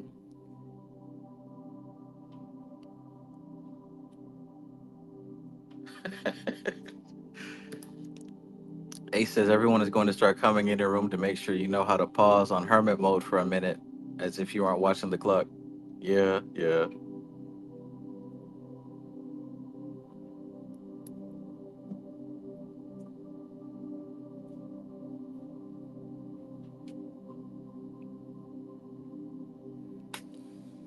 Oy vey. All right, so we'll do one more, and I'm gonna disappear for about 10 minutes. All right, for about 10 minutes or so. I'll have a taco. We'll count down the clock, and I'll be right back. So you guys can, you can come back after that if you want. I'll still be here, but we're gonna do this line. 74. When the initiate is working on the tree, that is to say, is building up in his imagination a diagram of the tree of life in his aura, very important. She said, when an initiate is working on the tree, what is working on the tree? When you're building up in your imagination a diagram of the tree of life in your aura. You should be doing that. You should be doing that. He formulates Tiphareth in his solar plexus between the abdomen and the breast. If he intends to work in the sphere of the sixth Sephiroth and concentrates the power in his center, he will find that he himself has suddenly become a spirit standing in the sun, with the blazing photosphere all around him. It is one thing to formulate a Sephiroth in one's aura, but it is quite another to find oneself right inside the Sephiroth. Although one can receive the influence of a Sephiroth by means of the former operation, and it is a good routine method for daily meditation, it is not until one has everted, as it were, turned clean inside out so that the position is reversed. And instead of the sphere being inside one, one is inside the sphere. Damn, and that reminds me of my work with Todd with Shooty. Remember, I've talked about this before, the sperm cell entering the egg, going into the sun. I literally said that. Going into the sun. And when I go into the sun, it's reversed. The sun becomes me. I go inside of it. I love it. And see, this is confirmation that I've been doing it right.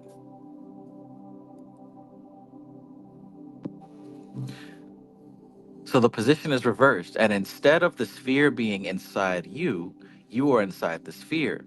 That one can work with the power of a Sephirah. It is this experience which is the culmination of the initiation of a Sephirah. You're supposed to do that.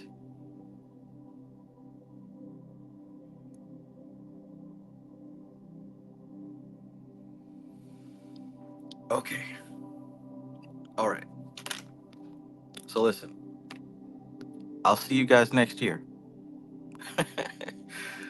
Right, I know nothing. Copyright.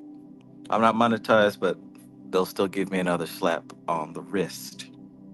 That's not where I like my slaps. So, Happy New Year, everybody. I'll see y'all next year. I will see you all next year. I love you. Peace.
Lovely.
Happy New Year.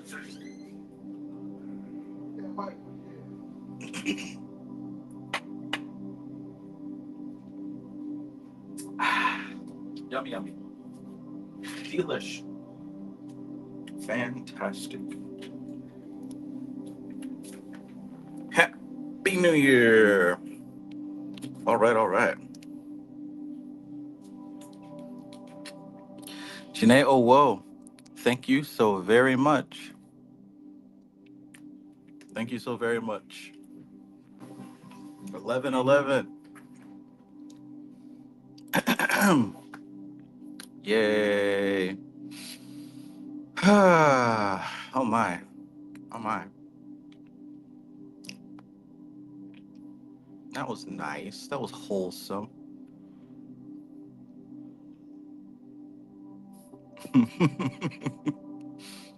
So, sheesh, I hadn't seen you guys since last year.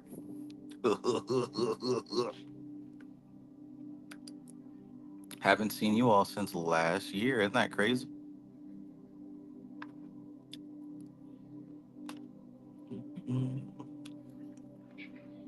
Guffaw, guffaw.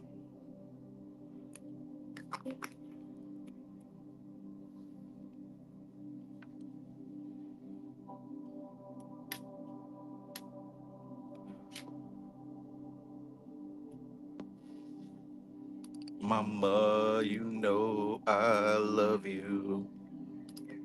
Ooh, you know I love you, mama.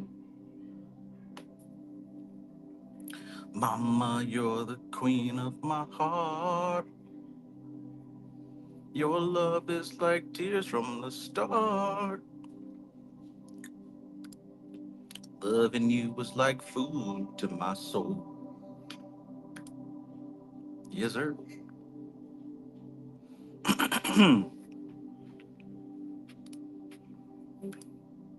All right. Peace and greetings. We're back. We are absolutely back. We're in the midst of reading the mystical Qabalah, Tiphareth. We are continuing from where we left off last year, 2024, bringing it into this most wonderful 2025. Glad to see all of my favorite people still here, thriving, alive and thriving. It's the only way it's got to be. Only way it's got to be. So, now that I have my New Year's taco and my New Year's sparkling non-alcoholic rosé, I think it's time to get back into Tiphareth. How's everybody doing? How are you enjoying your new year? How you enjoying 2025? I swear, I hadn't seen you all since last year. Framestar, peace and greetings. Peace and greetings.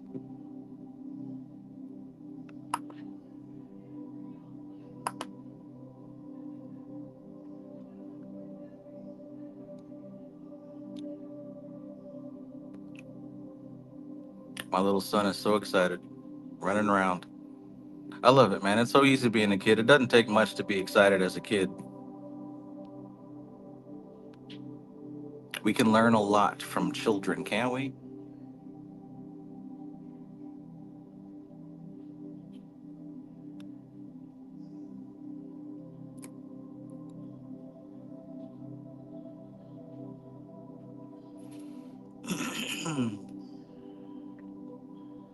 Mad Bear, welcome back.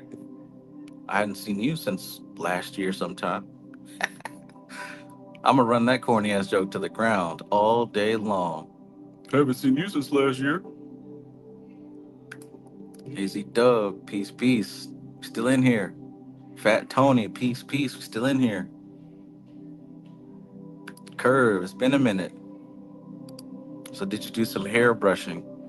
Um, Possibly after the live stream, right?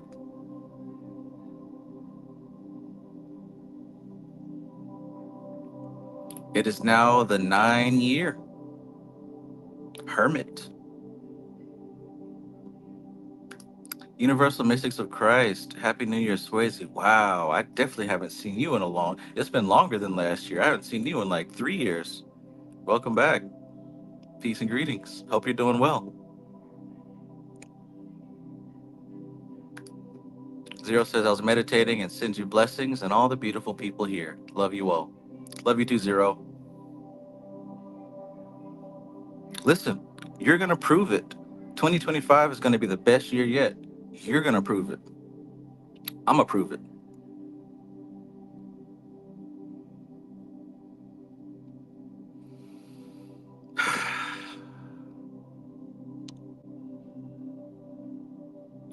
All right, let's get back in. Let's get back in. Oh yeah. God, I love it. I love it. It is wonderful to behold and experience.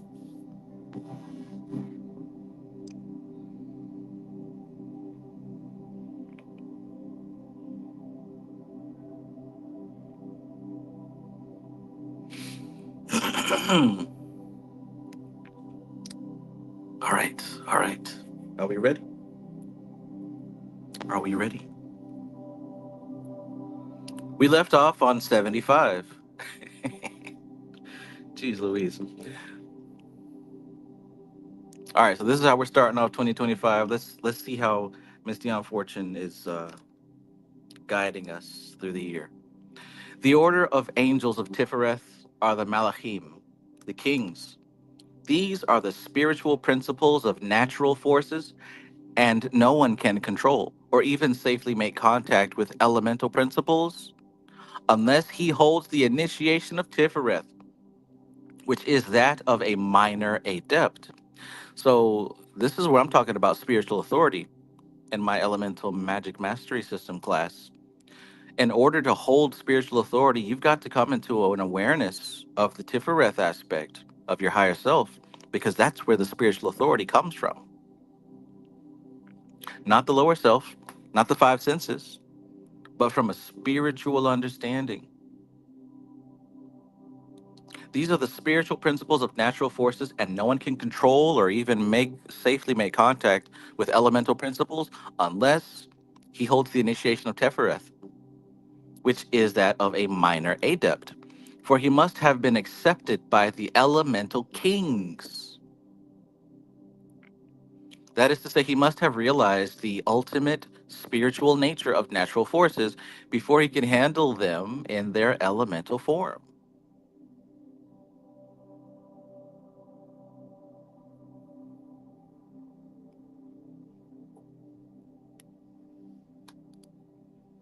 My nose says, Happy New Year.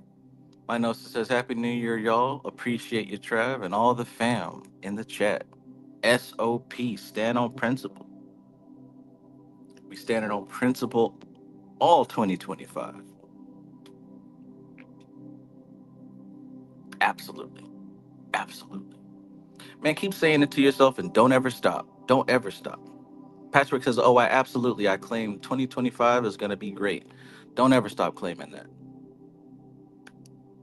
Train these elementals, right? Train these elementals. Let them know. Let them know what time it is. Let them know what we're doing. Let them know what this 9 year is about. This hermit year is about. So, boom. He must have been accepted by the elemental kings. That is to say, he must have realized the ultimate spiritual nature of natural forces before he can handle them in their elemental form. In their subjective elemental form, they appear in the microcosm as powerful instincts of combat, of reproduction, of self abasement, of self aggrandizement, and all of those emotional factors known to the psychologist. So, look, if you've taken my Elemental Magic Mastery System class, you know that we address these elemental forces based on how they manifest in your personality, in your habits, in your instincts. Look, powerful instincts of combat, of reproduction. So that's your fight, that's the sex, of self abasement, of self aggrandizement, the ego. What do we say? The four F's: fight, feed, fuck, flee. Well, who would have thought that the reason we have those four F's is because those are the expressions of the elemental forces and all of those emotional factors known to the psychologist.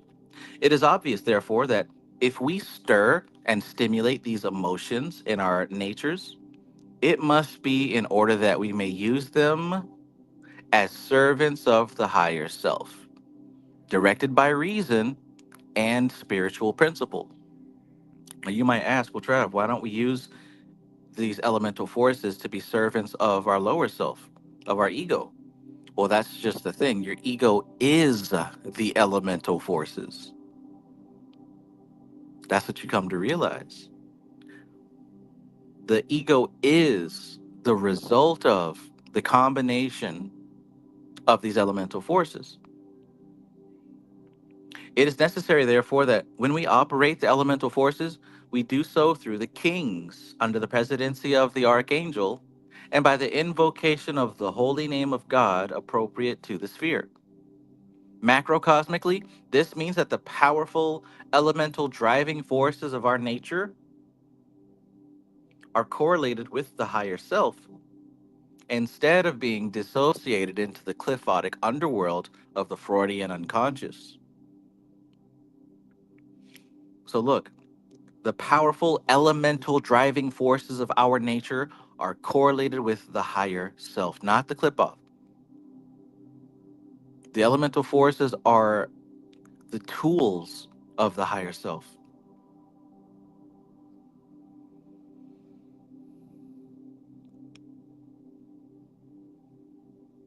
76. Elemental operations are not, of course, performed in the sphere of Tiphareth, right? Elemental operations are not performed in the sphere of Tiphareth, but it is essential that they should be controlled from the sphere of Tiphareth if they are to remain white magic.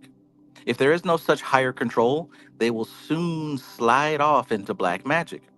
It is said that at the fall, the four lower Sephiroth became detached from Tiphareth and assimilated to the Clipoth.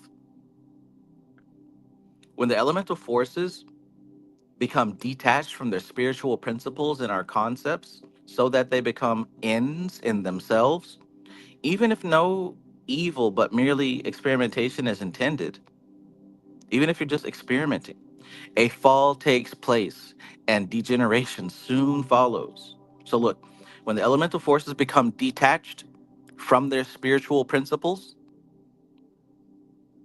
and this is happening in our concepts, so that the elemental forces become ends in themselves, this is what she's saying. Whether you're working with elemental forces or goetic spirits or whatever, you must always remain aware of their connection to the higher self. Because if you don't, you're going to be looking at these goetic spirits and these elemental forces as they are, as independent entities, only using them to manipulate the physical world to make you happy. So you're trying to get these spirits to get you some money, get you some sex, or get you some status. But if you don't keep in mind their attachment to the higher self, what's going to happen eventually, even if you're just experimenting? And again, this is what I had to learn the hard way. Me doing all my work with the Goetia, I went through years of this. It starts out as experimentation, but a fall takes place every time you do this. And that fall, we can say, is a separation, a disconnect between your higher self and your lower self. You're causing a gap.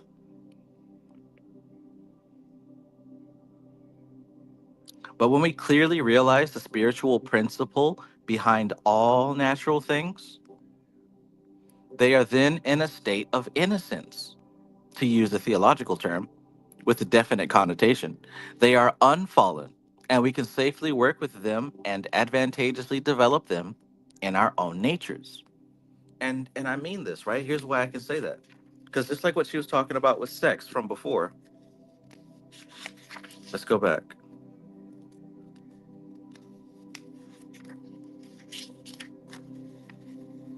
She said that in verse 50, If you go back, she says the cutting off from the spiritual aspect of nature is due to mental attitudes. So it's literally based on your understanding of the work. The cutting off, the separating, is due to mental attitudes. What is your attitude when you're working with these elemental forces, with these spirits, with these ancestors? Because if you don't realize that even the Goetia, whatever demons and angels and elemental forces, whatever you're working with, if you don't realize that they are all extensions of your higher self, you're going to see them as separate external things. And in the long run, that's not a good look.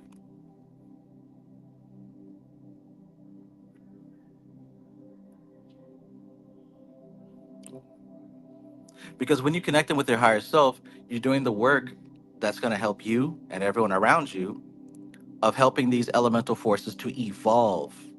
You're disciplining them so that they evolve into something greater. Look what it says. Look what it says.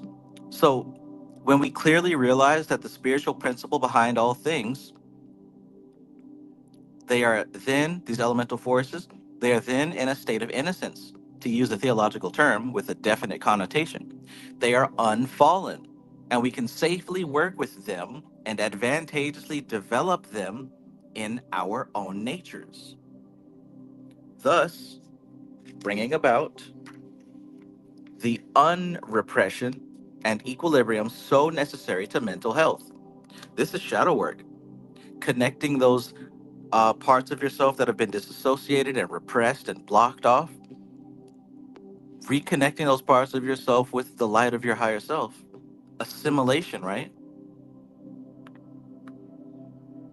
Assimilation, right? This correlation of the natural with the spiritual, thus maintaining it unfallen and in a state of innocency, is a very important point in all practical workings in any form of magic.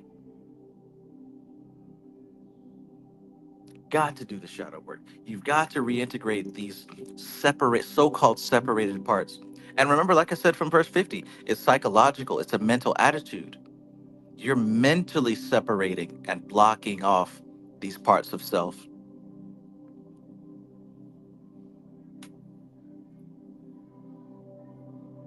It's energy that you've given a form.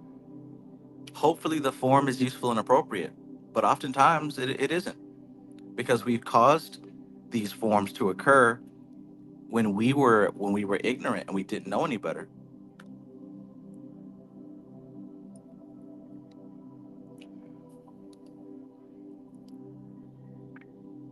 77.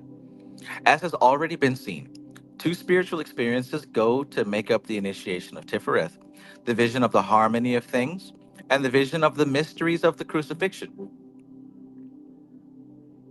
We have already seen in another connection that there are two aspects to Tiphareth, and therefore must be two spiritual experiences in its initiation.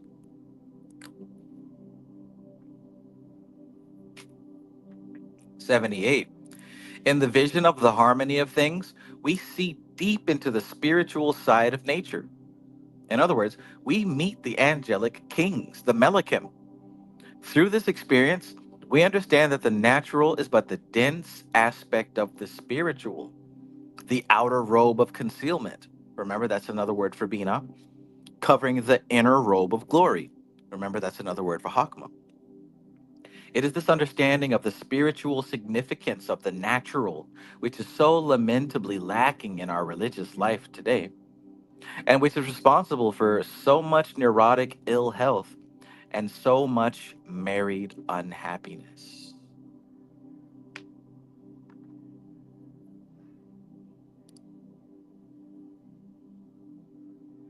79. It is through this vision of the harmony of things that we are made one with nature, not by means of elemental contacts. Human beings who are in any wise raised by culture above the primitive cannot become one with nature upon the elemental level. For to do so is degeneration, and they become beastly in both senses of the word. The nature contacts are made through the angelic kings of the elements in the sphere of Tiphareth. In other words, through the realization of the spiritual principles behind natural things. And the initiate then comes to the elemental beings in the name of their presiding king. He descends into the elemental kingdom from above, as it were, bringing with him his manhood. Thus, he is an initiator to the elementals. But if he meets them on their own level, he abrogates his manhood and returns to an earlier phase of evolution. Elemental force, not limited and kept in check by the limitations of an animal brain, is bound to be unbalanced force when it flows through the wide channels of a human intellect. Guess what? And the result is chaos, which is one of the kingdoms of the Kalipoth. Deanna Riley, peace and greetings. Peace and greetings, Avatar.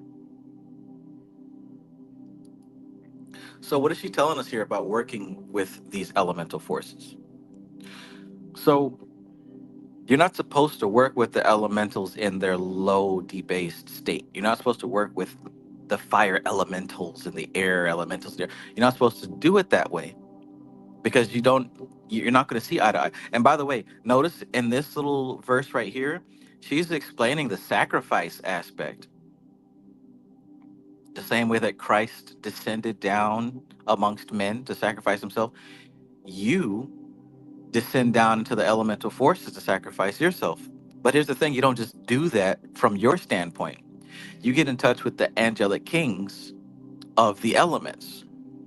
Here's where we're dealing with the elemental kings and or the archangels. Raphael dealing with air, Michael dealing with fire, Gabriel dealing with water, Uriel dealing with earth. You meet them. And when you descend with power, you descend with authority. They listen to you because they see the spiritual authority. If you don't meet the elements of spiritual authority, you get turned upside down. You get turned upside down. Let me read this again. She said the nature contacts are made through the angelic kings of the elements in the sphere of Tiphareth. In other words, through the realization of the spiritual principles behind the natural things. So look, when you're dealing with fire, you don't look at the fire, the effect of fire, how it's hot and how it burns, like duh. You look at the spiritual principle behind that. So you're gonna deal with Mikael. What is Mikael all about? What does Mikael represent? What is the intelligence of that archangel? That's how you approach fire. And the initiate then comes to the elemental beings in the name of their presiding king. So look, what is authority? Think about this now. You see a dude standing out in traffic and he's directing traffic. So he's holding his hand up and he's waving his wand and cars are stopping and moving and flowing. Why do the cars not just run this man over and go about their business? Is it because he's super strong and he's going to flip over the car like a Hulk? No. No, he's not standing on his own authority. He's not out there directing traffic based on his own authority. He's on the authority of the government on behalf of, you know, who he represents. That's what authority is. You're standing on behalf of power. So we obey the traffic laws. We obey the man out there with the gloves and the whistle waving his hands because of what he represents. I'm not finna hit him with my vehicle because I'm gonna have to face the authority that he represents. You get what I'm saying? So let's look at this now. The initiate comes to the elemental beings in the name of their presiding king. You don't meet the elements as your ego because your ego is a collection of elementals. You are not, before you meet your higher self and your holy guardian angel, you're coming on behalf of just another elemental, basically.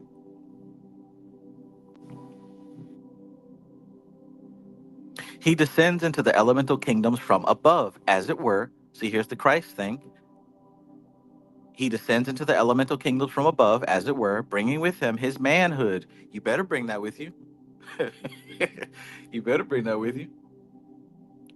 Thus, he is an initiator to the elementals. But, and that's a big but if he meets them on their own level, He abrogates his manhood and returns to an earlier phase of evolution. So you go down there trying to tell these elementals what to do, and you get flipped upside down. Now you're being influenced by the elemental forces that you're supposed to be controlling. Oh, I'm just going to wing it. I don't need to read no book. I don't need to meditate. I'm just going to do my own thing. I'm just going to throw some shit together and see how it works. And here's the thing, it's not like, it's not always instantaneous. It's not always, it's just like what we were talking about earlier when, with, Jay Baldhill was talking about the whiskey, right? Remember Bobby Hemmings like, oh, you drink the gin to contact the gin, right? We're talking about elemental forces. So at first, you get you some gin, you pour your glass, you sit down, you do your ritual, and you communicate with these spirits. You might get some results. Things are happening, things are good, but you're like, damn, that was great. Let me do it again. So the next ritual, you repeat it. You pour your glass of gin, you connect with the spirits, and you're like, wow, this is great. I'm really doing something. Now over time, you keep throwing back the gin, working with these spirits. On one hand, you're starting to think, in order for me to contact these spirits, I have to drink gin. On the other hand, you start to develop, and the body's starting to develop an addiction, as well as the spirit. So what you started out as was, I'm going to come down here and call the shots. But what really happened was, you started taking those shots, and now you can't control yourself. The elemental forces are now in control. That's a cheap example, but it's a true example. The fact that Jay Bald Hill brought it up shows me I'm not the only one who went through that. And there are many other examples. When we approach humanity and the animal nature without connecting it with the spiritual aspect, we eventually fall victim to the animal nature. Oh, I gotta smoke before I meditate. I gotta smoke before I, right? Maybe the first couple times are awesome, but 6 months down the line, hmm,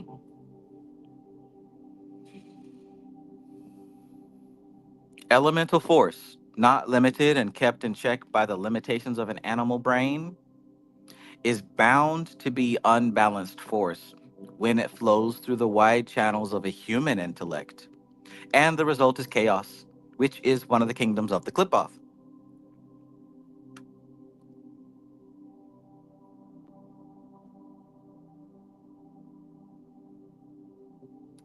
I know nothing says. I remember when I first got into the occult, I thought of this whole drama you're describing in such a cartoonish way.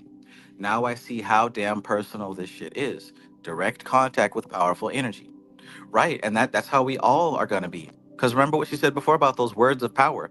Unless you have a direct experience with it, these words don't really mean anything. But if you've been through the experience that I just described, you know very well what I'm talking about is real. But if you haven't, of course, it's going to sound like I'm trying to be dramatic and spooky. I'm not trying to be dramatic and spooky at all. I'm describing you what happened to me and what I've seen happen to other people. Because, yes, I do consultations and I've consulted hundreds of y'all.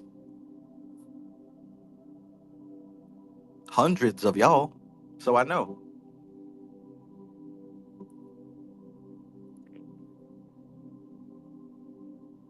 Michael Green says that's what most invocations of archangels and God names represent.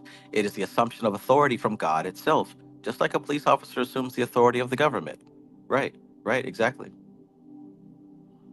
This became apparent to me while working demons of magic. Right, right. So when we talk about this authority, people are like, "Oh, I'm God. I'm God." No, no, you're not God. However, you do come under the authority of a higher power, and that higher power is not you. But you got to come to realize that. Isaac McCoy, peace and greetings, my brother. Peace and greetings. Isaac McCoy says, "So are you surrendering?" That's what it's like. It's a slow surrender. It's a manipulative surrender. It's not like, oh, you just give up. It's a you break down over time kind of surrender. It's the kind of surrender that sounds like, oh, just this one time. Ah, just this one time. And then eventually you stop saying just this one time. and this one time becomes every time. It's that kind of surrender.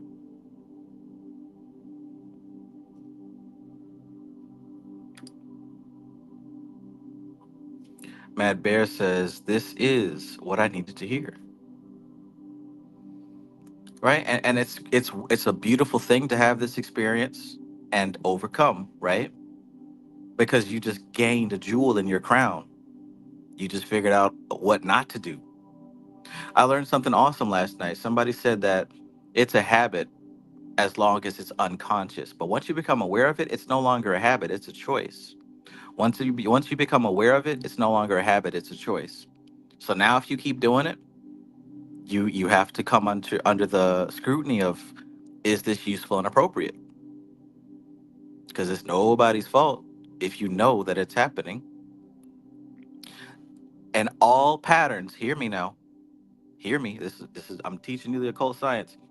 All patterns are evidence of elemental intelligence. So all patterns, all habits, all routines, anything that you do on a recurring basis, there is an elemental intelligence behind it.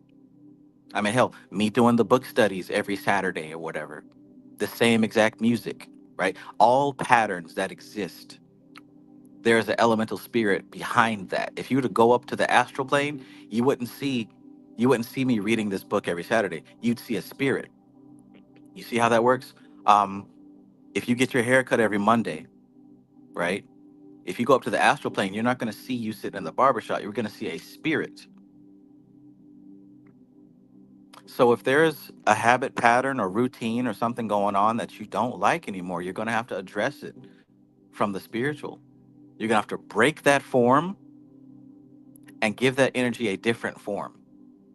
You don't just kill it and expect it to die because it's still your energy. You've got to repurpose it. You got to transmute it. Hey, yeah, I want to shoot, baby. Shoot, shoot, beru, shoot, beru, shoot, beru, beru, beru. Who knows what that is? Michael Green says, during my clip off initiation, I realized this spiritual power and the decisions I make with it simply flow through me, and that I'm not the one ultimately in control. I am a conduit for God, a deputy. Exactly. Is Johnny gonna be staying another day, or is he coming? Um, I don't know. Do you have to know that right now? Well, soonish. Yeah, soonish. I have three more pages to go, so should be too much. So about 10 minutes, 15 minutes, 2 minutes, 20 minutes. I'll let you know.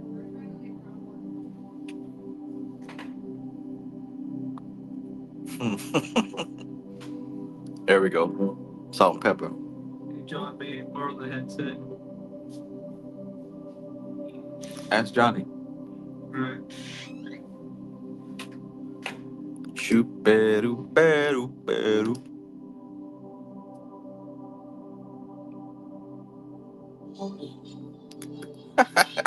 Just go put time on what you doing. Hey, you say 15 minutes if you want.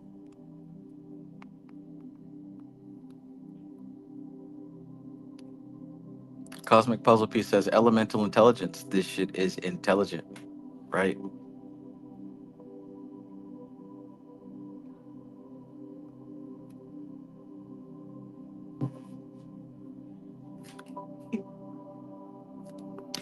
All right, where we at? Elemental force. Hmm? Please stop leaning on my doorknob. Thank you.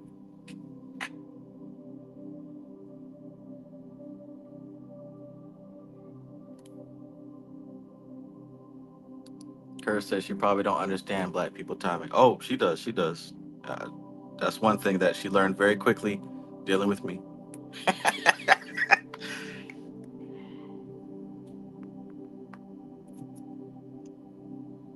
Trust and believe.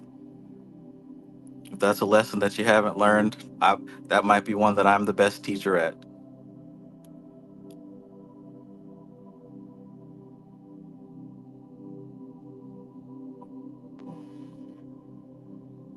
I wanna shoot, baby. I'm down on bended knee.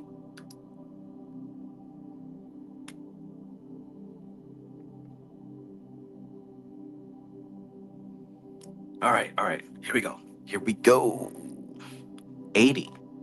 The mysteries of the crucifixion are both macrocosmic and microcosmic. So this crucifixion, it's not just happening with Christ on the cross.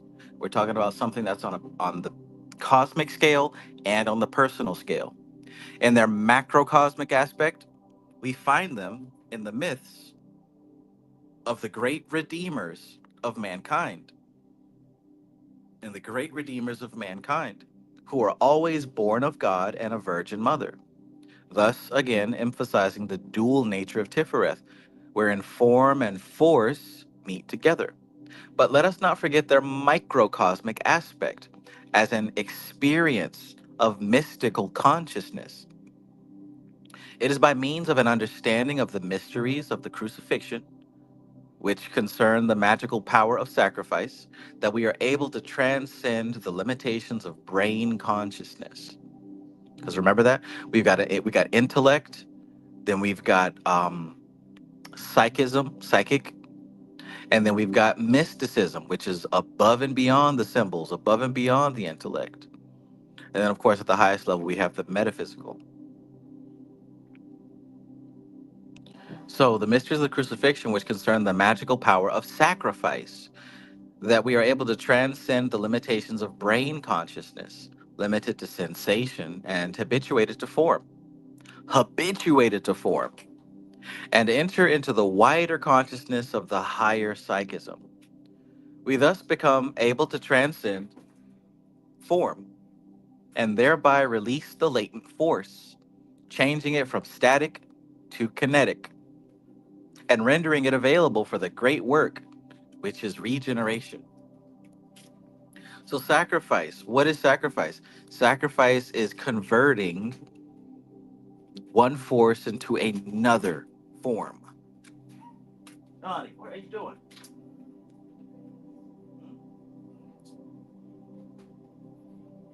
Slamming and bamming. Chill out.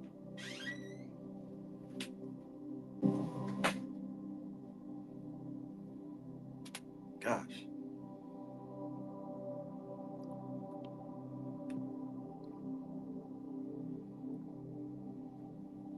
Those of you who have kids know that they tend to they want to get rowdy once you're doing something that requires them to be chill.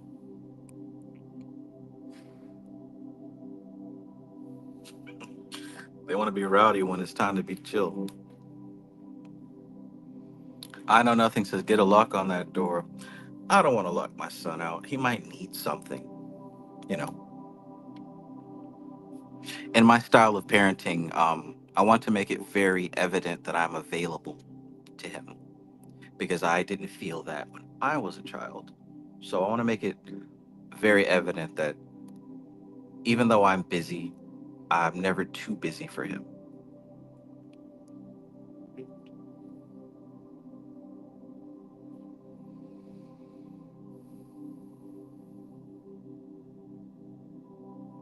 Curve says, I wonder if people sacrificed animals in the past because they couldn't sacrifice their bad habits. Externalization, right? So let's keep going. So we're talking about sacrifice, right?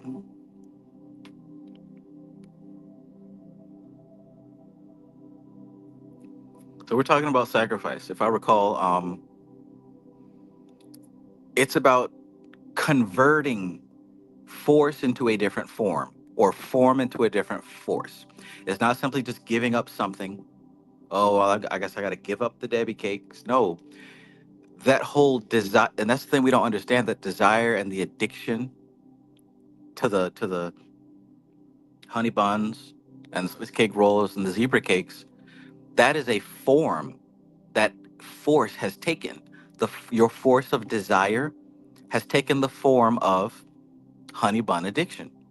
So what sacrifice is you have to shatter that form. So you giving up, you sacrificing the honey buns, little Debbie cakes, you're shattering that form. Now the desire is still there. It has been set free. It's set free. And if you don't give it a new form, it's going to re-manifest. It's only a matter of time because it's the pattern, the force is already in your aura. So the sacrifice is now you're going to Planet Fitness. Now you're getting on that bicycle, on that treadmill, right? Now you're lifting, you're creating a new form. You're creating a form, a pattern of fitness. Remember what I said? Anytime you see a pattern, that is evidence of an elemental force. So now you're starting your new workout routine. You're eating better. You're drinking your smoothies and your shakes. That same desire for the pleasure of sweets starts to now be converted into the pleasure of seeing yourself in the mirror looking great, right? The belly fat done burned off, the double chin done burned off, right? Hind quarters starting to thicken up a bit, right? You're starting to enjoy the discipline and the results that it's having. It's the same desire, you've just sacrificed it, and now it's being reborn, born again into a new form. You dig? That's what all sacrifice is. That's what all sacrifice. So think of it that way. Anything that you're sacrificing in order to get something new or to create something new, you're just changing what you already have and reshaping it, reforming it, repurposing it. So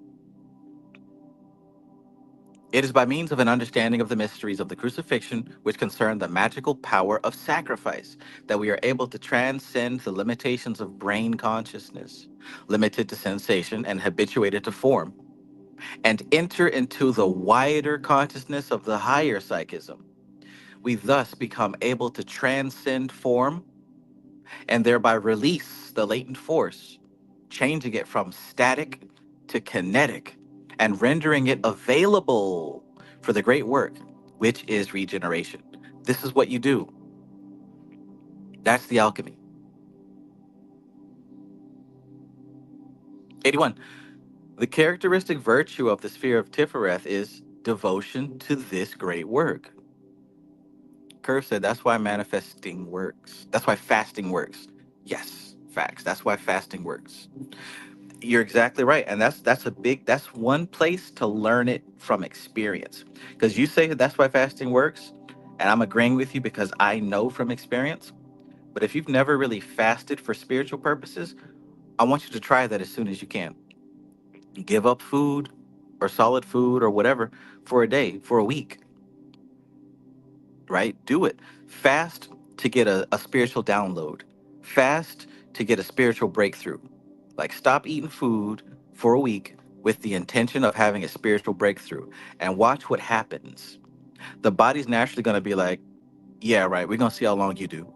Then after the third day, them honey buns start looking extra delicious. But you're learning to discipline your desire. And what happens is that your body now is reaching out in the etheric plane to sustain itself in different ways. So as it's reaching out and pulling in new sources of sustenance to feed yourself, what's happening is that you're also pulling in spiritual information. And that download you were looking for starts to take shape because you're exercising your spiritual muscles. If you haven't tried it before, you got to try it. You got to try it.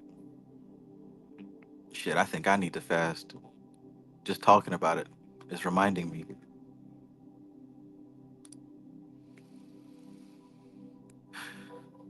So, 81. The characteristic virtue of the sphere of Tiphareth is devotion to this great work. Devotion is a very important factor in the way of initiation. Very important factor in the way of initiation that leads to the higher consciousness.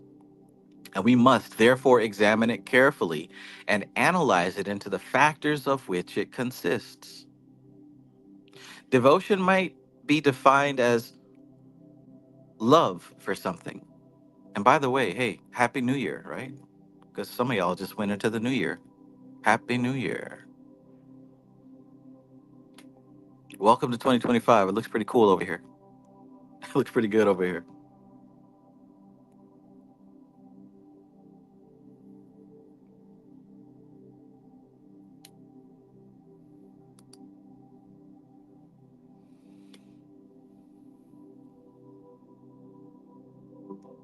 Fantabulous.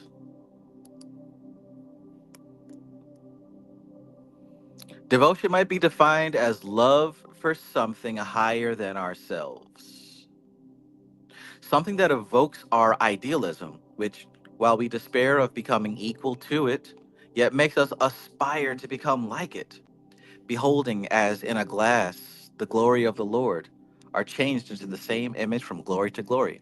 That's a Bible verse, of course.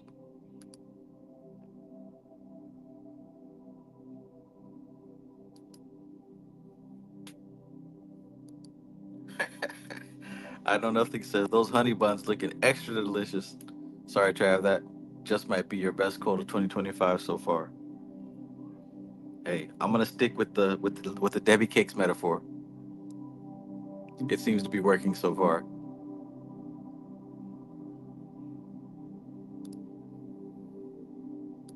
The subtle realms is still in last year.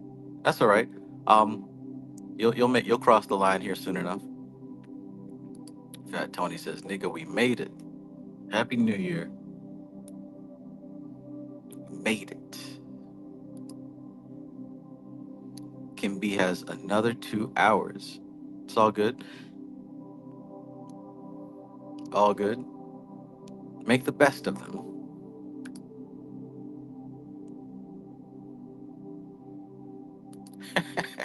Framestar said, "Don't let it be the 32nd of December now." Uh-oh. Not the 32nd.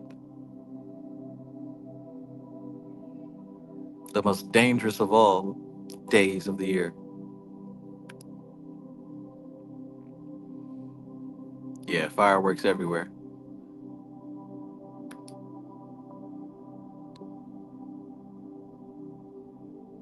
All right, where we at? So, devotion. It might be defined as love for something higher than ourselves. Hanuman comes to mind, right? Bhakti, bhakti yoga. Something that evokes our idealism. This is important to have, which, while we despair of becoming equal to it, yet makes us aspire to become like it. Huh? Hey, what are you leaving?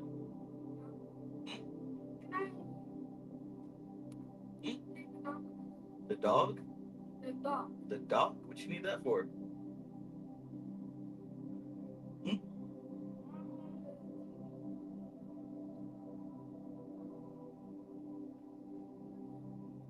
Little boy, give me a minute.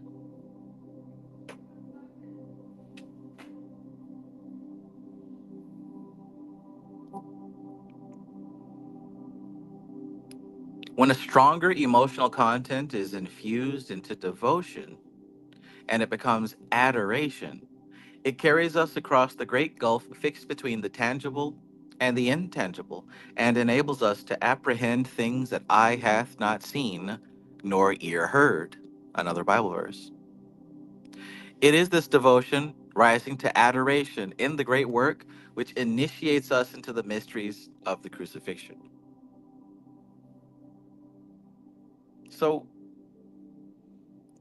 devotion,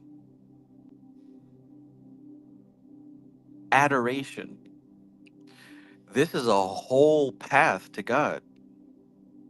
Like I mentioned before, bhakti yoga, like there's a whole science of reaching enlightenment through devotion. This is a powerful thing. And it's not something that everybody can handle. Some people aren't built for devotion because it really devotion that has to be the path of sacrifice, self-sacrifice. So you'll literally become aware of an ideal, an aspect of consciousness that is so far higher than yourself that you commit yourself to it. And that's a fast track to authority right there. Because the closer you get to it, the more that you prove yourself worthy of wielding that power. And you become a vessel for it, a channel for it in the manifest dimension. But if that sounds like you, maybe bhakti yoga is something you need to check out.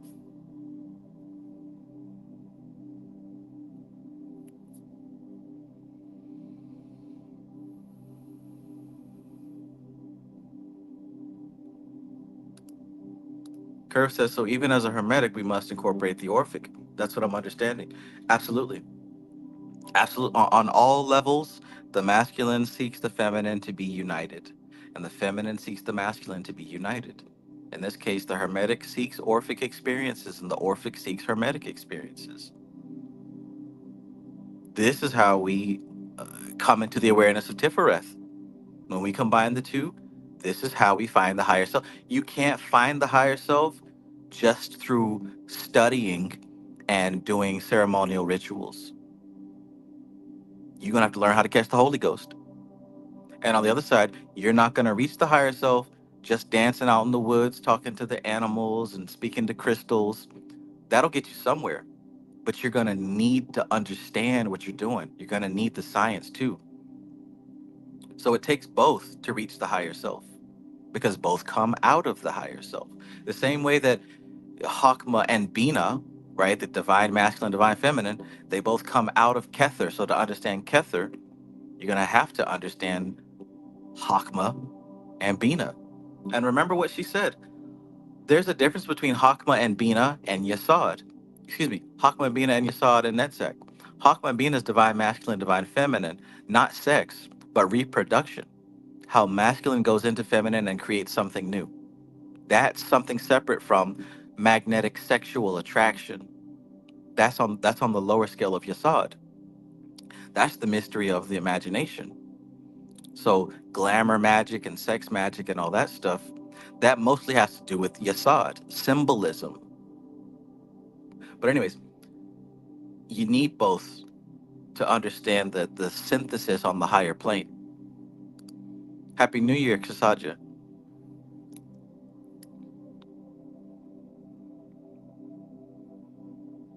Happy New Year. Oh. Zero says, I realize all my life, I feel devotion to the energy of the goddess. Just in the past, I don't know how to express it. And this year, you helped me to understand that. Absolutely, man. And I'm happy to be able to assist with that, right? There is one goddess. All goddesses are the one goddess. So when you find the form of the goddess that resonates best with you, man, do what needs to be done and watch Shakti work on your behalf. 82. Wow, 82 verses in this chapter. The vice assigned to Tiphareth is pride. And in this attribution, we have some very true psychology. Pride has its roots in egoism. And as long as we are self centered, we cannot be made one with all things. In the true selflessness of the path, the soul overflows its boundaries and enters into all things through limitless sympathy and perfect love. But in pride, the soul tries to extend its boundaries till it possesses all things. And it is a very different matter to possess a thing, to be made one with it, wherein it equally possesses us in perfect reciprocity. Big difference, right? Big difference from attempting to possess something to be made one with it versus allowing it to equally possess us in perfect reciprocity. Everyone wants to claim something and have it be theirs. But what if you could find something that is worthy of an equal possession? What if? What if you could find something that's worthy of an equal possession? Or does that scare you?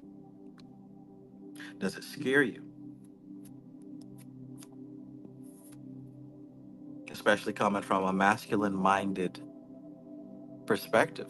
It would be scary to release, to relinquish or submit power to another.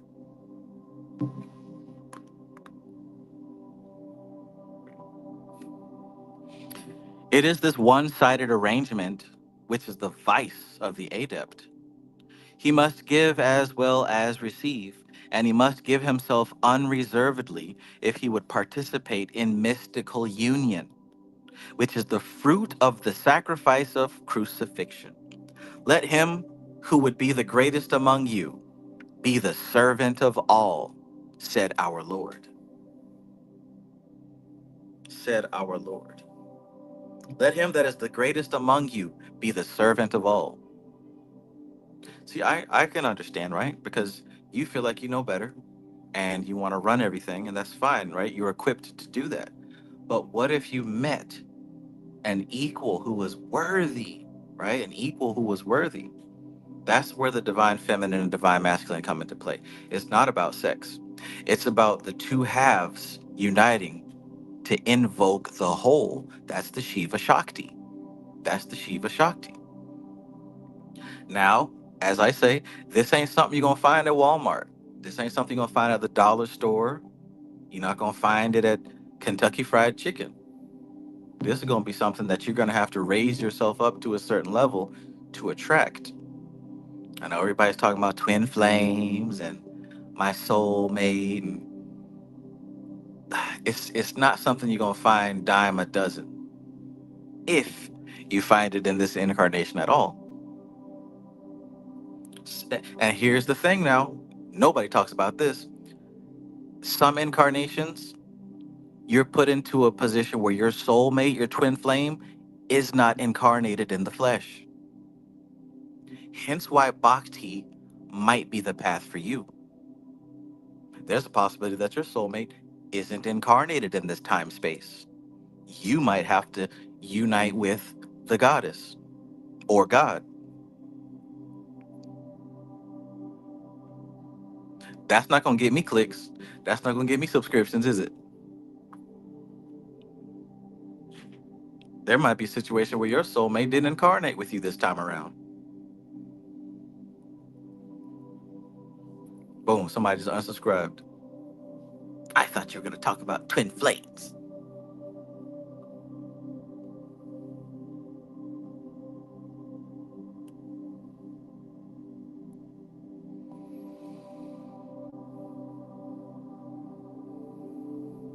Let's keep going.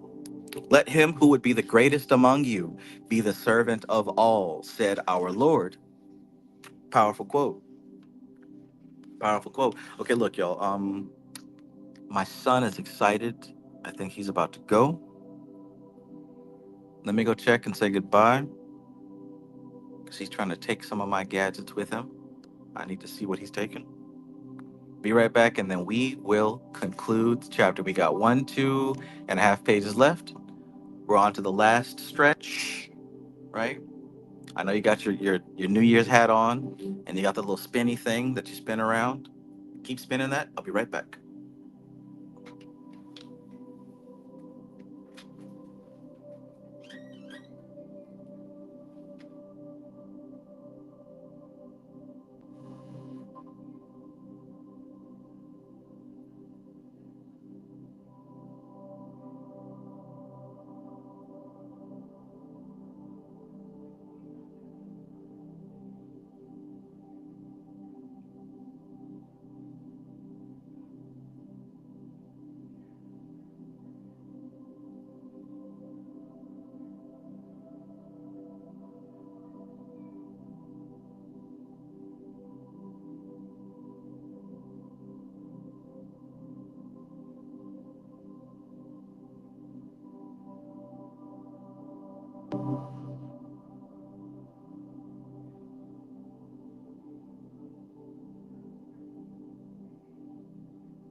When is it? This year. I was in the top 2% listening to David Bowie. Oh wow. This year. And it got moved to 1.1%. You passed me. Sheesh. Sheesh. Oh. Bhakti. Bhakti. We in here, man. Soulmates, the goddess, reincarnation. However, be careful with those fairies. They can be tricky. They can be tricky. Lots of fun, but they can be tricky.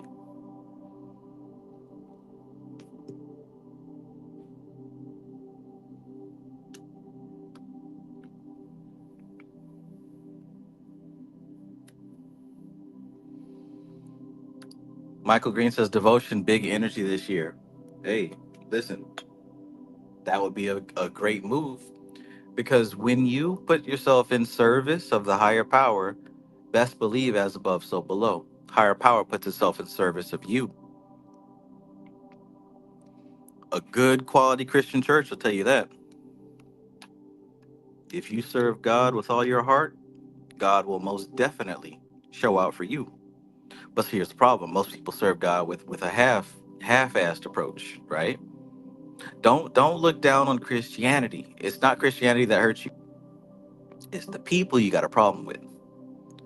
And I don't know if you've ever met a real Christian putting in work, but they have a magical life. They have a magical life. They, I tell you what, they never begging for bread. They never scrambling and scraping. And anytime they get knocked down, the come up is crazy. I'm not talking about the pretend Christians, the wannabe Christians. I'm talking about the grandmas and the uncles and aunties, the real ones. Likewise, right? It's not because it's not exclusive of Christianity, but it's about this devotion. It's about the real connection to the higher self. Because if you're connected with the higher self's connected with God, the chain of command is in place. But if there's a disconnect, well, you can expect there to be manifestations of disconnectedness. Michael Green says, I've been back on the church vibe a little bit. I ain't gonna lie. Hey, fuck it, man. Me too. Listen, watch you some sermons, find you a good quality pastor that's really on it. Watch you some sermons. Hell, go to church if you can. If you got a good one, go for the word, right? Who cares? You Because a quality pastor, if he's connected to God, the message is still going to come through to your ears. It's still going to come through to your ears. Forget about the people, forget about the culture. You don't got to, shake hands and turn to your neighbor and say, neighbor. Go for the message. Get it from where it is. I do the same thing. Hell, I'm looking for good pastors. I'm looking for good. I found one or two, and I know some more out there.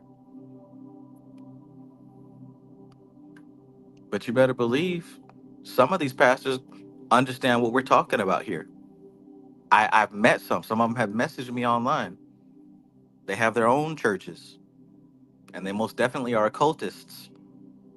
But of course, to the people, they got to seem like a Christian, a good Christian preacher. But trust and believe, there are some pastors out there who are tuned into this book study right here.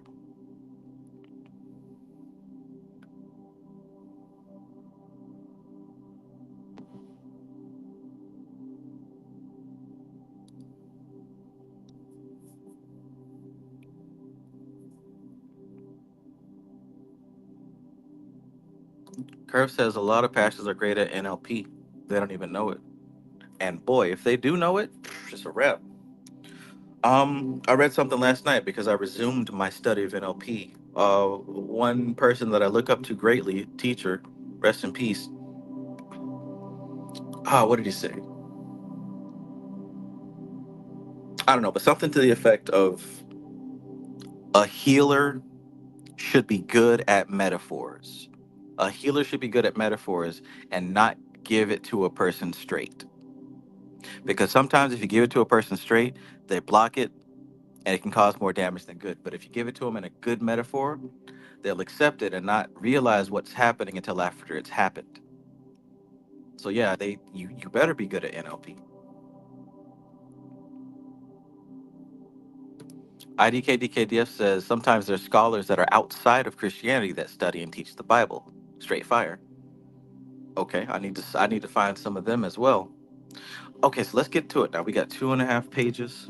2.5 pages. We're gonna wrap this up.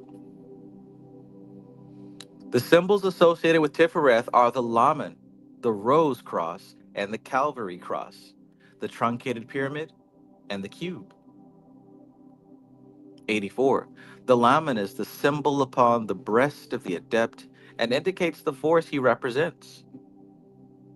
An adept performing work in the sphere of Shamesh, for instance, would wear upon his breast an image of the sun in splendor. A Laman is the magical weapon of Tiphareth, and it therefore becomes necessary to say something concerning the nature of magical weapons in general, in order that the function of a Laman can be understood. A magical weapon is some object which is found to be suitable as a vehicle for force of a particular type. Pause right here.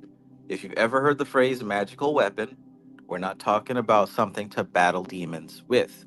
How many of y'all thought that, right? I remember when I first started studying the occult, and I'd hear about the magical weapons. You need the sword, the wand, the chalice, and the pentacle. I thought these were tools to go to war with evil spirits, right? How many of y'all thought that? It's all right. Somebody here might still think that. But Dion Fortune gives it to you crystal clear, simple. A magical weapon is some object which is found to be suitable, useful, and appropriate as a vehicle for force of a particular type. For instance, the magical weapon of the element of water is a cup or chalice. A magical weapon of the element of fire is a lighted lamp. These objects are chosen because their nature is congenial to that of the force to be invoked. When you're creating your own magical weapon, make sure that it's congenial to the force being invoked. Hence why we have lead for Saturn, iron for Mars, copper for Venus, silver for uh, the moon. That's why we have all these different correspondences, because now you can create a vehicle, you can create a magical weapon based out of the correspondences. Man. These objects are chosen because their nature is congenial to that of the force to be invoked, or in modern language, because their form suggests the force to the imagination by association of ideas.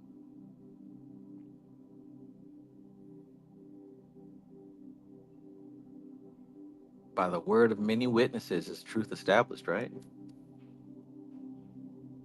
Kashigi says, would that unicorn pin be considered a magical weapon? You bet your bottom dollar. You bet your bottom dollar. If you see something on my channel consistently, well, there's more than likely going to be a reason for it, right? There's more than likely a representation of some force. If you see something consistently, it's probably a magical weapon. It's probably a magical weapon. It's probably a magical weapon. The void is the element that I associate with, not fire or water or air or earth.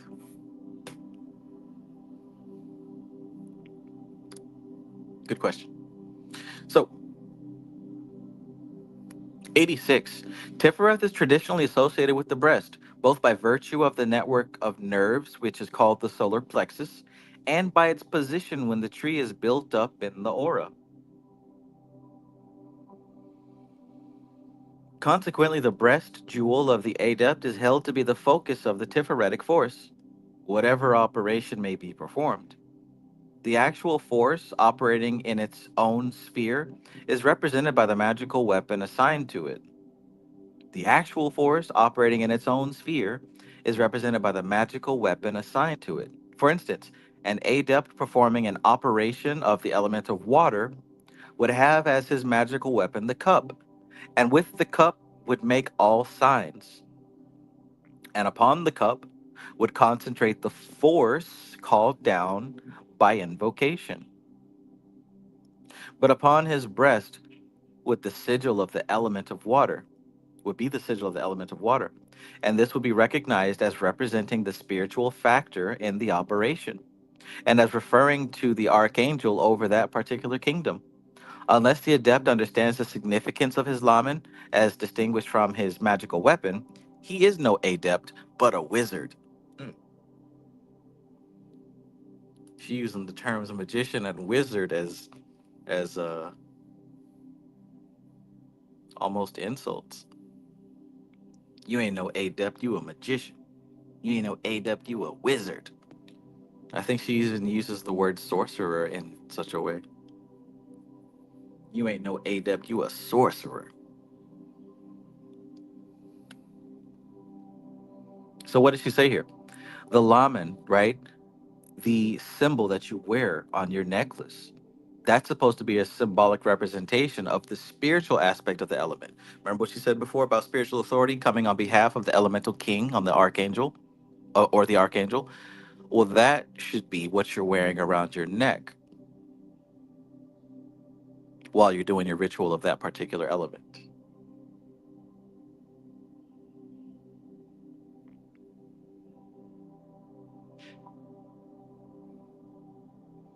87. The Rose Cross and the Calvary Cross are both given as symbols of the sphere of Tiphareth. In order to understand their significance, it is necessary to say something concerning crosses in general and how they are used in systems of symbolism. Although the cross with which we are most generally familiar is the Calvary Cross, owing to its association with Christianity, there are many other forms of cross and each has its own significance. The equal armed cross, such as the Red Cross of the Army Medical Service, is called by initiates the cross of nature and represents power and equilibrium. I think about the Red Cross on the medkit on Fortnite or any video game, right? And notice how it heals you. And remember what we said about the solar power, the sun, Raphael? It heals you, the healer of God. Interesting, huh?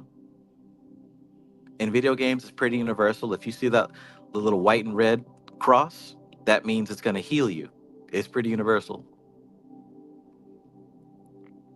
The equal armed cross, such as the Red Cross of the Army Medical Service, is called by initiates the cross of nature and represents power and equilibrium. It is to be found at the top of some Celtic crosses, often enclosed in a circle, so that a Celtic cross actually consists of a tapering shaft ending in a nature cross. and has no relationship whatever to the Calvary cross, which is the cross of Christianity. The tapering shaft of the Celtic cross is, in actual fact, a truncated pyramid. And examples of this type of Celtic cross exist which leave no doubt upon this point whatsoever. Some archaic forms suggest the imposition of the cross and circle upon the conical phallic stone, which is so universal an object in primitive worship. 88. Funny, very funny, because I think about the alphabet. What's the eighth letter? A, B, C, D, E, F, G, H. 88, H, H. The swastika is also a nature cross and is sometimes called the cross of Thor or the hammer of Thor, its form being supposed to indicate the whirling action of his thunderbolts. Oh, damn, that's good. I didn't think of that. Zero says yes, even in Mega Man, the extra life was a heart related to Tiphareth. I didn't think of that.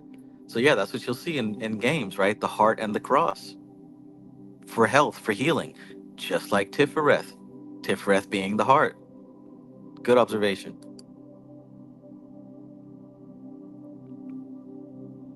89. The Calvary cross is the cross of sacrifice and should properly be colored black. Its shaft should be 3 times the length of its arms. And the length of each arm 3 times its width. Meditation on this cross brings initiation through suffering, sacrifice, and self abnegation. The crucifix is, of course, an elaboration of the Calvary cross. 90. The circle upon the cross is an initiatory symbol, especially when the cross is raised upon 3 steps, as it should be in this form. The circle indicates eternal life, also wisdom, and we see a form of it in the emblem of the Theosophical Society, which has for its badge the serpent that holdeth his tail in its mouth. A Calvary cross with the circle superimposed means initiation by the way of the cross, and the 3 steps are the 3 degrees of illumination. Does anyone remember what the 3 degrees of illumination are? I wonder if it has anything to do with the intellect, the psychic ability, and the mystical ability. Or perhaps it's something more. Perhaps it isn't merely Malkuth Tifereth and Yesod. It is this which is the so called rose cross. The fanciful object with brambles growing over it is not an initiatory symbol at all. The rose associated with the cross in Western symbolism is the Rosa Mundi and is a key to the interpretation of the nature forces. On its petals are marked the 32 signs of the natural forces. These correspond to the 22 letters of the Hebrew alphabet and the 10 holy Sephiroth. These, in their turn, are assigned to the 32 paths of the Tree of Life, and this is the key to the understanding of the Rosa Mundi. The curious scribbles that are called the sigils of the elementary spirits are made by drawing lines from one to another of the letters of their names on the rose. And hey, if it comes to you in your journey to actually go through that process, then you'll know what she's talking about. It's a good way to trace sigils, I tell you that. Thank you, Michael Green. Adept, Magus, and Magister. Got to love it.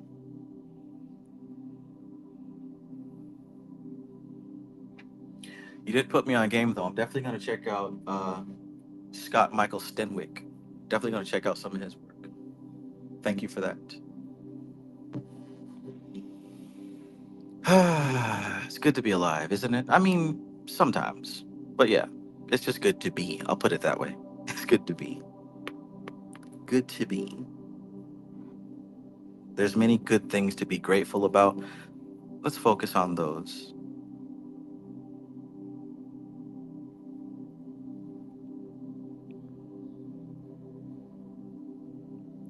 91. In the light of this explanation, we are at no loss to understand the value of the claims of those organizations which sport a floral emblem as their symbol.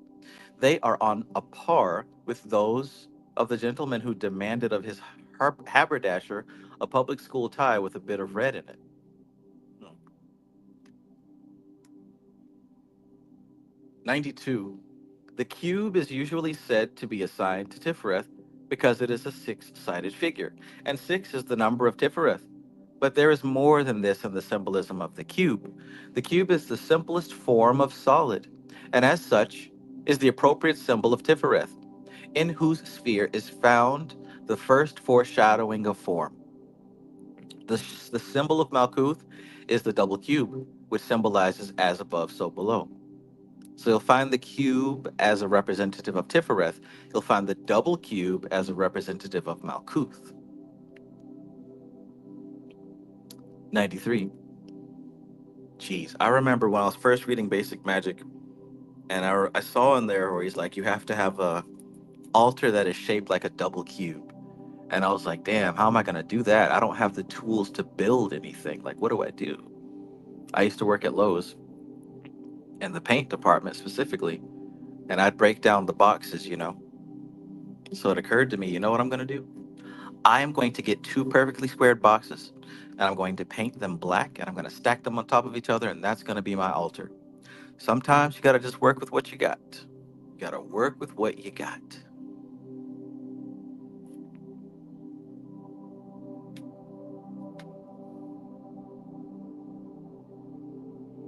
I'm not saying that for my benefit because I already did it. I'm saying that for your benefit because maybe you'll come across something in one of these books and you'll be like, oh, I can't do that.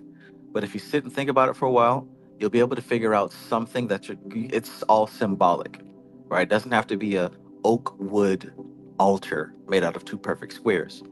The symbolism has to be there for the subconscious mind. So I used two square cardboard boxes and I went through the effort to paint them.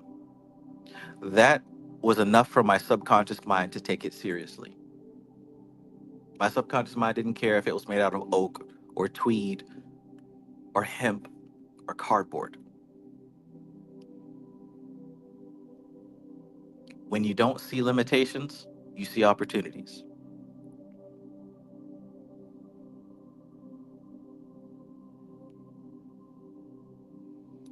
Zero says Malkuth is the form of Tiphareth, which is the force. That's why Malkuth and Tiphareth are in the middle pillar. Yeah, yeah. And one way to look at it is the one below is the form, and the one above it is the force, right? Because we're talking about masculine giving to the feminine. So the fact that Malkuth is below, Malkuth would be form to Tifreth's force simply because it's above. And in that case, Yasad would also be the form of Tiphareth because it's below. But guess what? Tifreth is the form of Kether because Kether's above. So you see what I'm saying? It's about the relationships. It's about the relationships. Because Yasad would be the force to Malkuth because it's above. Boom, that's what I mean. No obstacles will apprehend you. Do what you got to do. Find a way. Even if it looks janky, it's not for anybody else. It's for your subconscious mind. If that's all you got, go do it. Trust me.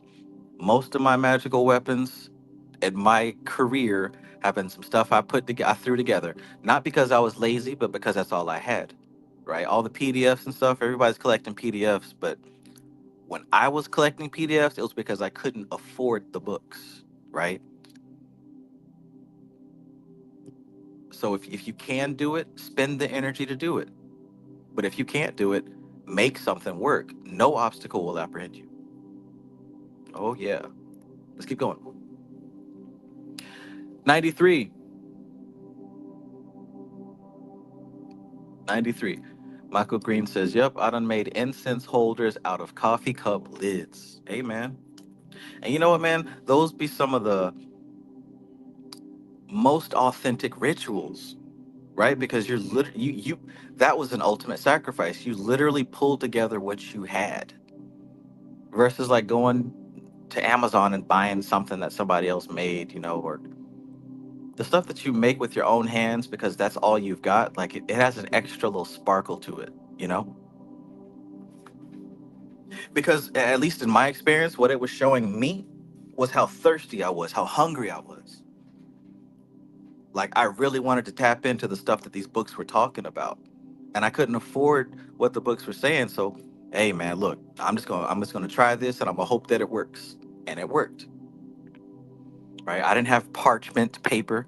I had a magic marker and that same card. Like I said, I was cutting up cardboard boxes all day, pounds of cardboard boxes. So I was taking home cardboard boxes. That's what I drew my sigils on. That's what I painted my sigils on, right? Carry it around in my pocket. Stare at the sigil while I'm on the phone with a customer, right? I'm always tapping in any way that I can.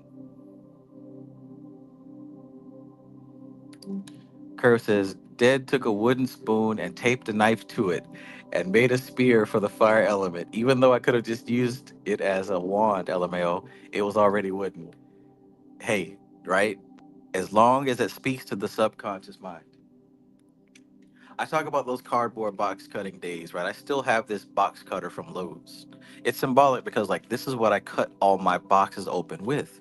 And I also use this as my magical sword in my rituals. So this right here is a magical weapon for me. And it's red, right? So I never got a dagger. I never got a sword. I mean, I did, but I preferred to use that one. Hey, man. Sword and your dagger and your wand and your pentacle. Use what you have. Use what you have. Michael Green says, You got a lust for the work. You got to be a hoe for the spirit. Bobby Hemmett voice. Hey, I can hear him saying that. I can hear him saying that. Come on, let's wrap it up. 93.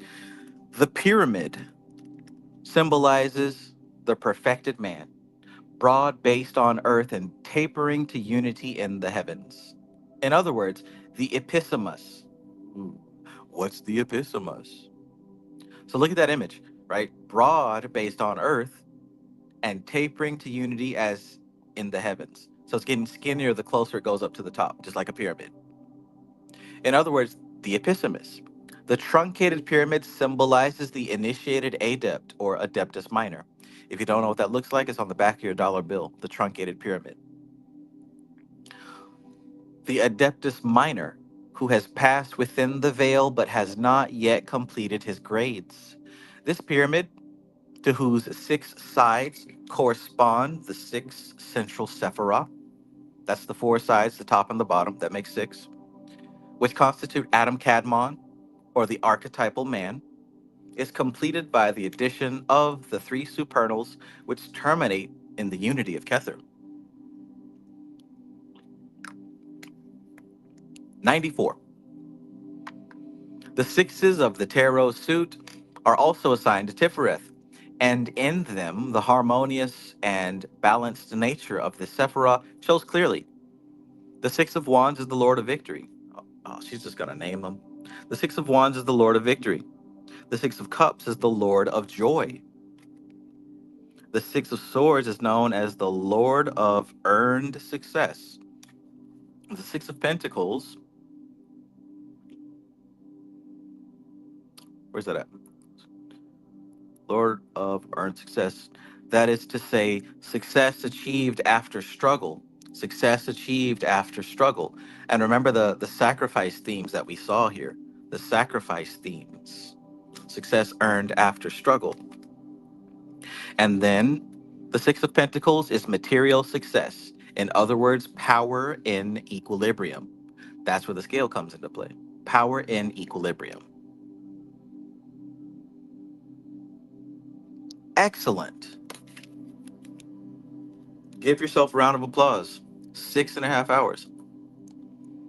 And it's about to be somebody's new year. It's about to be somebody's new year.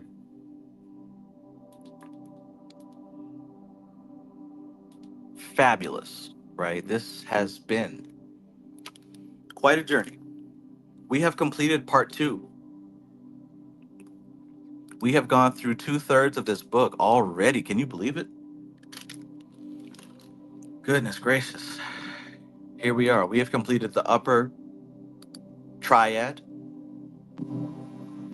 We just completed the astral triangle. Now we're going to get to the lower aspect of reality. Hod, Netzach, Yesod, Malkuth. And yeah, she'll touch on the clip off a little bit. Just a little bit. We'll also go through the hidden chapters. The ones that weren't that aren't necessarily recorded in the other texts, or I should say the other editions of this book.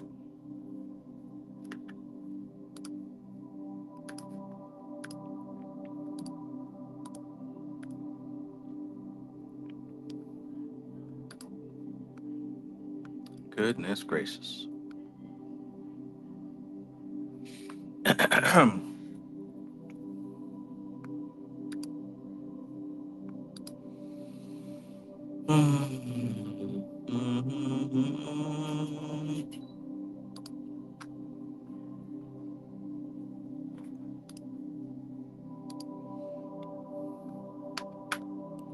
All right, so there you have it.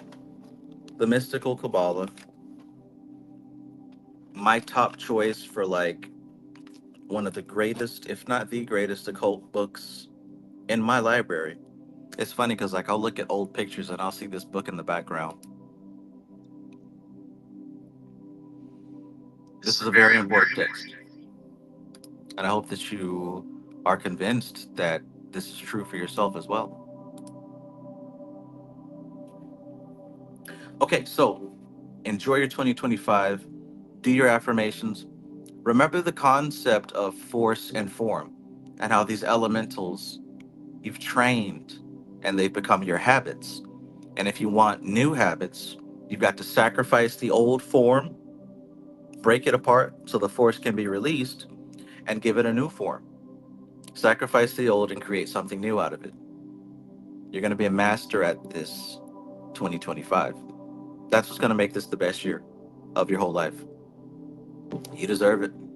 You worked for it. A lot of people believe that the future is going to bring gloom and doom, tragedy and pain and suffering. Personally, I had enough of that. I'm sure you have too. Let this be the year that you achieve the happiness you deserve. Why not? Why not? What else are you going to manifest? All right. Look over your notes. Get ready for the next reading, which will be in a couple more days. Get your affairs in order. Write down your New Year's resolutions. Stick to them. Do them. You don't have to suffer. You don't have to suffer. You don't have to suffer.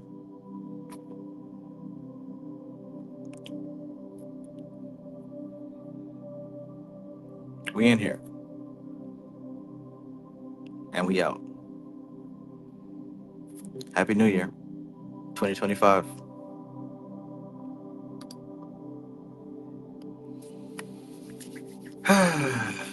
Good stuff. Good stuff. Good stuff. Good stuff. I appreciate you all. Here's to another great year in learning, understanding, and growing in the spirit. May we all achieve our goals. Thank you for being here. I appreciate you. I sincerely hope that you make it, that you make your dreams come true. I sincerely hope that you don't give up, that you don't fall back into old habits, that you keep moving forward. Yes, I know you can do it. If you can sit through this live stream for more than an hour, if you can sit through this live stream for 6 hours, if you can keep coming back to these live streams and learning, you can absolutely, most definitely, beyond a shadow of a doubt, manifest the life of your dreams this year. Yes, you can. Do you believe it?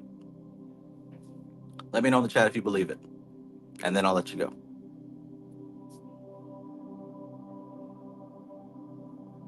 Shit, I'll pop it off.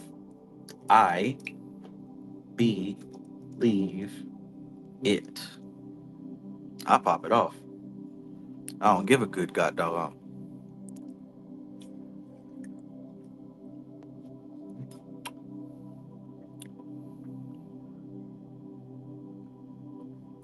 Absolutely. Absolutely. All right, now go tell that to yourself. Go tell that to yourself. Next time you pass by that mirror, you better say something wonderful about your now, about your future. You better say something wonderful about your potential, your capability. Remember what we saw in this card right here, your victory. Anchor that. Anchor that victory. Call it forth. Who would you be? What kind of life would you have if you could always tap into that victorious moment and live through the perspective of that victory? Give it a shot. Kashigi says SOP, stand on principle. That's what we doing. Fat Tony says SOP business. Right, right. Phoenix Wolfette says Happy New Year. I believe it. I believe it for you as well. All right. Curve says Master, I deserves it. I'm a human being. Ain't no more God's strongest warriors, right? Ain't no more God's strongest warriors. We doing. We've graduated past that. We graduated past that. All right. Enjoy. Enjoy. Gratitude. I thank you so much. I'm grateful for you specifically for being here. Thank you. Have a great night. Thanks for spending your time here, learning, etc., etc. I'm proud of you. Let's keep going. A says, let's let this year be the first we treat every day like New Year's and our birthday. I heard that. Y'all even got patchwork talking about standing on business. Okay. Bless his heart. Right? We in here. We in here. All right. This is TK Trav, aka Travis Magus, here with LVX777. I love you. Peace.